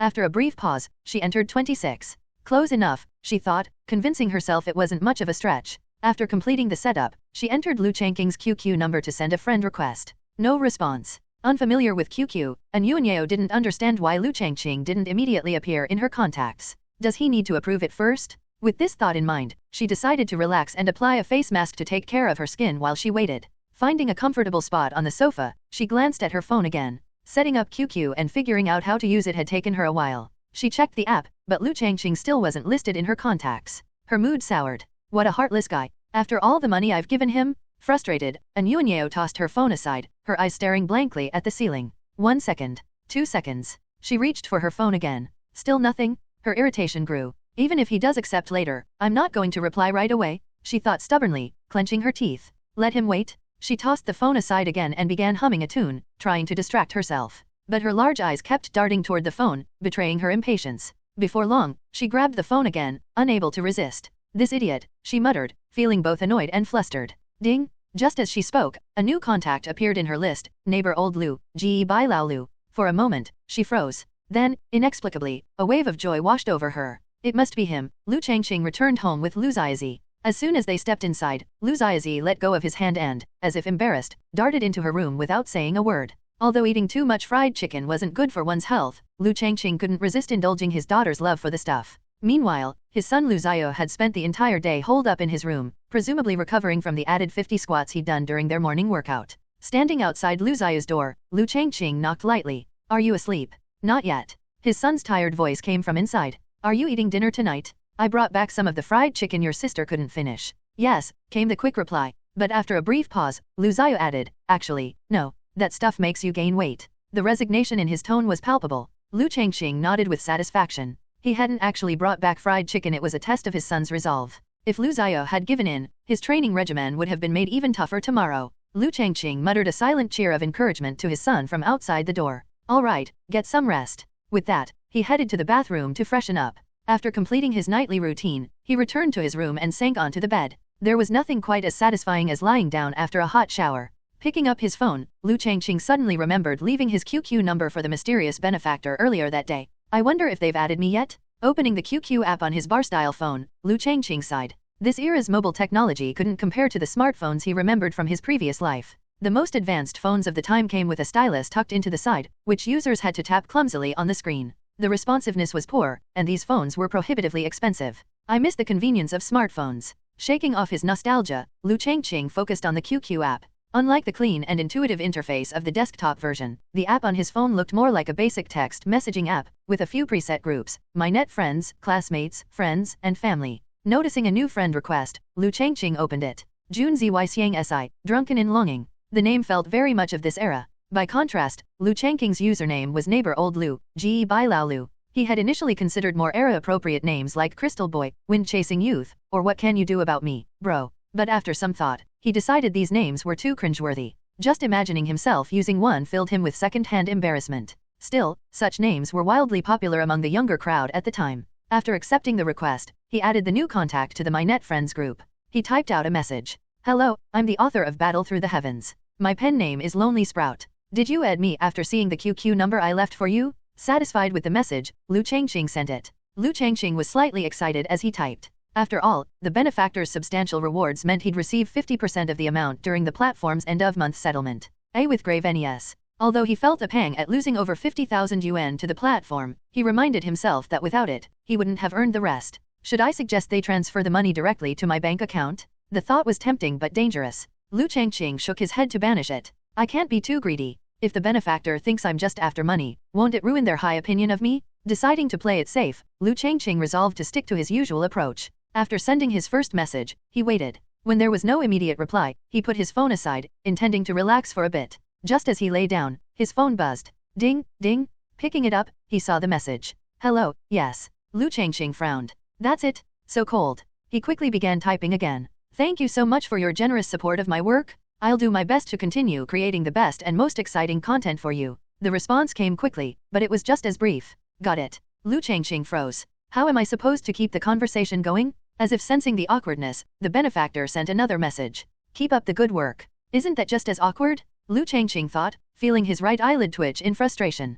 He decided to investigate further, opening their profile to browse their information. The basic details were displayed. Username, Jun Zy Xiang Si, drunken in longing. Gender, female. Age, 26. Status, waiting for someone. 26 years old. Liu Changqing paused, noting the gender field. A woman? Do women even like action-packed novels like Battle Through the Heavens? Shaking off his doubts, Liu Changqing reminded himself that it didn't matter. Rich benefactor or not, just hold on to the thigh and don't let go. He typed a new message. So you're 26? That makes me older than you, haha. This time, the reply didn't come as quickly. Liu Changqing sat holding his phone for a while, staring at the screen, before realizing how quiet the room had become. If this keeps up, I might lose my chance to secure the benefactor's goodwill. Determined to salvage the conversation, he began typing again. But before he could send anything, the benefactor's message popped up. Yes, I'm a beautiful 26-year-old woman, and I absolutely did not lie about my age. The 3 exclamation marks practically screamed at him. Liu Changqing blinked at the screen, perplexed.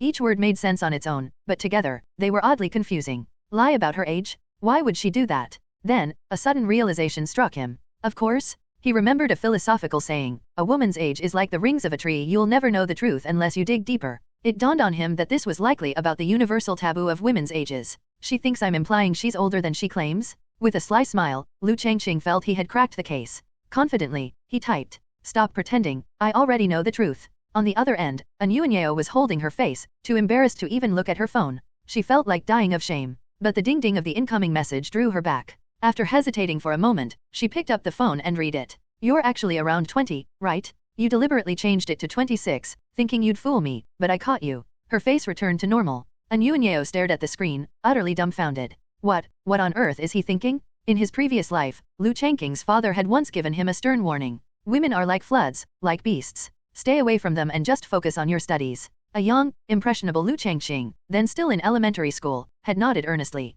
The very next day, he kicked a girl who was constantly clinging to him, knocking her to the ground. She cried for a long time. Throughout middle school, he kept to himself, preferring to hang out with boys and avoiding close contact with girls. By high school, he had grown out of his childhood cluelessness. He began noticing the scent of shampoo in girls' hair, which stirred unfamiliar emotions in his once calm heart. For the first time, he began questioning his father's words. But the impression his father had left on him was too strong. Liu Changqing ultimately chose to remain steadfast in his belief in his father's teachings. Until, after graduating from college and returning home, he overheard a conversation between his parents one night. Passing by their bedroom on his way to the bathroom, he heard them speaking in hushed, worried tones. Do you think our son doesn't like women? He's never had a girlfriend all these years. In that moment, Liu Changqing felt as though he had been struck by lightning. So my dad was just trying to keep me from dating during school? A flood of memories rushed through his mind. The girl who clung to him in elementary school. The girl who brought him water during middle school's long-distance running event, when he was gasping for breath. The girl in high school who always dragged him to study together and promised they'd attend the same university.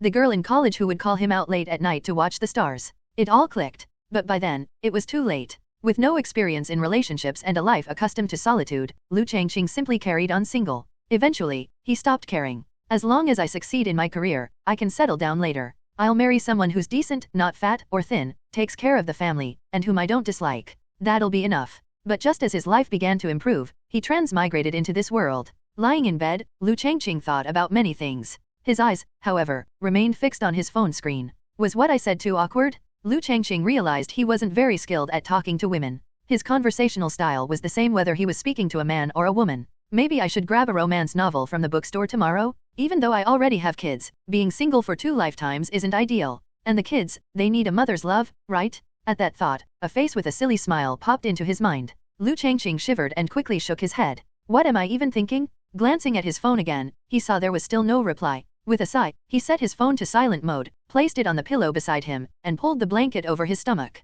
I'll focus on raising my son and daughter. The rest can wait. Closing his eyes, Liu Changqing decided to sleep. Liu Xiao's 1-week suspension ended. After finishing his morning run with his father, he returned home. By now, his body had adapted to the exercise regimen. No longer was he struggling to lift his legs after every workout. In fact, after his morning run and a hot shower, he felt surprisingly refreshed. Habit really is scary. After resting for a bit, he went downstairs to grab breakfast before heading back up. For the past few days, Liu Changqing's routine had been consistent. He'd finish his morning run and head straight to work, leaving the house to Liu Ziazi and Liu Ziyu. Worried about Liu Ziazi oversleeping or being unsafe on her way to school, Liu Changqing assigned the task of getting her up and ready to Liu Ziyu. After getting ready himself, Liu Ziyu went to his sister's room and forcibly carried her out of bed. He then wiped her face with a damp towel to wake her up properly. The result? At breakfast, Liu Ziazi glared at him with a pout, her eyes filled with resentment. Between bites, she muttered, "It's still early, and Big Brother is so annoying." Despite her complaints, Liu Ziyu saw her safely through the school gates just as they opened. Ignoring her long, accusing stares as she walked in, he waved and called out, "Study hard." Then, he turned and made his way to his own school. The atmosphere in middle school was completely different from elementary school, especially for 9th graders like Liu Ziyu. With finals approaching, morning self-study had become a fixture of their schedule. When Liu Ziyu entered his classroom, only a few students were there. "I guess I'm early," he thought, settling into his seat. Taking out his books, he stacked them neatly in the corner of his desk. Not long after, Zhao Sunwen burst into the room with a cheerful smile, jogging over to sit beside him. "You're finally back." She opened her bag and, like Liu Ziyu, placed her books on her desk in an orderly pile. "It was so hard to concentrate in class without you here." "Like you ever concentrated in class before," he teased. "I do too, pay attention in class." Zhao Sunwen puffed up her cheeks indignantly, refuting his claim. Used to her stubborn rebuttals, Liu Ziyu merely hummed non-committally in response. At that moment, Zhang Yuan walked into the classroom. His gaze briefly met Liu Ziyu's. Liu Ziyu responded with a big smile. But Zhang Yuan quickly lowered his head and looked away, heading to his seat in the corner without further interaction. The smile faded from Liu Ziyu's face as he turned to Zhao Sunwen. "Has anyone asked you to buy stuff for them recently?" he asked. "Nope. What about helping clean the blackboard or staying after school to do chores?" "That's the weird part, nobody's asked me to help with anything lately," Zhao Sunwen said, her expression puzzled. Seeing his desk mate's clueless demeanor, Liu Ziyu relaxed a little. "This silly girl." Morning self-study began. The 30 minutes of reading time passed quickly, followed by the first class without a break in between. The school day consisted of 4 morning classes, 3 afternoon classes, and 3 evening self-study periods. Top-performing students who felt they didn't need the extra evening sessions could apply to skip them. This meant that every morning, students faced 75 straight minutes of study and class without a break. Liu Ziyu found the schedule exhausting. When morning reading ended, the teacher entered the classroom with a textbook in hand. But before the teacher could reach the podium, a girl ran breathlessly to the doorway. Her straight black hair immediately drew attention. Unlike Zhao Sunwen's hair, her jet black locks shone with a natural vibrancy, sleek and smooth under the sunlight. Her face, though slightly tired, was striking. She wore the standard school uniform, which somehow looked more refined on her. "Late," she announced, addressing the teacher. "That's all right. Take your time next time, being a little late is no problem," the teacher replied with a smile. Academic excellence truly is a privilege. Sitting nearby, Zhao Sunwen watched with envy. When she had overslept and arrived late last time, the teacher had scolded her until she was nearly in tears. Clutching her pen tightly, Zhao Sunwen muttered under her breath, "Zhou Xian can be late, and the teacher doesn't even care. It's so unfair." Liu Ziyu didn't have a strong impression of Zhou Xian. She was part of the top students circle, the overachievers, and unlike him and Zhao Sunwen, who sat in the back of the classroom, her seat was in the second row at the very center. The prime spot for model students. There seemed to be an unspoken rule that top students received preferential treatment from teachers. Take today's tardiness, for instance. If it had been anyone else, the teacher would have scolded them harshly. But Zhou Xian had been met with nothing but kind words. After receiving the teacher's permission, she bowed slightly, walked to her seat, and sat down. Her posture was impeccable. Perhaps from running, she brushed a strand of hair away from her face before pulling out her books. She placed them on her desk, arranging her pencil case neatly in the center. Like a chef perfecting a dish, her desk was meticulously organized. The lesson began. It was uneventful, passing smoothly and without incident. The math teacher, a middle-aged man with a thermos cup perpetually filled with tea leaves, was an unassuming figure. His thinning hair and slightly disheveled appearance were offset by his habit of leisurely wandering the halls. In class, his deep, monotone voice often lulled students to the brink of sleep. When that happened, he'd slap the blackboard eraser against the desk to recapture everyone's attention, only to follow it up with a dull, obligatory joke. Every time, he would laugh heartily at his own joke before finishing it. Despite his quirks, he was a decent person. Liu Ziyu yawned unconsciously. The lesson's content was almost insultingly easy for him, and the teacher's hypnotic voice only made it harder to stay awake. Finally, the bell rang, signaling the end of class. The teacher left, and the classroom erupted into the usual chatter. Zhao Sunwen poked Liu Ziyu in the stomach with a book. "Want to go to the bathroom? What's wrong with you? We're not even going to the same place." He scowled, feeling like she was up to no good. "Ehehe." Giggling behind her hand, Zhao Sunwen stood up. Fine, but after I'm done, I'll get you something tasty. That sounds disgusting. Stop thinking about it that way. Hands on her hips, Zhao Sunwen grinned mischievously. How about some crispy noodles? Don't buy me snacks, I'm on a diet. Huh. Her smile vanished, replaced by an expression of utter disbelief. You're dieting. Is there a problem? Zhao Sunwen leaned forward, placing her hand on his forehead as if checking for a fever. You don't feel hot. Quit messing around. Lu Xiao brushed her hand away, annoyed. Aren't you going to the bathroom? Hurry up. I'm not messing around. Instead of leaving, Zhao Sunwen plopped back into her seat, her expression suddenly serious.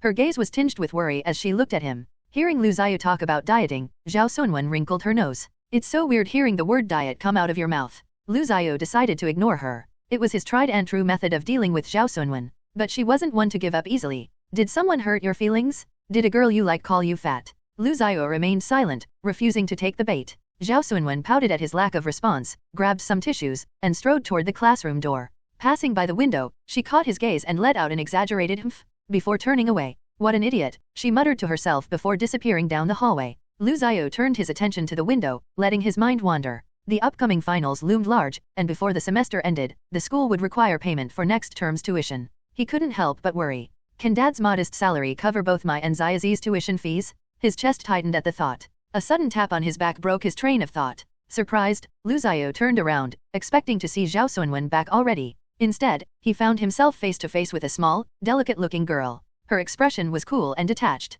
Zhou Xian, he asked, puzzled. He couldn't fathom why she, of all people, would approach him. Standing beside him, Zhou Xian wasn't much taller even though he was seated. If Lu Xiao stood up, she'd have to tilt her head back to look at him. Oh yes. Do you need something? I'm giving you my notes, she replied curtly, holding out a blue and white notebook. Notes. Still confused, Lu Xiao took the notebook and flipped through it casually. The pages were filled with detailed summaries of key points from the past week's classes. Comparing it to Zhao Sunwen's chaotic scrawls, the difference was night and day. Looking back at Zhou Xian, he asked, these are yours.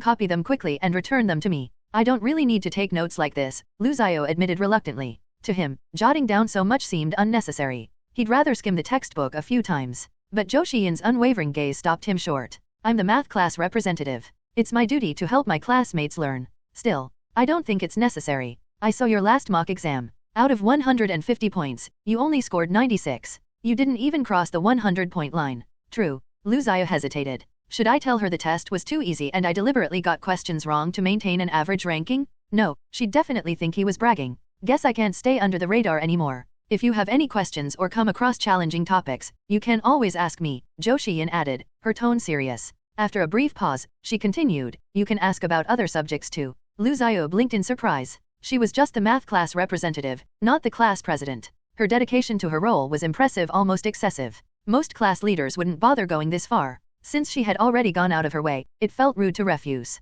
Placing the notebook on his desk, Lu Xiao nodded. Thanks. I'll copy them as quickly as I can and return them. Good, Zhou Xian replied softly before turning to leave. As she turned, she came face to face with someone standing far too close. Startled, she instinctively stepped back, nearly losing her balance. Lu Xiao reacted quickly, steadying her with a hand on her back to prevent her from falling. Standing before her was Zhao Sunwen, her expression unreadable. What are you doing in my seat? Zhao Sunwen's expression was unusually serious, as though someone sitting in her seat was a grave offense. Zhou Xian, startled by her tone, showed a rare moment of alarm before quickly regaining her composure after realizing it was Zhao Sunwen. Though she steadied herself, Zhou Xian felt an uncomfortable awkwardness linger. Despite the harmless nature of Lu Xiao's hand supporting her back moments ago, the fact that he was a boy made her uneasy. Lu Xiao was suspended for a week. As the math class representative, it's my duty to help him, Zhou Xian explained. Help him? Zhao Sunwen tilted her head, glancing past Zhou Xian at Lu Xiao. With what? With his studies. Zhou Xian turned, pointing her slender finger at the blue and white notebook on Lu Xiao's desk. I lent him my notes. That's completely unnecessary. For some reason, Zhao Sunwen sighed in relief at this explanation. Her face quickly shifted to one of confidence, hands on her hips and chin held high. I can tutor him? I've been taking notes all week too. Zhou Xian's sharp eyes locked onto Zhao Sunwen. She said nothing, but her silence carried a subtle weight. Meanwhile, Lu Xiao felt an unexpected wave of embarrassment. I really need to tell her that her so-called notes are utterly useless. The only similarity between hers and Zhou Xian's is that they're written on paper. Beta. Zhao Sunwen, emboldened by Zhou Xian's lack of response, grew a bit smug. I'll take care of his tutoring. Without commenting further, Zhou Xian glanced at Lu Xiao again. Please try to return my notes by tomorrow, she said matter-of-factly. Since there were no other math classes scheduled for the day, Zhou Xiyan figured Lu Xiao wouldn't need them for long. She lightly nudged Zhao Sunwen aside. Excuse me, I need to get back to my seat. Zhao Sunwen, slightly dazed, stepped out of the way. Without a backward glance, Zhou Xiyan walked to her desk, pulled out her textbook, and began preparing for the next subject language class. Zhao Sunwen plopped into her chair with a dramatic huff. Big deal, so she's good at studying. Sorry, being good at studying really does give you special privileges, Lu Xiao replied with a chuckle. You. Furious, Zhao Sunwen raised her tiny fists and gave Lu Xiao's stomach a soft punch. She's not your desk mate, so why are you defending her? I'm just stating the truth. Ugh, you smooth talker. What does that even mean? How am I a smooth talker now? Lu Xiao asked, puzzled. Lu Xiao was baffled by Zhao Sunwen's grumpy expression. All Zhou Xiyan did was stand in her seat for a moment to give me her notes. Why is she so upset? After a brief silence, Zhao Sunwen shot a quick glance at Lu Xiao. Hand over those notes. I want to see them. Why do you want to look at her notes? Just give them to me? Why so many questions? All right. Recognizing her short temper, Lu Xiao wisely decided not to argue. He passed the notebook to her, wincing when she snatched it roughly. Please don't damage it. I have to return it in good condition. Zhao Sunwen furrowed her brow and began flipping through the notebook. Her scanning was hasty, barely glancing at each page for more than a few seconds. Soon, she closed the notebook with a definitive snap. Not much different from mine, she declared. Big difference, Lu Xiao muttered under his breath. What did you say? Caught red-handed, Lu Xiao quickly backpedaled as Zhao Sunwen turned to glare at him, her lips pursed and her tiny tiger teeth showing menacingly. And nothing. Humph. Seriously, why are you so mad? Is it such a big deal if someone stands at your desk for a moment? You don't understand. Then tell me what's bothering you. A real understanding doesn't need words. Lu Xiao stared at her blankly. This girl's logic is broken. What kind of answer is that? He reached out and gently retrieved the notebook from her hands, smoothing out the spots where she had gripped it too tightly. I need to return this in perfect condition, or I'll have a hard time explaining it to the math class representative. Zhao Sunwen noticed his careful actions. Seeing how tenderly he handled Zhou Xiyan's notebook, she felt a sudden pang of frustration. I've given him my notes too, but he's never treated mine like this. The more she thought about it, the more aggrieved she felt. Her large eyes welled with unshed tears as she fumed silently. Finally, she pulled a lollipop from her pocket, tore open the wrapper, and turned toward Lu Xiao. Grabbing his chin with one hand, she shoved the lollipop into his mouth with the other. Startled, Lu Xiao froze in place, wide-eyed. This is for you? I hope you get fat so your diet fails, she declared with indignation. Leaning back against the wall, Lu Xiao blinked in shock, the sweet taste of the lollipop spreading through his mouth. It's been so long since I've had something this sweet. Without thinking, he swallowed reflexively. Then reality hit him. Sugar? Calories? My diet? Reaching up to grab the lollipop stick, he hesitated as his body betrayed him. He twirled the stick in his hand, savoring the taste. It's so sweet. Meanwhile, at Liu Changqing's bookstore, an unexpected visitor arrived. Feng Qian entered, carrying several items in his hands, a crate of milk, a box of yogurt, and some bread and breakfast snacks. The moment he stepped in, Liu Changqing spotted him and raised an eyebrow. What's all this? This place is hard to find, Feng Qian said, ignoring the question for a moment. He scanned the store, then looked back at Liu Changqing. Your own bookstore? Nope. Belongs to the boss. I'm just a worker. I see. Nodding, Feng Qian placed the items against the wall near the counter. What's all this for? Bringing me gifts? Liu Changqing asked, puzzled. It's just a token of gratitude, Feng Qian replied. Looking closer, Liu Changqing noticed that Feng Qian's appearance was much better than the last time they'd met. Looks like he finally got a good night's sleep. Thinking of Feng Qian's withdrawn demeanor, Liu Changqing asked, how's your daughter doing? She's improving, Feng Qian said, his voice growing somber. Liu Changqing pulled a cigarette from his pocket, offering one to Feng Qian. Feng Qian accepted without hesitation, lighting it and taking a deep drag. Both men exhaled a cloud of smoke, letting the silence settle. I took Xian to see a psychologist, Feng Qian finally said. The doctor said that, because of everything that's happened over the years, she's showing signs of autism. Autism? Liu Changqing was surprised to hear that Feng Qian showed signs of autism. Her face flashed in his mind. Is it severe? Thankfully, no, Feng Qian replied. The doctor said it's mild. She just needs a period of rest and for me to spend more time with her. Liu Changqing could tell he wasn't lying. The visible relief on Feng Qian's face was genuine. What about your company? How are you managing that? Feng Qian flicked the ash from his cigarette into the trash can near Liu Changqing's feet, then took another puff.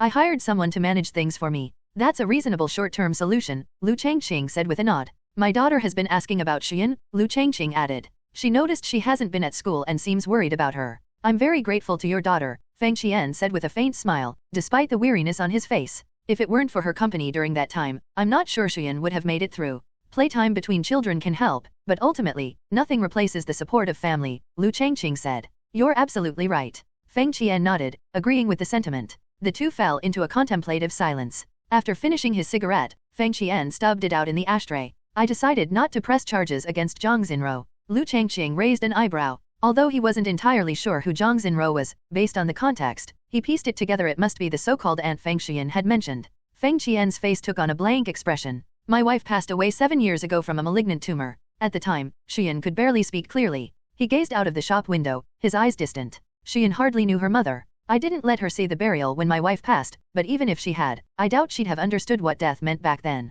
I've always been a coward. From the time my wife and I started dating, I was the one being cared for. She looked after me in every way, emotionally and practically. I dumped all my work frustrations and complaints on her, and she always listened quietly, never once making me feel like a burden. Ari Nigerian Naira. Liu Changqing offered him another cigarette. Feng Qian's hand trembled slightly as he lit it. Phew, he exhaled a cloud of smoke, seeming a little calmer. Looking back, I think she must have noticed something wrong with her health long before it became serious. But I didn't pay attention to the changes. By the time I realized, it was too late. Liu Changqing was struck by how much Feng Qian's story sounded like a movie plot, tragic and almost unreal. But then, aren't movie stories often inspired by real life? Good people, it seemed, rarely lived long enough. So, that Zhang Xinruo was the aunt Qian mentioned? Liu Changqing asked. Yes, Feng Qian confirmed with a nod. I suspected for a long time that her feelings for me weren't just those of a sister-in-law, Feng Qian admitted. I always avoided addressing it, even after my wife passed away. Your family dynamics are complicated, Liu Changqing replied, his tone laced with disbelief.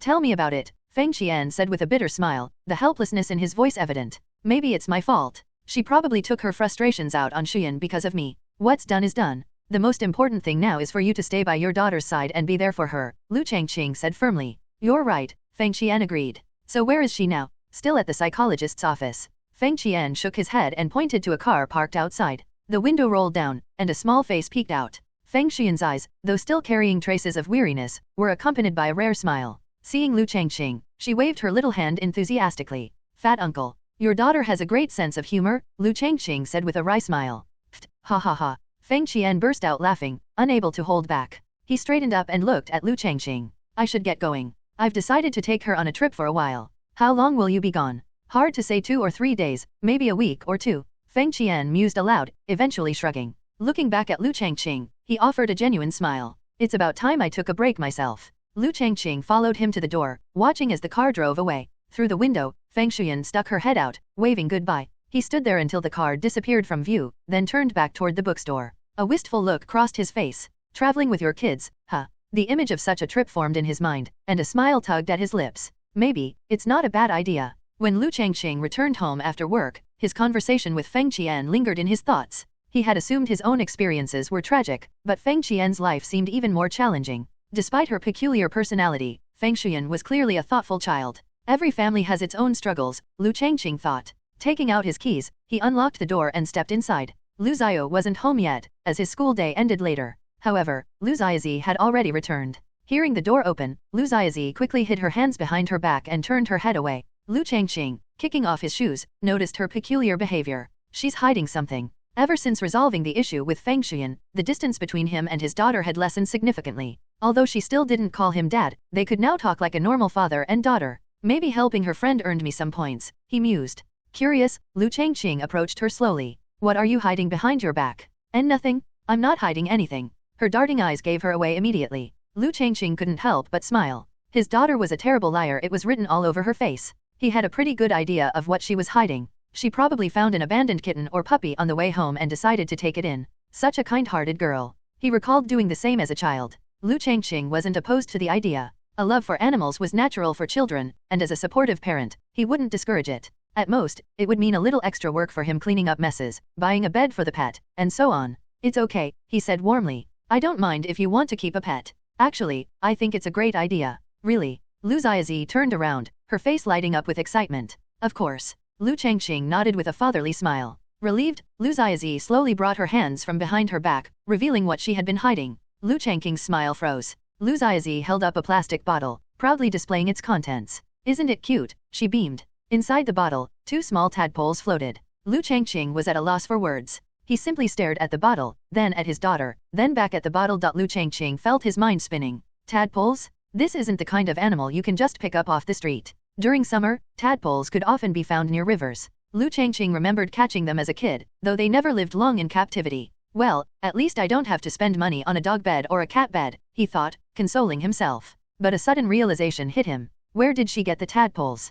Could she have gone to the river to catch them? The thought of little Liu Changqing struggling to reach the river, risking danger with just a plastic bottle in hand, filled Liu Changqing with dread. His expression turned serious as he looked at his daughter. Liu Changqing, happily showing off her tadpoles, noticed the change in her father's demeanor. Her smile faltered, replaced first by disappointment and then by anger. He's a liar? He said he wouldn't oppose me? Did you go to the river to catch these tadpoles? Don't you know how dangerous the river is? If you like tadpoles, you can tell Dad, and I'll catch them for you. What? You're not allowed to go to the river again, got it. Liu Changqing stared blankly at her father, looking confused. Aren't you okay with me keeping tadpoles? Why would I be against you keeping tadpoles? He replied, still shaken. The river is dangerous. What if you accidentally fell in the river? Catching on to the key word, Liu Changqing shook her head. I didn't go to the river. You didn't. Liu Changqing froze, then asked, then where did you get them? A classmate gave them to me. Hearing her answer, Liu Changqing finally relaxed. But then another thought crossed his mind. Was this classmate a boy or a girl? Did a boy give them to you? Yeah. Cradling the bottle in her small hands, Liu Changqing beamed. He even gave me an extra one. Her eyes sparkled as she admired the bottle, watching the two tadpoles swim around inside. He said tadpoles grow into really cute little frogs. Is that so? Following her gaze, Liu Changqing looked at the bottle. He didn't know if frogs were cute, but he did remember that they were tasty. Tadpoles don't take up much space. I'll just set them aside somewhere when she's not looking. Since she hadn't gone to the river, there was no reason for him to object. Liu Changqing eagerly asked, what do tadpoles eat? Tear off a bit of bread and drop it in the water, Liu Changqing advised. But don't add too much. Excited by the tip, Liu Changqing dashed off with her plastic bottle to fetch some bread. Watching his daughter's enthusiasm, Liu Changqing shook his head with a smile. They're cute now, but frogs? Definitely not cute later on. By the time Liu Changqing had finished his shower, Liu Zaya had returned home. After greeting his father briefly, he went straight to the desk, pulled out his notebook, and began writing furiously. Oh Thailand bot. Liu Changqing watched him for a moment, feeling a rare sense of pride. When a kid is willing to study, it's always a good thing. Not wanting to disturb his son's concentration, he returned to his room. Barely a few minutes after settling into bed, Liu Changqing's phone buzzed. Opening it, he saw the message was from Jun Zyxiang Si, the mysterious benefactor he hadn't heard from since their last awkward conversation. At the time, Liu Changqing had feared he might have offended the wealthy patron, but the continued stream of generous donations the next day had allayed his worries. Now, after several days of silence, the benefactor had reached out again. The message read, "Are you there?" Liu Changqing frowned. This person really doesn't know how to chat. He mentally labeled the benefactor as someone with awkward chat syndrome. The phrase "are you there" was practically synonymous with borrowing money, but given how wealthy this person was, Liu Changqing wasn't worried. He replied, "I'm here. What's up?" The response came almost immediately. "I wanted to ask you something." "Go ahead, I'm all ears." But after sending that, there was no reply for a while. Liu Changqing sighed and set his phone aside, lying back down. He was used to the benefactor's slow replies by now. After some time, the phone buzzed again. Liu Changqing grabbed it lazily, opening the new message. "A friend of mine has been struggling lately. She's been feeling down because of someone she started to care about. That person often says things that upset her but also acts very kind and considerate. My friend isn't sure what kind of feelings she has for him, and it's been affecting her mood. Do you think she should keep interacting with him? What's your opinion?" Liu Changqing's eyebrows shot up as he stared at the lengthy message. That's way too long. Another rookie mistake: sending a wall of text is the second biggest no-no in conversations. And a friend? Just admit it's about yourself. What's the point of pretending? Despite his inner grumbles, Liu Changqing began scrolling quickly through the message. This is going to be exhausting, he thought. Still, the benefactor's generosity kept him engaged. He typed back, "Is the guy good looking?" The response came promptly. "He's not bad looking. He has a comforting and reliable appearance. Then my advice to your friend is to take the initiative and go for it. Seize the opportunity. But my friend feels shy and isn't sure how she feels about him. What's the point of asking, then?" Suppressing the urge to send his true thoughts, Liu Changqing composed a measured response. "Life is like this: hesitation leads to missed chances. But it seems like he doesn't feel that way about my friend. Trust me, as a man, I know how men think. No guy can resist a girl's proactive approach. Just go for it boldly." There was a pause before the next message arrived. "All right, I'll do my best." Then, realizing the slip, another message quickly followed. "I mean, my friend will do her best. Wishing your friend the best of luck." After this, the conversation ended. Liu Changqing tossed his phone aside, closing his eyes. A mocking smile crept onto his lips. Ah, young people believing in love. Thinking of his own past and the shadow of memories that lingered, Liu Changqing turned over in bed without another word. Sometimes, the scars left by memory are impossible to erase. Lan Yuxian placed a stack of steaming bamboo baskets on a customer's table. The customer, a middle-aged man in his 40s, let his gaze linger on her as she bent over, adjusting her apron. Sensing the man's stare, Lan Yuxian instinctively lowered her head, avoiding eye contact, though she hadn't noticed the inappropriate nature of his gaze. Xian, if you're going to be late for class, just leave. I can manage here, she called out toward the back of the shop. It's fine, Mom. I can skip morning self-study, Zhou Xian replied cheerfully. Petite and nimble, Zhou Xian had her sleek black hair tied up in a neat bun. She swiftly picked up a tray of dumplings and carried them to a customer. Watching her daughter, Lan Yuxian's face softened into a smile. Life seems to be getting a little better. Despite being a full-time student, Zhou Xian had begun helping out at the family's breakfast shop in the mornings. The school's morning schedule often coincided with the shop's busiest hours, making her assistance invaluable. Initially, business was slow, but over the past couple of days, there had been a surprising influx of customers. Because of her excellent grades, Zhou Xian had been granted permission by her teachers to skip morning self-study, provided it didn't affect her academic performance. A basket of steamed dumplings and a bowl of soy milk, said a tall man as he sat down. Yes, coming right up. Zhou Xian responded quickly, seating him at a free table. She placed a basket of dumplings before him, then dashed to the back to fill a bowl with soy milk. As she hurried back to the table, her foot caught on something. She stumbled slightly, and some of the soy milk splashed out. She didn't fall, thanks to the man's quick reaction. He reached out to steady her. When Zhou Xian glanced at the soy milk, her face turned pale. What had been a full bowl now had a noticeable spill. Her gaze drifted to the man's pants, where a wet patch had formed on his right thigh. Setting the soy milk on the table, her expression turned panicked. I'm so sorry, I didn't mean to. The man withdrew his hand, then grabbed some napkins from the table to blot at his pants. It's fine, really. I'm okay, that's what matters, he said with a reassuring smile. Looking at the man's face, Zhou Xian froze for a moment. There was something about him that seemed familiar. Hearing the commotion, Lan Yuxian hurried over. What happened? Mom, I accidentally spilled soy milk on the customer's pants. Lan Yuxian's face filled with apology as she turned to the man. I'm so sorry, this meal is on us as compensation. No need, boss. It's really not a big deal, it's just a small spill, and it'll dry soon enough. I'll pay for my meal, no problem. Don't worry about it, with Gravo. He smiled warmly and added, you should get back to work. Your daughter is very diligent, helping out at her age. What grade is she in? 3rd or 4th? Lan Yuxian glanced at her daughter, then chuckled softly. You're quite the joker. My daughter's in middle school, not elementary. The customer's expression froze momentarily at Lan Yuxian's remark about her daughter being a middle schooler. The awkwardness quickly took over, and he bowed his head, pulling out the disposable chopsticks to focus on eating. Lan Yuxian and Zhou Xian, seeing that the customer no longer wished to engage, returned to their respective tasks. As he ate his dumplings, Liu Changqing couldn't help but feel the lingering embarrassment. That girl looks just a little taller than my daughter, and she's in middle school? And I asked such a dumb question. He shoved another dumpling into his mouth, letting its flavor distract him. These are pretty good. He compared the dumplings to the last place his son had brought breakfast from. Those had been mostly dough with barely any filling, leaving him feeling like he'd eaten steamed bread. But this place gets it just right, perfect ratio of dough to filling. The only downside was that it was out of the way.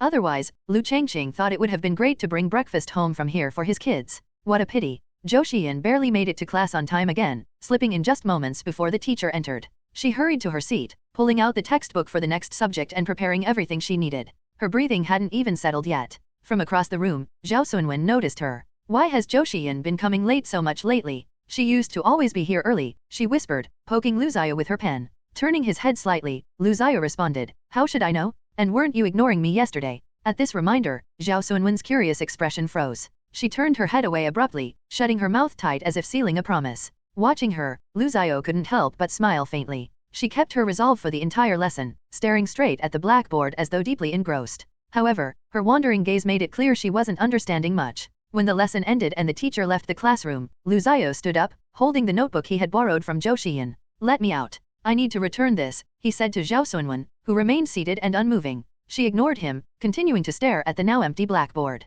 The class is over. Why are you still staring at the board? Still no response. Lu Ziyu sighed in exasperation. He tried squeezing past her chair, but it seemed Zhao Sunwen had anticipated this and scooted her chair backward, leaving no space for him to pass. Realizing he couldn't get through, he asked, why aren't you letting me out? She remained silent, her eyes fixed on the blackboard as if he didn't exist. At that moment, Zhou Xian walked to the back of the classroom. Stopping beside Lu Ziyu and Zhao Sunwen, she extended her hand. My notebook. Here. I was just about to return it, but I'm stuck. Relieved by her presence, Lu Ziyu handed over the notebook. Zhou Xian took it, her gaze shifting between him and Zhao Sunwen, who sat puffing her cheeks and looking upset. Without a word, Zhou Xian accepted the notebook and turned her attention back to Lu Ziyu. What? He asked, noticing her lingering stare. Do I have something on my face? No, nothing. After giving him one last glance, Zhou Xian turned and walked away. Completely puzzled, Lu Xiao watched her retreating figure and scratched his head. Is she really that pretty? A sorrowful voice drifted into Lu Xiao's ears. Shifting his gaze from Zhou Xian's retreating back,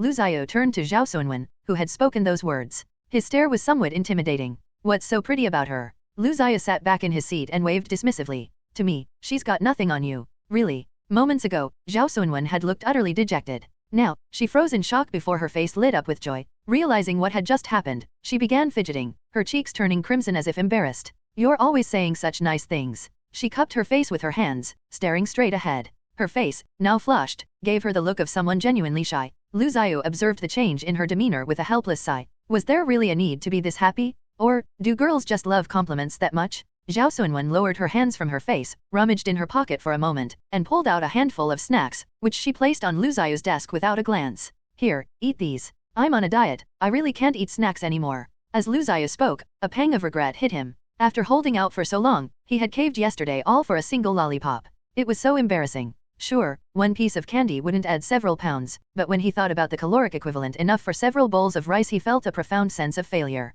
You're seriously sticking to your diet, huh? Seeing Lu Xiao's resolute refusal, Zhao Sunwen finally believed he was genuinely committed. Her expression returned to normal. Does your dad know you're dieting? He's the one dieting with me. At the mention of his dad, Lu Xiao's mind wandered back to the ordeal of the past few days. The first few days of dieting were the hardest. If he could push through that initial period, once his body adjusted to the routine, running every day wouldn't feel so grueling. In fact, after finishing a run, he felt lighter and more relaxed. Zhao Sunwen blinked in surprise at his response. Your dad is dieting too. Yeah, but your dad's such a great cook, why would he need to diet? What does being a good cook have to do with dieting? I don't follow your logic. I think you look fine just the way you are. Even as Zhao Sunwen said this, her eyes darted toward Lu Xiao's stomach. Picking up a book from the desk, she rolled it into a cylinder, pressed it against his belly, and pushed. "Ra beta." She let go. The book sprang away. Pfft. Zhao Sunwen couldn't hold back her laughter. Hearing her laugh, Lu Xiao felt utterly humiliated. He clenched his fists tightly. This time, he was determined he would succeed in losing weight. Accompanied by the rattling sound of a rolling metal door, Liu Changqing pulled down the shutter and patted the dust off his hands. Sitting for hours in a chair had left his back feeling stiff. He stretched his waist with his hands on his hips, moving slightly to loosen up his muscles and joints. Once he was fully limbered up, Liu Changqing started heading home. To get there, he had to pass by some shops, cross a somewhat secluded road, and then walk through an alley. At the alley's end, he'd need to cross a street before reaching his residential neighborhood. He quickened his pace slightly. It was a bit late, and he wondered if his son had prepared something for his daughter to eat. Recently, his novel's performance had been very encouraging. He had even started uploading VIP chapters. Although it was close to the end of the month when he'd receive his paycheck, he had at least resolved the issue of his children's tuition fees. Initially, Liu Changqing had taken a job at a bookstore while writing his novel. He had believed that, given the immense popularity of Battle Through the Heavens in his previous life, it would undoubtedly be a hit in this one too. But he had miscalculated one thing. His memory didn't retain the plot in full detail. As a result, Liu Changqing could only recall the general storyline and had to insert his own ideas while writing. During the early days, when the reader numbers were stagnant, he had doubted himself, wondering if the deviations he'd added had caused the story to fall apart. Fortunately, things had improved. Although the novel wasn't as explosive as it had been in his previous life, it still outshone most of the online novels of this era. Readers were unfamiliar with tropes like annulled engagements, leveling up through battles, and arrogant face-slapping. To them, these ideas were incredibly fresh. Who cares about the number of female characters? Just write it. To make more money, Liu Changqing had pushed himself to the limit today, losing track of time while writing. By the time he finished and checked the clock, it was over 2 hours past closing time. The sky had long since darkened. Crossing the street, Liu Changqing entered the narrow alleyway. It wasn't yet the peak of summer heat, but the nights were no longer as cool as they had been. Wearing a short-sleeve shirt, he felt the breeze hitting him just right. He smoothed out the creases in his white undershirt. The shoulders had 2 marks left by the hanger, resembling little humps. He tried to flatten them but eventually gave up, pulling out a cigarette instead. This body's previous owner had been a smoker, and in his past life, Liu Changqing had developed the habit from pulling late-night shifts as a designer. At home, for the sake of his 2 children, he refrained from smoking and only indulged when he was outside. The alley was dark. Though he could take the main road and loop around to his neighborhood, it was a longer route. As usual, Liu Changqing opted for the dark, quiet alley. The alley was just as dim as always. Trash bags littered the corners, thrown there carelessly over the years, and the faint smell of decay lingered in the air. It wasn't unbearable. Compared to the stench of his college roommate's feet, this was nothing. While others might cover their noses, Liu Changqing felt unfazed. As he neared the alley's end, his steps were steady and uninterrupted. The cigarette in his hand was almost finished. Suddenly, hurried footsteps broke the stillness. From his blind spot, a petite figure darted into the alley. Head down, the figure dashed forward as if fleeing from something and collided straight into Liu Changqing's stomach. The unexpected impact made Liu Changqing wince. The force wasn't small. Rebounding a short distance, the person stumbled back a couple of steps before looking up in a panic. Like someone grasping at a lifeline, they grabbed Liu Changqing's arm without even glancing at his face. Save me. Liu Changqing glanced at the girl's face. Without proper lighting, he could only make out a vague outline but couldn't clearly see her features. However, her anxious tone and the tremble in her voice were unmistakable. She was being followed. This thought immediately sprang to Liu Changqing's mind. Although he couldn't see her face clearly, her voice and petite frame told him she was a young girl, likely quite young. At this hour, walking alone in such a deserted place, the girl clung tightly to Liu Changqing's arm. Like many girls, she had slightly long nails. Perhaps due to fear or tension, her head remained lowered, and her hands trembled slightly. Yet her grip on Liu Changqing's arm was unyielding. Hiss. Her nails were digging into his arm, and it hurt a little. Liu Changqing grasped her wrist, broke free from her grip, and pulled her behind him. Don't be afraid. Take your time and tell me what's going on. Somalia, someone's following me. Her voice quivered so much it was clear she was terrified. Liu Changqing softened his tone, bending slightly to meet her at her level. Someone's following you, right? Don't worry. Stand behind me. With that, Liu Changqing turned his head to look ahead. He could now hear low growls emanating from the so-called stalker. RRR. The growls were low, as if deliberately suppressed. Strangely, they sounded familiar to Liu Changqing. He scanned his surroundings and spotted a stone lying nearby. Bending down, he picked it up and tested its weight. It was heavy enough. In situations like this, having something in hand always felt a bit more reassuring. Liu Changqing took a few steps forward. The girl clinging to his back tightened her grip on his undershirt, pulling it partially out of his waistband. As he reached the alley's exit, Liu Changqing took a quick stride and hurled the stone in the direction from which the girl had come. ARF! ARF! ARF! In the stillness of the night, the mournful yelps of a dog echoed through the air. It was a stray dog with a coat of mixed brown and black. Liu Changqing froze for a moment. The dog glanced back at him, then bolted off, howling pitifully as it ran. That's it. The one following you was a dog. Liu Changqing turned his head, confused, to look at the girl still clutching his shirt. Now that he had a closer look, he finally understood why she had seemed so familiar earlier. She was the daughter of the breakfast shop owner he had visited that morning. The girl often came up in conversation because she was still in elementary school, which had left a deep impression on Liu Changqing. Peeking out from behind Liu Changqing, Zhou Xian stared blankly at the stray dog that had run off. Her eyes reflected her own confusion. Just now, she was sure. Girls walking alone at night are bound to overthink things, Liu Changqing remarked. You probably didn't turn around and mistook the dog for a person, Epsilon. No, that's not it. Zhou Xian raised her head to look at Liu Changqing, her face growing flustered. I did look behind me, and I swear it was a person back then. Really? Hearing this, Liu Changqing surveyed the area. It was empty, just the two of them. He looked at Zhou Xian again. Her face still bore traces of fear, as though she'd been utterly terrified. Either way, it's dangerous for a girl to head home alone, especially this late. Liu Changqing glanced at the bag she was carrying. Evening classes just ended. Why yes. What kind of school has such inhumane hours? Sending kids to a place like that is pure cruelty. The question seemed to evoke some unpleasant memories of his own school days, making Liu Changqing's tone more agitated. What school are you from? I'll write an anonymous complaint someday to stop them from holding evening classes. The third experimental middle school. Liu Changqing fell silent. That was his son's school. What grade are you in? Second year. After summer, I'll be in third year. No wonder. Getting into a good high school is a major turning point in life. Evening classes are optional if your grades are good enough. If you feel they're unnecessary, you can apply not to attend. Are your grades bad? Liu Changqing was puzzled by Zhou Xian's explanation. Judging by her demeanor, she didn't seem like a struggling student. She shook her head slightly, gazing at the man in front of her with a face that now seemed oddly familiar. My grades are good enough to skip evening classes, but I've already applied to skip morning self-study. If I don't attend evening classes too, I won't have enough time to study. Liu Changqing fell into a contemplative silence. She was a sensible kid. Though her petite stature made her look like an elementary schooler, from the way she helped out at the breakfast shop and her harmonious relationship with her mother, it was clear she wasn't rebellious at all. Such a well-behaved child. Like his own son, she was probably around the same age. After chatting a bit longer, Liu Changqing decided it was time to leave. Feeling there wasn't much else to discuss, he was about to bid farewell when he noticed Zhou Xian glancing around nervously. It seemed like she had something to say but didn't know how to express it. After all, she was still a child. Even though there hadn't been a stalker, the earlier scare had clearly shaken her. Sighing softly, Liu Changqing turned and said to the girl behind him, How far is your home? I'll walk you there. Think of it as me taking a stroll. Uncle. My last name is Liu. Just call me Uncle Liu, it's easier. Uncle Liu. Let's go. Don't overthink it now. It's getting late, and your mom's probably waiting for you at home, right? Liu Changqing smiled at her. Zhou Xian stared at him in silence, as if trying to commit his face to memory. When she didn't respond, Liu Changqing felt slightly awkward.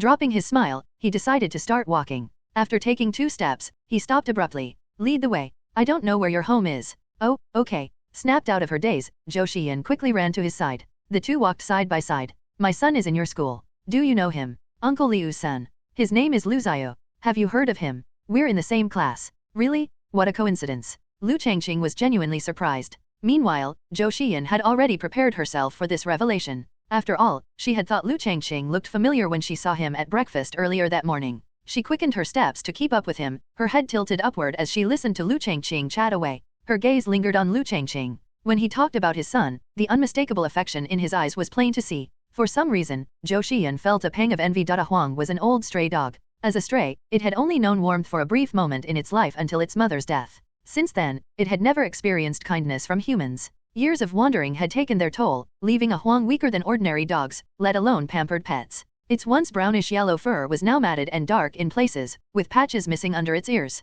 The wounds it had sustained during fights with other strays had become infected, harboring parasites. On this particular night, it was scavenging trash bins as usual. After finding a small morsel to fill its stomach, it wandered into a narrow alley, the place it had recently claimed as home. It remembered a human from the previous week. That day, after searching every trash bin nearby without finding enough to eat, it had crouched at the alley's entrance, tongue out, watching people pass by. One human had noticed it. At first, her hurried steps had faltered, and she gave it a glance, as though in thought. Then she slowly approached. Years of suffering had left a Huang wanting to bite any human who got too close. But hunger had drained its strength. All it could do was gaze at her with its cloudy eyes as she drew nearer, step by step. She crouched down, pulling a steamed bun from a plastic bag. The bun, still warm, was gently placed a short distance away. The aroma wafted into Huang's nose, a smell so delicious it had never experienced anything like it before. Driven by hunger, it shuffled forward and devoured the bun in a few bites. It felt a little better afterward. The human observed it for a moment, then took out another bun, broke it in half, and placed one piece on the ground.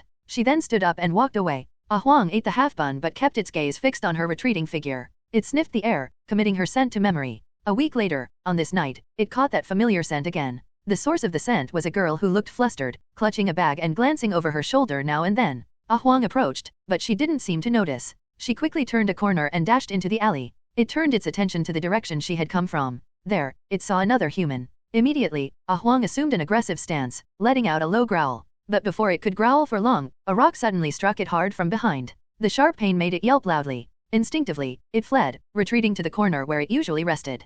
Curled up as it had been in countless other moments of pain, it extended its tongue to lick the spot where it had been hit. The night was dark. Footsteps echoed, drawing nearer. Huang stopped licking and looked up. A human stood over it. Its cloudy eyes saw something in the human's hand, raised high. The object came down with full force. Liu Changqing escorted Zhou Xiyan home. He had thought his living situation was humble enough, but upon seeing Zhou Xiyan's home, he realized his place was practically luxurious by comparison. Alpha Newbie. Her home was a tiny rental unit. The location was even more remote than Liu Changqing's neighborhood, with very few residents in the area. Most of the tenants appeared to be elderly. The room couldn't have been more than 20 square meters. A single iron lampshade hung from the ceiling, with a bulb at its center emitting a dim yellow glow. When Zhou Xiyan flipped the switch, the light flickered 2 or 3 times before fully illuminating the room. As the room lit up, Liu Changqing surveyed his surroundings. A small table, 2 plastic stools, a bed, and various odds and ends. One corner of the bed frame was broken, but the bedding was clean and neatly arranged. Zhou Xiyan was very polite. She picked up a thermos from the floor, poured water into a cup, and, holding it with both hands, offered it to Liu Changqing. Feeling a bit thirsty, Liu Changqing didn't refuse. He took a few sips. The water was too hot.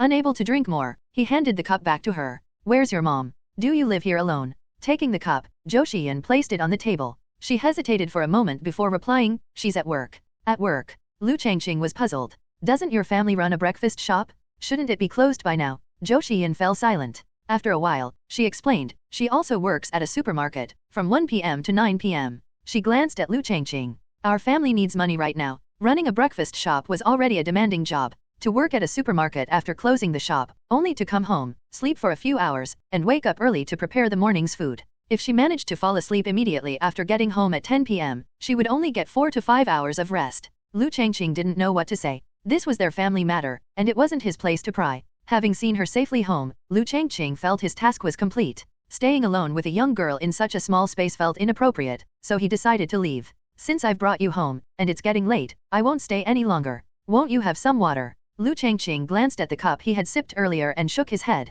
No, thanks. I'm not that thirsty. He declined firmly. Hearing his reply, Zhou Xian gave him a deep bow. Uncle Liu, thank you so much for walking me home. There's no need for that. It was no trouble at all. Her gesture made Liu Changqing a little uncomfortable. This child was almost too polite. He waved it off, walked to the door, and added with a chuckle, I was actually planning to say hello to your mom. Honestly, after having breakfast at your shop for the first time, I was hooked. I can't eat anywhere else now. With that, he placed his hand on the doorknob and opened the door. He kept his gaze on Zhou Xian, not bothering to look outside. But he was startled to see her expression suddenly fill with panic. Turning around, Liu Changqing saw a man raising a stick, aiming it straight for his head. Liu Changqing's head throbbed from the impact. Stumbling back 2 steps, he clasped his head with both hands. Oh my gosh, that hurts like hell. Before he could regain his senses, he felt someone shove him hard. Thrown off balance, Liu Changqing fell to the ground, landing squarely on his backside. Lan Yuxian rushed into the room, grabbing the terrified Zhou Xian in a protective embrace. Don't be scared. Mommy's here,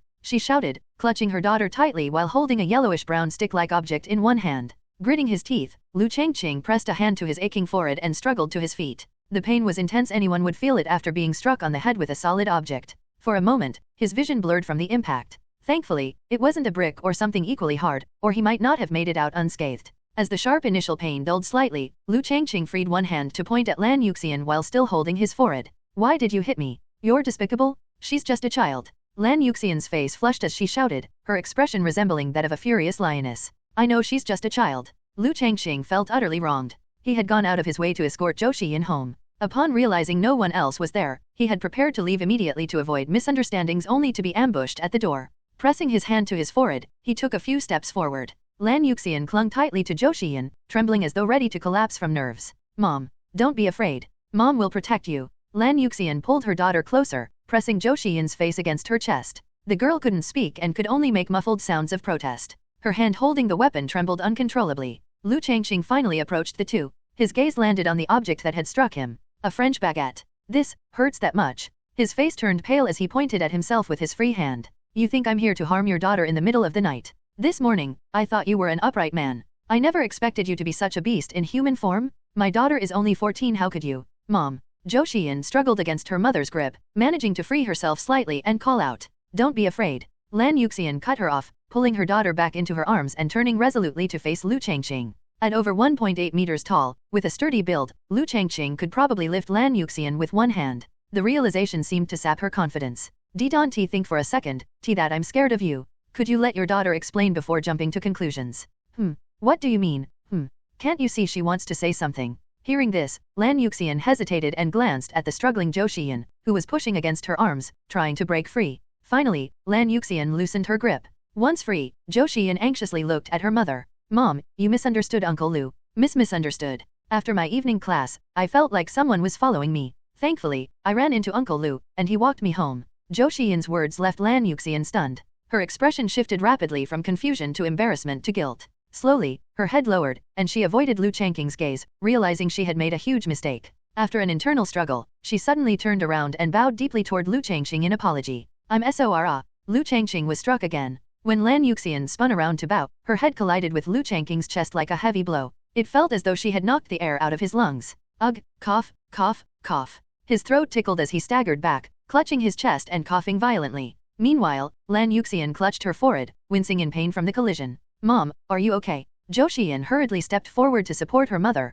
concern evident in her voice. I'm fine. Lan Yuxian replied softly, then glanced at Liu Changqing, who was still rubbing his chest. Her guilt deepened. I am so sorry. All right, just stop talking. Still clutching his chest, Liu Changqing raised his free hand to interrupt her. Ignoring his words, Lan Yuxian continued apologizing. It was really my fault. As she spoke, she took a couple of steps toward Liu Changqing. Seeing her approach, he immediately stepped back, raising his hand. Stop. Stay right there. Let's maintain a safe distance so neither of us gets hurt. Hearing his wary tone, Lan Yuxian felt a pang of sadness. Her grip on the baguette tightened. The baguette had been given to her by a co-worker after her shift, and she had strapped several more to her back for convenience while cycling. When she had arrived home and heard a man's voice in the room, memories of past incidents flooded her mind. Panicking, she had grabbed the baguette and struck without hesitation. Now, faced with the aftermath, her regret was overwhelming. Lan Yuxian lowered her head, fidgeting with the hem of her shirt like a schoolchild being scolded. I didn't mean to. I thought you were a bad person. I get being protective, but your daughter wasn't screaming or struggling. She was having a normal conversation. How could you assume I was up to no good? Liu Changqing stared at her with exasperation and continued. I have 2 kids of my own. Do you really think I'd harm a child? I. Lan Yuxian's face turned bright red with shame. She bowed deeply again. I'm sorry. At that moment, the baguette strapped to her back came loose, falling and hitting her on the back of the head before rolling to the ground. For a moment, there was nothing but awkward silence. Liu Changqing's expression shifted as he glanced at the bent-over Lan Yuxian and then at the bewildered Zhou Xiyan. Sigh. Finally, Liu Changqing let out a long sigh, bent down, and picked up the baguette. After tidying it up, he handed it to Zhou Xiyan, who held it awkwardly in her arms. Dusting off his hands, Liu Changqing tried to calm himself before looking at the still downcast Lan Yuxian. Stand up already. I didn't expect someone as frail as you to hit so hard. Only then did Lan Yuxian dare to raise her head. Her eyes immediately went to the obvious bruise on Liu Changqing's forehead. Her face turned even more hopelessly apologetic. I'm sorry, I can't afford to pay your medical bills. Liu Changqing stared at Lan Yuxian, momentarily at a loss for words. Realizing how inappropriate her statement sounded, Lan Yuxian quickly reconsidered. As compensation, how about free breakfasts every morning? Your breakfast shop isn't exactly on my way to work. The only reason I went there today was because the place near my apartment was closed. I had nowhere else to go, Liu Changqing replied plainly. He had no intention of demanding compensation. Given the state of their living conditions, he couldn't bring himself to exploit them for money. While his forehead still throbbed, it wasn't a serious injury, not even close to a concussion. Then, Lan Yuxian faltered, unable to think of an alternative. Zhou Xiyan, who had been observing the exchange, suddenly spoke up after a moment of thought. How about I tutor your son? Liu Changqing's attention shifted to her immediately. He vaguely recalled her mentioning that she was good at academics. As compensation for my mom hitting you, I can tutor your son. I'm the math class representative in my grade, and this time, Liu Xiao only scored 96 out of 150 on his math exam. I can help him strengthen his understanding of key concepts. After finishing, she looked at Liu Changqing and added, what do you think? Liu Changqing didn't respond right away, processing her words instead. Liu Xiao only scored 96 out of 150 in math. He was taken aback. In his memory, he had never paid much attention to his son's grades. The last time one of Liu Xiao's classmates visited their home, Liu Changqing had seen his son tutoring them and assumed his grades were excellent. This kid, what's his ranking in your class? Liu Changqing asked. Ranking? Yeah, how does he compare to his classmates?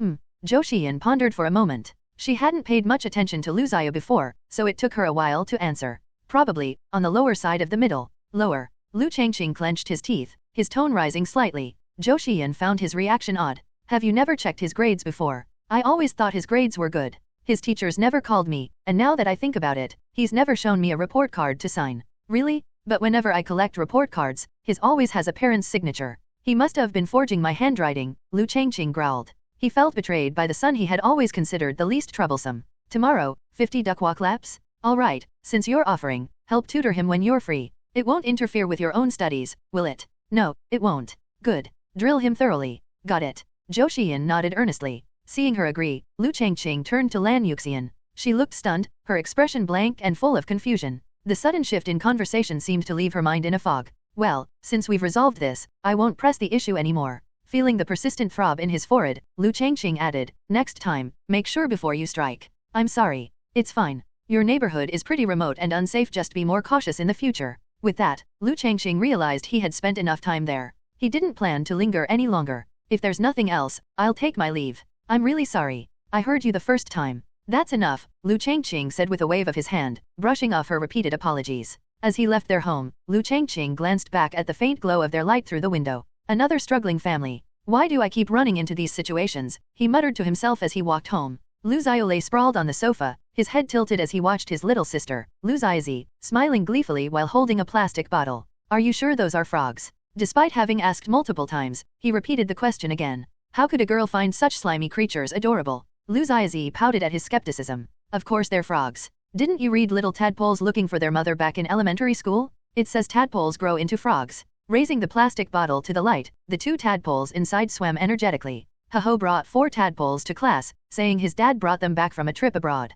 He showed me pictures, they'll grow into really cute frogs. And her face radiated joy. When other people asked for them, he didn't give any away. But when I asked, he gave me 2 right away. He's so nice. You'd better not let Dad hear you say that. Lying on his side with one hand propping up his head, Liu Xiao scratched his stomach with the other. Why not? Liu Xiaozi tilted her head in confusion. If he hears you praising another boy, I'm afraid he'll storm into your school and beat that kid up. Why would he hit Ho for no reason? You're too young to understand. Ho is adorable. Placing the bottle on the coffee table, Liu Xiaozi climbed onto the sofa, slapping her brother's belly. He's soft like you, adorable and handsome. Liu Xiao suddenly felt his little sister had a peculiar sense of cuteness. The sound of a key turning in the lock drew their attention. Liu Changqing entered, his expression sour as he changed into slippers. Liu Xiao turned and immediately noticed the bruise on his father's forehead. Whoa, Dad, what happened to your head? Nothing. Just a little accident. Liu Changqing brushed off the concern. Liu Xiaozi noticed the bruise as well. She opened her mouth to ask something but couldn't find the words. Unaware of her hesitation, Liu Changqing walked straight up to Liu Xiao and slapped his thigh. With a loud smack, the startled boy shot upright, clutching his leg in pain. Dad, why'd you hit me? You've got some nerve. Tell me, have you ever shown me a single report card to sign? Liu Changqing's voice boomed. Liu Xiao froze, his expression stiffening. One thought echoed in his mind, crap. I've been caught. Dad, let me explain. Hearing his son's desperate plea, Liu Changqing froze mid-motion, his raised hand pausing in the air. Liu Xiao's chubby face was unusually serious, as if he were revealing a long-hidden secret. With an air of righteousness, he declared, actually, I'm really smart. I can get high scores anytime I want. I just don't want to show off. This time, Liu Changqing didn't hold back. With a sharp smack, Liu Xiao yelped and quickly darted behind his little sister, Liu Xiaozi. It's true, you have to believe me. You. Liu Changqing glared at his son in exasperation. Poor grades weren't a problem. Middle school was still early enough to catch up with some effort. But why did this kid have to be so stubborn? Don't hit him, my brother really is smart. Liu Xiaozi stepped in to defend her brother, spreading her arms wide to shield him. Her small face radiated determination as she faced her father. I saw him throw away an English test with 88 points last time. To Liu Xiaozi, scoring 88 out of 100 on a test was a remarkable feat, especially an English test. She vividly remembered the day she found her brother crumpling up his test and tossing it into the trash with a look of indifference. Curious, she had fished it out to see the score. At the time, she thought her brother was incredible. Scoring 88 and still dissatisfied? If she had gotten an 88 in English, their mom would have probably bought her a beautiful dress as a reward. Liu Xiao's face fell completely. His sister's words were like salt on his wounds, and he could tell from Liu Changqing's increasingly dark expression that things weren't looking good for him. Liu Changqing's chest rose and fell as he glared at his son, his eyes practically blazing. But just as quickly as his anger rose, it deflated like a punctured balloon. Liu Changqing let out a deep sigh, his frustration palpable. He knew his son was smart, there was no denying that. Back in elementary school, Liu Xiao's academic performance had been outstanding, earning him recognition across the school. But somewhere along the way, that brilliance had faded.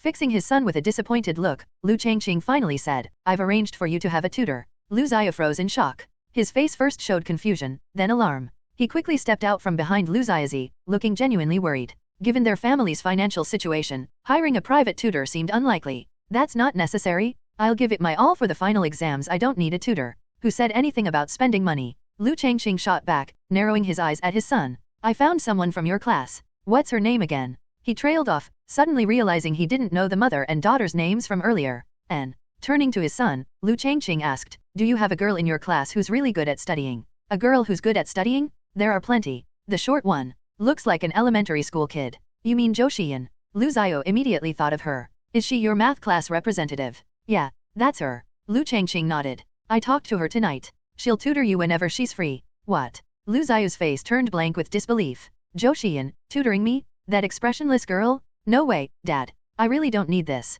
I swear I'll do well on my finals. It's already decided. If you have any objections, save them for after your finals.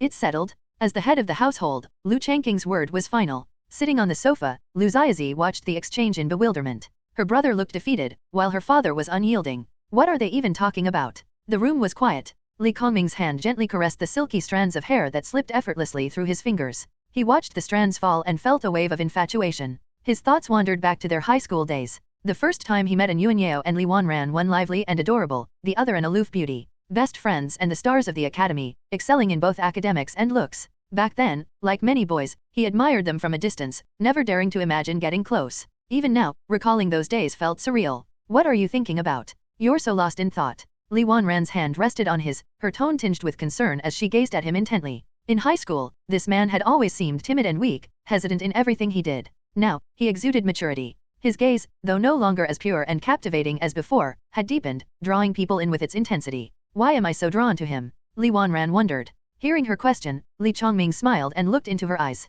I was thinking that meeting you in this life is the luckiest thing that's ever happened to me. With that, he wrapped his arms around her, pulling her into his embrace. His chin rested on the top of her head. Me too, Li Wanran replied softly. Time seemed to freeze as memories of their past flashed through her mind like a slideshow. Their first meeting, their budding friendship. She recalled how he had bested her in school rankings, catching her attention, and how he had helped her at a banquet when she was humiliated in front of others. When did I fall hopelessly in love with him? Li Wanran couldn't pinpoint the exact moment. She only knew the feeling, the overwhelming emotion of loving him. How fortunate I am to have met you in this lifetime. Both thought the same as silence enveloped the room. Until, when will you divorce An Yuanyao? Li Changqing's previously relaxed eyes snapped open. He stared at the woman in his arms, who was gazing up at him expectantly. Suddenly, he found himself unable to respond. An Yuanyao was in a good mood. She stared at her reflection in the mirror, brushing her teeth. Afterward, she picked up a cup of water, took a large gulp, and rinsed her mouth. Her complexion had been improving noticeably. Since her failed attempt to catch Li Changqing cheating about a week ago, she hadn't sought him out once.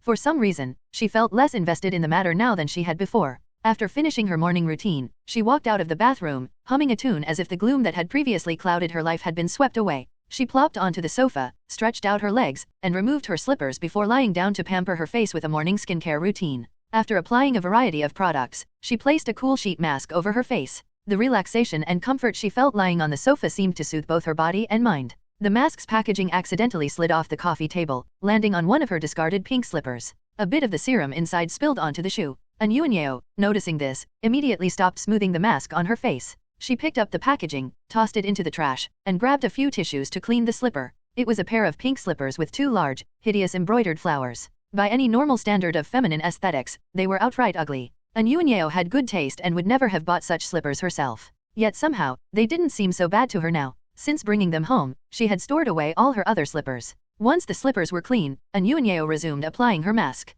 Some time passed. An Yuanyao, now dressed for the day, found herself slightly dissatisfied with her outfit. She was wearing last year's clothes, which now fit loosely due to the weight she'd lost recently. After some thought, she ditched the idea of wearing them and opted for a fitted pair of skinny jeans instead, which highlighted her figure, paired with a white t-shirt featuring a printed design. On her wrist, she wore a bracelet that seemed to be made of agate. Nigerian Naira. The look exuded youthful energy. As she considered adding lipstick, a memory flashed in her mind. Someone had once said her lip color made her look like she'd been poisoned. After a brief hesitation, she put the lipstick down. A little lip balm would do. After applying the balm, she chose a pair of white sneakers. Heels wouldn't suit her outfit, and she hadn't worn them in a while anyway. Satisfied with her appearance after a final glance in the mirror, An Yuanyao grabbed her bag and left the apartment. The room fell silent. Time passed until the door opened again. Li Changqing cautiously pushed it open, as if dreading what might await him. His mind flashed back to the last time he had encountered An Yuanyao, her behavior erratic and furious. He stepped inside, his eyes scanning the room. She wasn't there.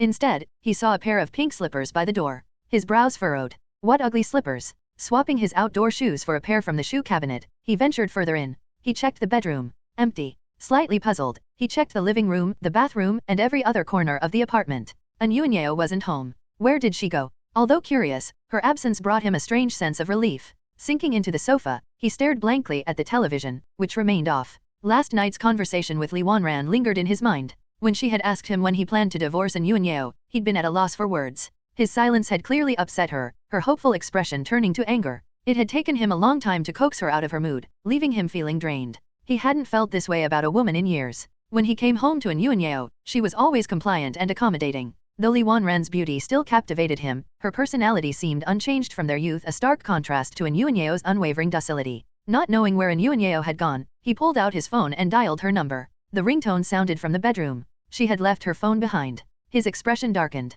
Where on earth did she go? Liu Changqing paused mid-slurp, surprised to see An Yuanyao walk in, grinning foolishly with a bag over her shoulder. He chewed his noodles slowly, swallowing before raising an eyebrow at her. Why are you here again? Why can't I be? She snapped, rolling her eyes. An Yuanyao's gaze immediately zeroed in on the large bruise on Liu Changqing's forehead, her expression changing. Reaching out instinctively, she stopped short, as Liu Changqing jerked back in alarm. Hey, what are you doing? Why are you reaching for me? Her hand froze midair, and she blinked at his reaction, her expression somewhere between confused and hurt. After a moment, she stumped her foot in frustration. I just wanted to see if your bruise was real. As if someone would go to the trouble of painting a fake bruise on their forehead. She glared at him, her tone softening. So, how did it happen? It looks painful. Liu Changqing hesitated, sensing a hint of concern in her voice. He shivered slightly, unnerved by her sudden change in demeanor. You're acting weird today. Did you catch a fever or something? Why do you always hope I'm sick? No, seriously, you're not acting like yourself. Liu Changqing resumed eating as An Yuanyao rummaged through the bag she was carrying. Want some of this? She pulled out a roast duck. You carry roast duck around with you? Planning to snack on it if you get hungry on the way. It's leftovers. I couldn't finish it, so I brought it for you. Liu Changqing glanced at her, then back at his bowl of noodles. Forget it. I don't like eating other people's leftovers. An Yuanyeo's expression grew complicated after hearing Liu Changqing's words. Once she processed his response, irritation flickered across her face. You don't like eating leftovers? Didn't you gobble up my leftover noodles last time with gusto? She glared at Liu Changqing, who kept his head down, avoiding her gaze. Her tone carried a trace of annoyance. I didn't eat much of it, and there's no way my saliva got on it. That makes it even less appealing, Liu Changqing replied flatly. I'm serious? No saliva. Liu Changqing paused mid-slurp, glancing at her. With exaggerated sincerity, he explained, I'm on a diet. High-calorie, oily, delicious roast duck like this? I won't take a single bite. And Yuanyeo seemed to latch on to only the first part of his statement. She looked at him curiously, her tone light and teasing. So, you're dieting because I called you fat. What does that have to do with you? Her brief excitement evaporated instantly, and her face darkened. Oblivious to her change in mood, Liu Changqing patted his stomach, scowling. It's because my son and I both feel our clothes getting tighter. Do you think I'd bother dieting otherwise? Meat doesn't taste good to me anymore. He sighed, his frustration mounting. I tried on an old pair of pants, and I had to hold my breath just to pull them up. Sigh. This body's aging, my metabolism isn't what it used to be. Still clutching her plastic bag, An Yuanyeo stared at Liu Changqing, speechless. Suddenly, her dissatisfaction grew. She had put effort into dressing up today, but not even a single compliment? After a long-winded lament about the woes of gaining weight, Liu Changqing finally looked up at her. It dawned on him that something about An Yuanyeo seemed different today. He recalled their past encounters. The first time, in the cafe, she had worn a black dress with her hair casually styled, sporting fake black-rimmed glasses. The second time, she looked like a drunken madwoman with a mess of hair. The third, when she repaid her debt, she had been modestly dressed and presentable. The fourth, drenched head to toe, dressed like a stalker. But today, she looked youthful and vibrant, as if she had shed a decade. An Yuanyeo had the features to pull off such a look. Her skin, too, seemed better than before, bright and glowing. Liu Changqing gave her a peculiar look. Weird, she actually looks kind of good. Though he thought this, his words betrayed him. Why are you dressed like a little girl? An Yuanyeo froze, her face quickly turning crimson. Her eyes darted nervously around the room. What do you mean, like a little girl? You're not that young anymore, dressing like this feels odd. Sure, it looks nice, but it doesn't suit your age. That skirt you wore before, with your hair down, I thought that looked pretty good. An. Liu Changqing noticed her face turning an even deeper shade of red as he spoke. Setting his chopsticks down, he frowned. It's not even warm in here. Why's your face so flushed? Strange. I feel perfectly cool right now. An Yuanyeo stayed silent, standing by the counter for a long time. Seeing her refuse to engage further, Liu Changqing felt a little bored. He enjoyed teasing people and watching their reactions, but there was a limit. He didn't want her snapping and coming at him in a rage. He resumed eating his noodles. But after days of eating ramen, even the thought of another bite was starting to wear on him. No matter how decent the food was, eating the same thing every day would dull anyone's appetite. Man, I'd kill for some braised pork knuckle right now. Lowering her head slightly, An Yuanyeo's blush faded a bit. She stepped forward, pulled out a stool from under the counter, and sat down next to Liu Changqing. Placing her bag under the counter, she set the plastic bag containing the roast duck on the table. Slowly, she began unpacking it. The moment the bag was opened, Liu Changqing's chopsticks froze midair. His gaze shifted involuntarily to the source of the aroma. Why, does it smell so good? He looked down at his lackluster bowl of ramen. It suddenly seemed utterly unappetizing. An Yuanyeo's movements were deliberate. She carefully unpacked the roasted duck, along with the pancakes, sweet bean sauce, and scallions. She arranged everything neatly, then expertly assembled a pancake wrap, folding it slightly before taking a bite. A satisfied hum escaped her lips as she savored the taste. Her eyes narrowed in bliss. But as she ate, her gaze subtly shifted toward Liu Changqing. She noticed his chopsticks had paused entirely. He wasn't looking at her but staring down at his bowl of noodles, his expression blank. His Adam's apple bobbed visibly. Finally, he snapped. Glaring at her with mock resentment, he growled, "Are you a devil? Why are you torturing someone on a diet?" "What do you mean, torturing?" An Yuanyeo took another bite. "It's delicious." Liu Changqing's expression grew more complex. Ignoring his reaction, An Yuanyeo leisurely finished her food. After a brief pause, she prepared another pancake. This time, she carefully selected the finest pieces of duck skin and meat, spread a thin layer of sweet bean sauce, and added a couple of scallion slices. Rolling it up, she extended it toward him with a triumphant smile. "Here, try a bite." Liu Changqing had been sitting at home all afternoon. His mood had soured considerably, and he still had no idea where An Yuanyeo had gone. Since arriving that morning, it was now nearly 6 p.m., and she still hadn't returned. While his frustration simmered, a tiny part of him felt relieved. "It's not that I don't want to ask her for a divorce. I just can't find her." Satisfied with this self-serving rationale, Liu Changqing let out a breath. An Yuanyeo's looks were on par with Li Wanran's. Otherwise, he wouldn't have chosen to marry her all those years ago. There's an old saying, the unattainable always seems better. Despite An Yuanyeo's unwavering devotion and care, he couldn't stop wondering what life would have been like if he had chosen Li Wanran instead. He was greedy. He wanted to hold on to both women. By 6:30 p.m., and Yuanyeo still hadn't returned. Unable to sit still any longer, Liu Changqing laced up his shoes and left the apartment, his conflicting emotions following him out the door. As the door clicked shut, silence engulfed the room once more. Hey everyone, I sincerely appreciate your support. If you enjoy my audiobooks, I would be truly grateful if you could subscribe to the channel. And if you'd like to support even further, you're welcome to become a Patreon member, where you can access audiobooks of novels as long as they are freely available on the internet. Your kindness and support mean so much. Thank you.